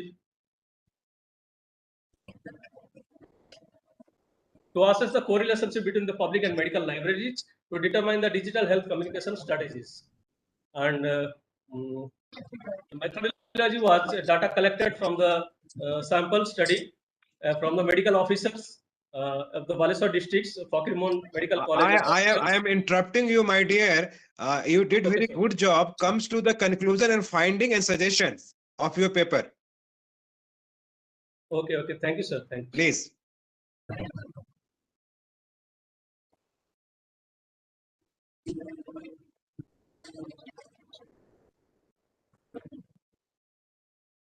Sir, most of the rural inhabitants of the Baleswar district, by findings, Baleswar district demand health information services. It's not working, sir. And the community health services center, CSC and PSC, provide health information through wall posters and billboards. And lack of financial capitals, lack of state-of-the equipments, and lack of support from rural people are some challenges faced by the medical officers. Almost all rural people are using smartphones with internet services, and majority of rural people are not using internet to seek health information. Most of the rural people are unaware of accessing the health information via internet. The significant difference between the literates and illiterates in these regards. There is a demand for health information services in the rural people in libraries, and none of the libraries promote health information services to rural people using digital or print media. Public libraries do not provide online services for accessing e-resources and document delivery system for healthcare personnel. And all of the librarians replied that they do not have community information service portal for public health to disseminate health information service. There is no cooperation between the public and medical libraries regarding health information provided with the rural people. I suggested some of the websites like Medline Plus, Health Finder, WebMD, that can be adopted by the public library or medical library to provide health information to the users, or especially rural people. Telemedicine it can use for the where the communication or distance is a critical factor. That can be also adopted by the public or medical libraries, and web portals also there, like Intuit Health Information Health Patient Portal, Reach My Doctor, etc. And community information service portals. Public libraries should adopt and provide information related to government welfare schemes and health should be fed into the databases and disseminated to the web portal for public, including rural people. And email is also one of the way for the non-clinical, non-urgent situations. And mobile health also is assisted by the smartphone to provide health information services to the rural people through interactive SMS and health information services, 24-hour services. And my conclusion is public health is bothered with the health of the population rather than individuals. Several factors, including widespread availability of the internet, the spread of in-home broadband adoption, the growth of wireless mobile band have contributed to the development of consumer health informatics. The e-health tools are the tremendous potential to encourage the adoption of healthy behaviors. It fosters the participation between healthcare providers and consumers and ensures that all crucial stakeholders in the healthcare organization and library have access to timely and accurate information to guide and e-health information that is interactive, interoperable, and personally engaging, contextually tailored, delivered to the public can enhance the healthcare quality. It can reach to diverse rural people who are vulnerable and medically underserved with healthcare information that matches their healthcare needs. Library can facilitate online access to health information among vulnerable and underserved populations. Library education programs can help consumer recognize the health of for health information need, and building the information exchange relationship that already have with many consumers. Library can help promote changes in health information seeking intention and practices. Library can help in institutional adoption of online health information by establishing health information centers for dissemination that evolve into the sustainable long-term health promoting relationships with consumers. The effort to narrow health disparities by engaging the digital divide can help underserved healthcare consumers make informed with the healthcare decisions. I can culminate that the medical and public libraries, by adopting e-health solutions, will create an environment for public health communication that will promote public health by disseminating health information to all segments of society, especially the rural people. Thank you, sir. Thank you, everyone. Thank you. Thank you, Chitranjan ji. Okay, thank you, madam. Before move forward to the other presenter, kindly raise the question if you have. Sir, chairperson, sir. I have one question. Chitranjan ji, और किसी का question है क्या? मेरा एक question है चित्तरंजन जी, मेरा एक क्वेश्चन है जे how you have shared this thing. I can't. You have to immediately don't share. Actually, other people are disturbing, na. I have to expel now. You are continuously, even if I am instructing, you are sharing your screen. You are sharing your screen. नहीं ये तो instruction है, ठीक है. Sir, extremely sorry, sir. बात नहीं. Partha ji, he is taking training now. No, sir, there is a technical issue. Sorry, sir. That's why I'm telling you. That's fine. Any question with respect to his paper? Sir, it is a technical error, sir, not mine. No problem, Chitranjan ji, that's fine. Partha ji bhi theek hai, you are also right. No, actually, now Ajit ji, actually the problem is that he has permanently shared this thing. हाँ, I see in that one. मैं भी surprised था कि कहाँ से paper आ रहा है. That's why other experts are not able to share their presentation. Yeah, agreed. He has to take an experience, and next time he will try to not repeat again. Any question with respect to his paper? Any question? Otherwise, I will ask one question. Should I ask the question? Okay, sir. Yes, sir. Chitranjan ji, tell me one thing. Your topic is the paving the way in the promotion of the public health for the medical unreserved rural people by adopting the e-health solution. While doing this research, what kind of you face the problem while getting the data? Because as you mentioned in the different rural area, there is a huge crunch of they are not implemented. The lack of the equipments, and then how you did it basically. I know in Orissa, you see, particularly in the India, 3-4 states like Orissa, UP, and Bihar. There is the below poverty line is more in compared to the other state. So how you did it, and what kind of problem you face it out? Sir, I faced many problems. There is a lack of infrastructures and lack of everything. And I asked all the medical officers of the blocks and districts. They have suggested e-health solutions will be better to provide health information to the underserved areas of the rural people, and the better means, because everybody are using now the mobile and with internet services and mobile. Through mobile applications, they can the library can provide health information services, or through web portals, library can provide health information services that can be reached to the rural people very effectively.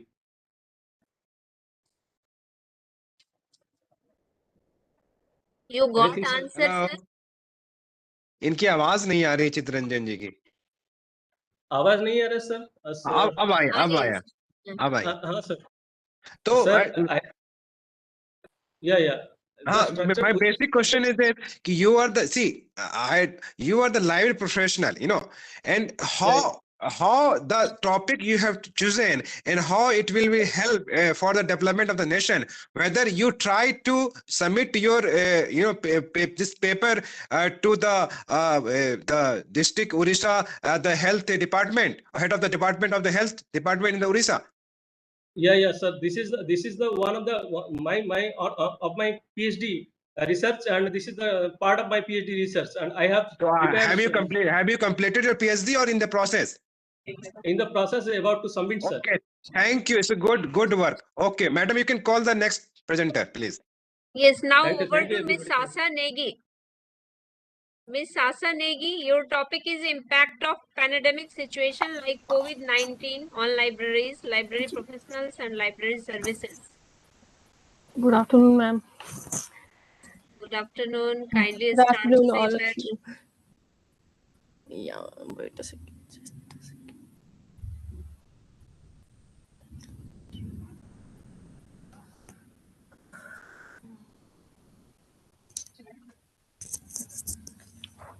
So today I want to present my paper with my co-authors, Shri.Kumar's health, on the topic of impact of pandemic situation like COVID-19 on libraries, library professionals, and library services. About this paper, through a rapid bibliometric study of library publications associations with COVID-19, we first identify the impact of the pandemic on library operations, library services, collections, and library professionals. The result of this papers contribute to a far better understanding of the results of coronavirus on university libraries, library professionals, and library services, and how they overcome with the pandemic situation with the employment of library resources.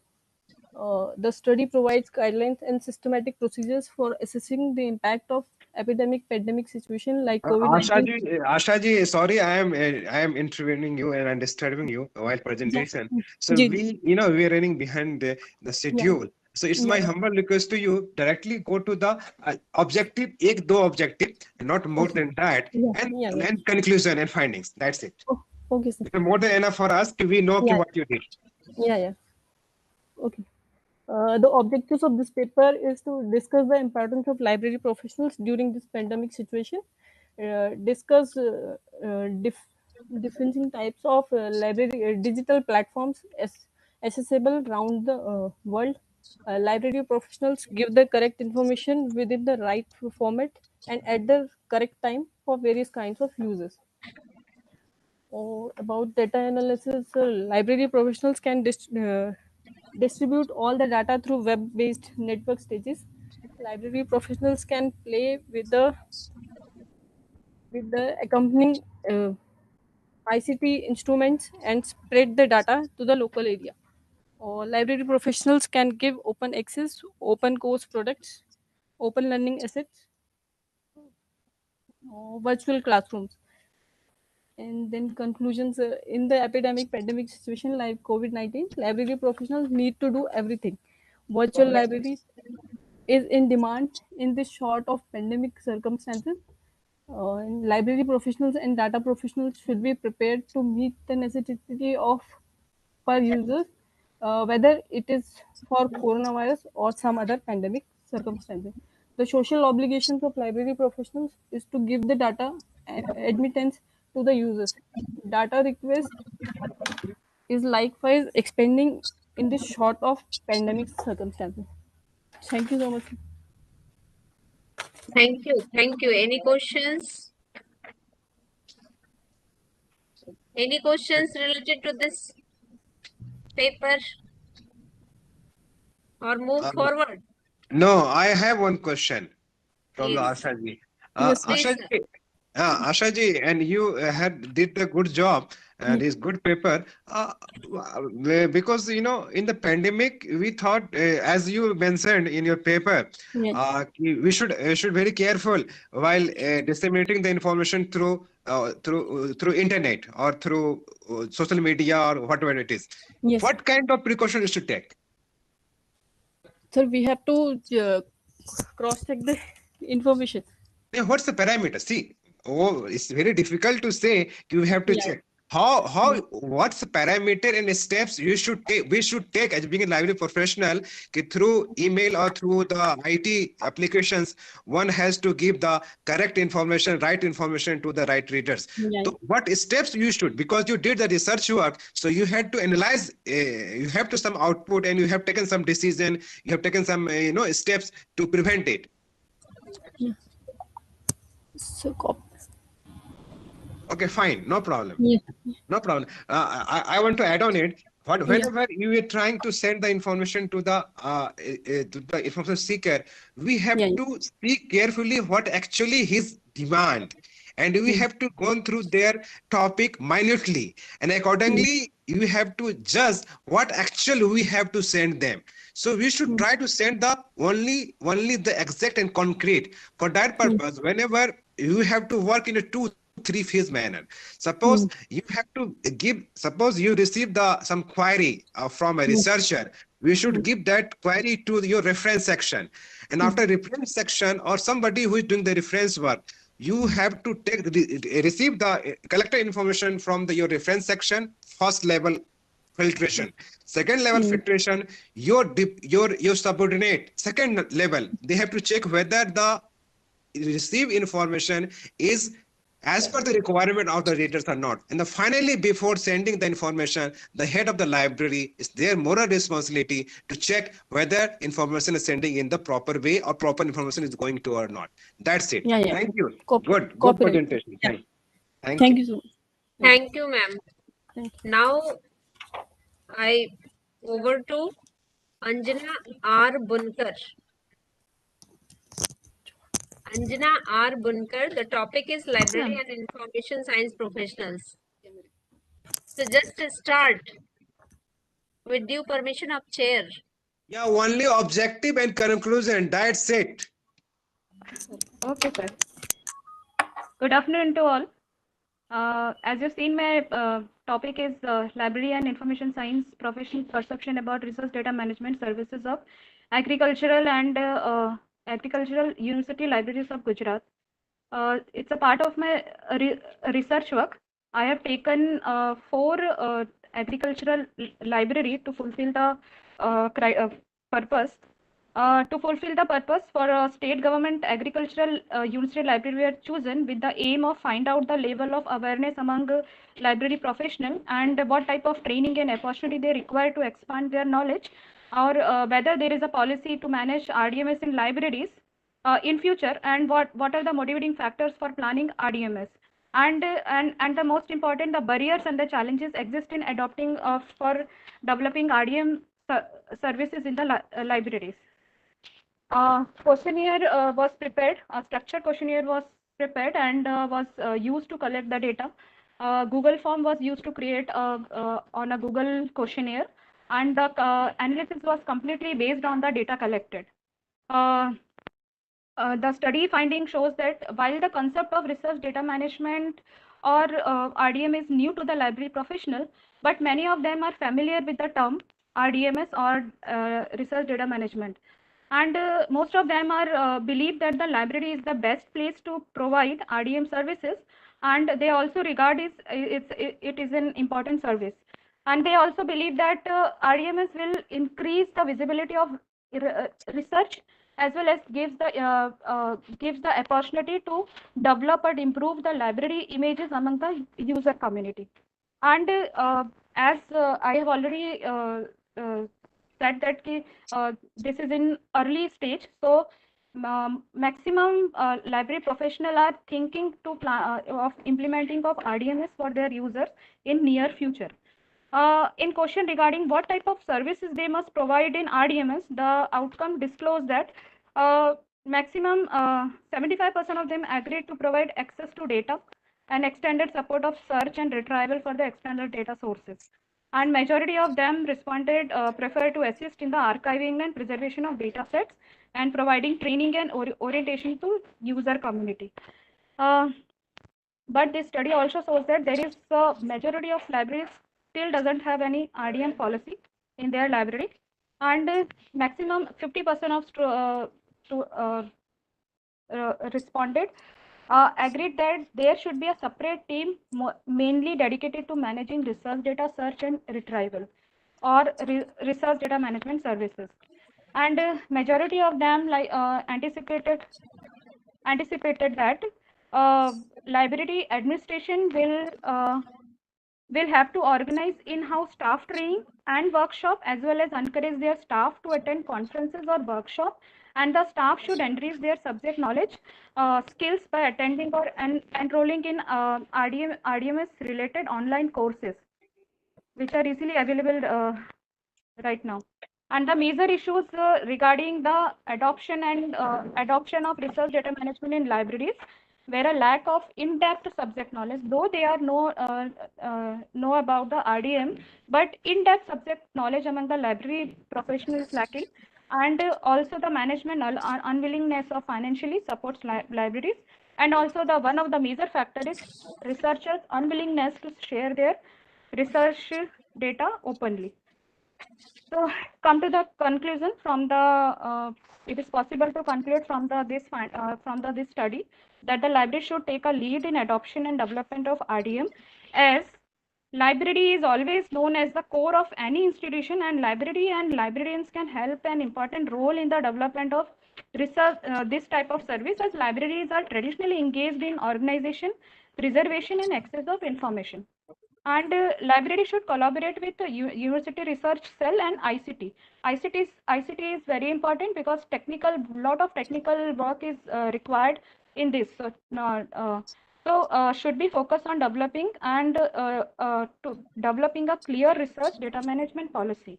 And library should also hold regular training, workshop, orientation for their staff as well as stakeholders on how to develop, make available and use research data. And finally, I would like to conclude, to point out that there is a lot of work to be done in order for research data management to be successfully implemented in libraries. Thank you. Thank you. Well presented. Have you any questions? Raise questions. Any question from the any attendee? No. No. I have one question. Madam, you did very good job. Very good job. I want to know from you, what is the importance of RDMS in the library, in the point of view of the alliance professional and the readers of the library? Sir, research actually nowadays there are funders, governments, there are funding agencies. They are funded lot of research, and they are also expecting that these monies are public money, and they are also expected that these research data and findings should be made public. And the library is one of the place where they can easily access. So I think my answer is I'm talking in the point of view of the library professional and the users. Library professional and the users. What is the importance of the RDMS system? Okay. You're talking about the research data management services in the library, in the point of view of the library professional and the readers of the library.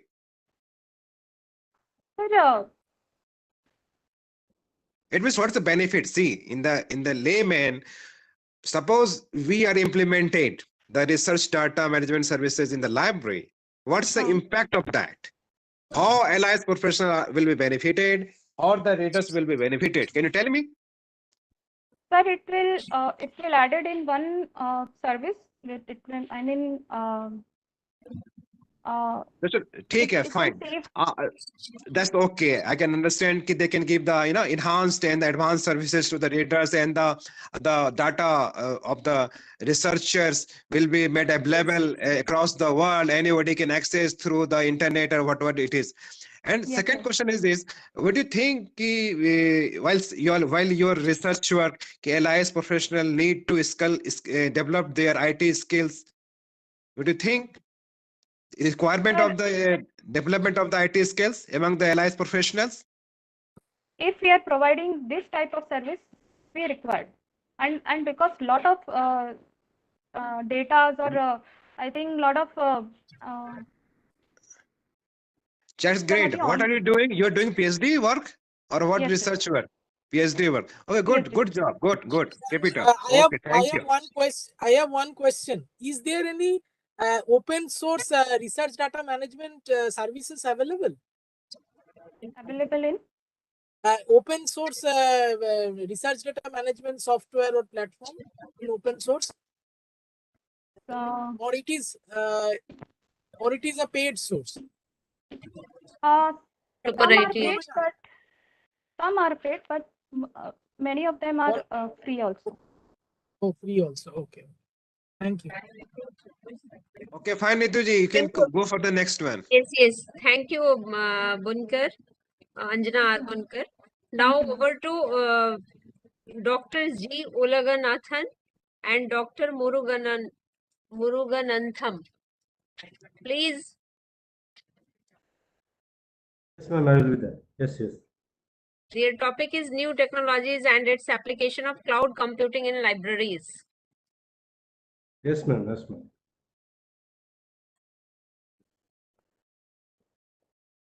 This is the last paper, madam. One more added, that is Vinay Kumar Tiwari. Okay. His Then paper was on previous session. Okay. So this is request to the my dear presenter. Please go quickly, objective, and conclusion. That's it. Okay, sir. Thank you, sir. Good evening, everyone. My name is Muruganandam, research scholar of Dr. S.N.S. College of Engineering and S.N.S. College of Arts and Science. And my guide name is Dr. G. Ulaganathan, research based Dr. S.N.S. College of Arts and Science. Excuse me, sir. They're hearing, sir? Yeah. Just go ahead. Go ahead. Okay, sir. Sir, this is a cluster, the cloud.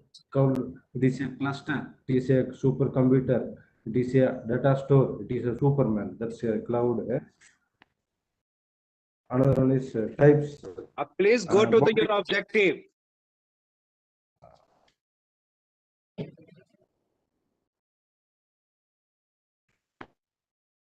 And sir, application of library, and then Okay, just go to conclusion. I think there is no objective in your paper, so you directly go to the conclusion. Okay, sir. And services and conclusion. That's it. Or benefits, you can say the benefits also. Fine. Okay, sir. Cloud computing application in library, sir. Actually, we are application in building digital library and repositories. Like DSpace, we are using that, sir. And another one is searching library data, like OCLC. From the OCLC, searching from the database, data. And another one is website costing, that like Google and Nimbus also.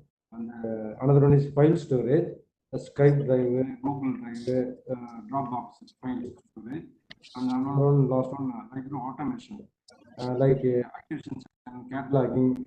We are using that cataloging Mark 121 format, Jet 3.150. That Mark format, we are using that the cloud based.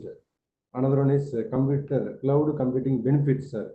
Sir, actually we are reducing cost. That we are implementing libraries that are reducing cost. Another one, easy to installment and maintenance. Another one, increasing storage and highly automated, flexibility, better mobility, share resources, like all the informations we are sharing. any files we are sharing that another libraries also based on cloud. My conclusion, cloud computing is increasing the use of internet and web technology.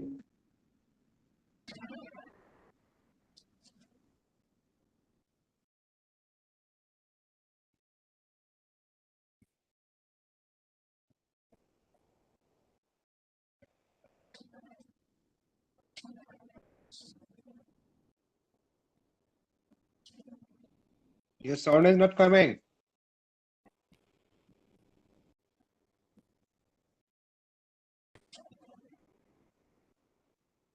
Also, it has bulks and plus point of information access and the sharing environment. However, its limitation and the tentative problem are also being resolved.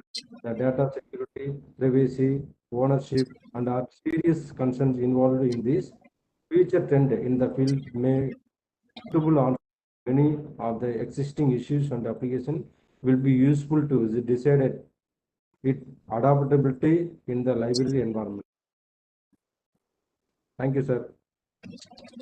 Any question, Nutanji? Any question? Participants?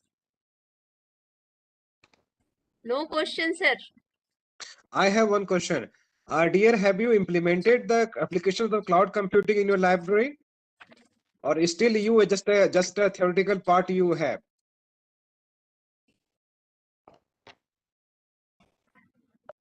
Have you Hello, sir. implemented in your library? Yes. Hello, sir. Have you implemented the cloud computing applications in your library? Yes, sir. We are in applied computing that numbers also, sir. What you did in your library? Can you tell me? Sir, we are in services cloud basic like NB Nimbus, sir. Nimbus remote access. Remote access services you provided. Good. Sir. Madam, next presenter. Next, Binay Kumar Tiwari.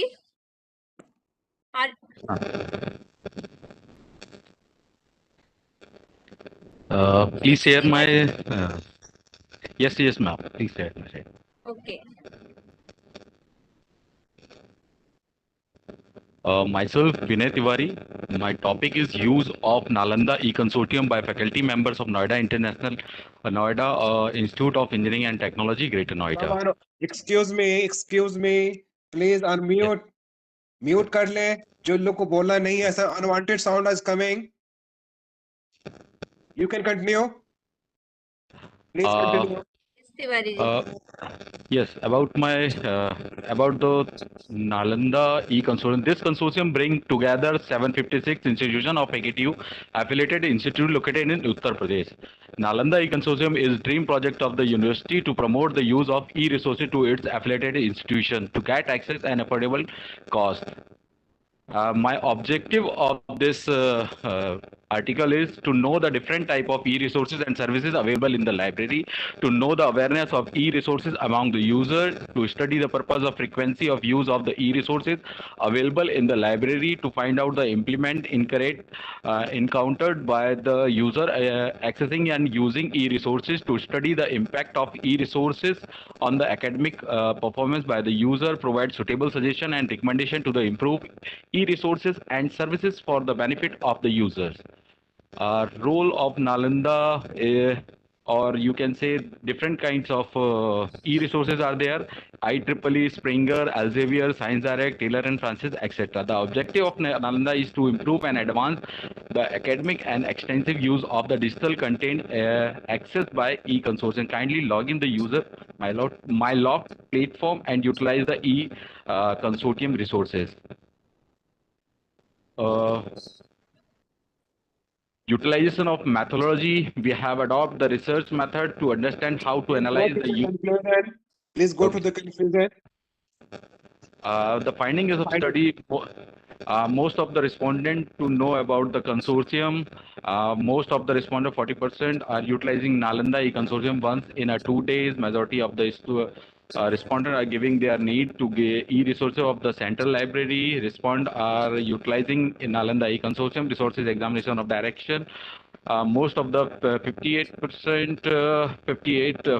respondent are really upon Nalanda e-consortium resources of their explanation. The serious issue is utilization of Nalanda e-resources administered in lacking of terminal and badly arranged timing.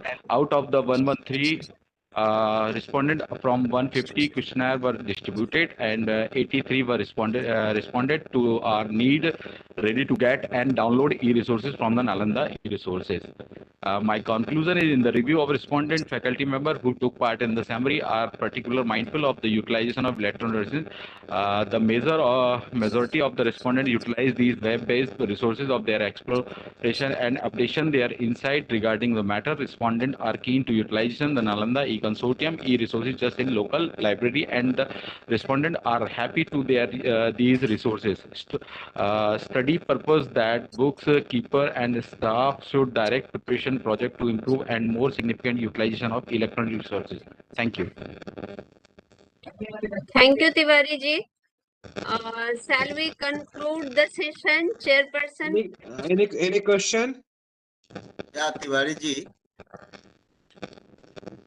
Sir. Just I want to know, does it matter for a user or faculty member that from which consortium you are providing the service? Does it have any relevance? But there is no resources to faculty and student or user. It is good. Something is happened to something is for him. No, my question is not that. My question is that does it matter for user that you are providing or using the consortium, Nalanda consortium platform or AICT consortium platform? No, sir. Or But does it matter for user? no, sir. Then what is the study use of this study in context of Nalanda?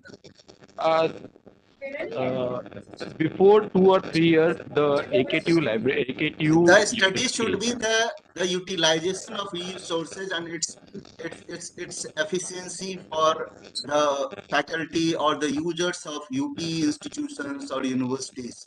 It's not means what I am telling you, that whatever the research you have done, that have done the good things, your data collection, your analysis, everything is good, but the topic itself is very big. Why should I go? I am providing from Nalanda, that's good. If I will provide from AICT consortium, that will also good. So it is not good or bad assessment of Nalanda. If you have compared it with other consortium, then it could have been done better. That's my thinking about the research. Thank you. It is not anything wrong about your research. But your direction, your orientation, if you want to publish it as a paper, then you have to think it. Otherwise, it will be rejected by your reviewer. Okay, sir. Thank you. Thank you.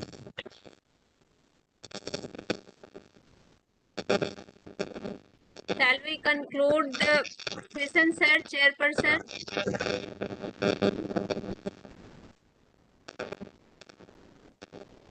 Yes, we can, ma'am.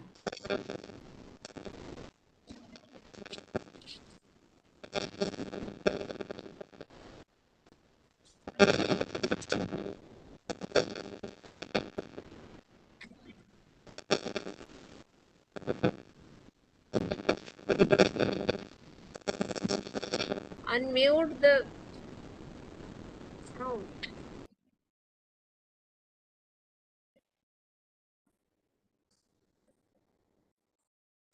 Yes, now we can conclude. I request. Okay. Where is Aditi? Yes, now we can conclude. Yes, ma'am, we can. I think Chairperson is not. Yeah, chairperson is busy somewhere. So, Ajit Kumar ji, Ajit जी नहीं है क्या? I think हो सकता है connection cut गया हो. He left. I. Ajit जी तो है. Okay, it's okay. मैं पूरा हूँ भाई. आज बंद करो. मैं कितने इक्विपमेंट आज यूज किए पूछो मत. चलिए, that's Sir, we conclude the session, sir. Definitely, madam, you should go forward. You okay? Ajit sir, So, sir Ajit sir, मैं 2 दिन से देख रहा हूँ आपके यहाँ नेटवर्क कनेक्शन की जो बैंडविड्थ है वो अच्छी नहीं है। नहीं सर, मैं थोड़ा सा अगर मैं बताना चाहूंगा। एक्चुअली ना हमारे यहाँ प्रधानमंत्री संग्रहालय का कार्य चल रहा है ना, तो जगह जगह कट फट बहुत ज्यादा हो रहा है। तो इसके लिए हो रहा है क्योंकि आपका तो नेटवर्क अच्छा था। वायर्ड से कटफट हो रहा है, वायरलेस ले लो। यहाँ पे थोड़ी सी सिक्योरिटी रीजन है ना। और आप तो पीएमओ के नजदीक है सर, आप तो सीधा सैटेलाइट से ले सकते हैं। बंद ही कर दो। This is the problem. साथ में हमारे कुमार संजय जी हैं, उनसे कुछ करवा लो। हाँ नहीं, ठीक है, we will do it. Thank you, thank you, madam, thank you. Go ahead. Nutan ji, go ahead. yes. So we are very thankful to chairperson. We got valuable information throughout the session from our chair, Dr.A.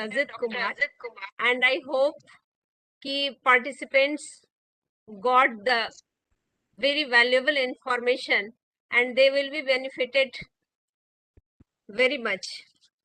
So once again, I'm very thankful to chairperson, co-chairperson, Dr. D.K. Pandey sir, invitees, and all the authors, and especially all the attendee and participants of the conference. So once again, thank you very much to all of you. Now move to other session. We are already. Thank you to all. So thank you to all of you. Thank you, ma'am. Thank you. Thank you. So now move to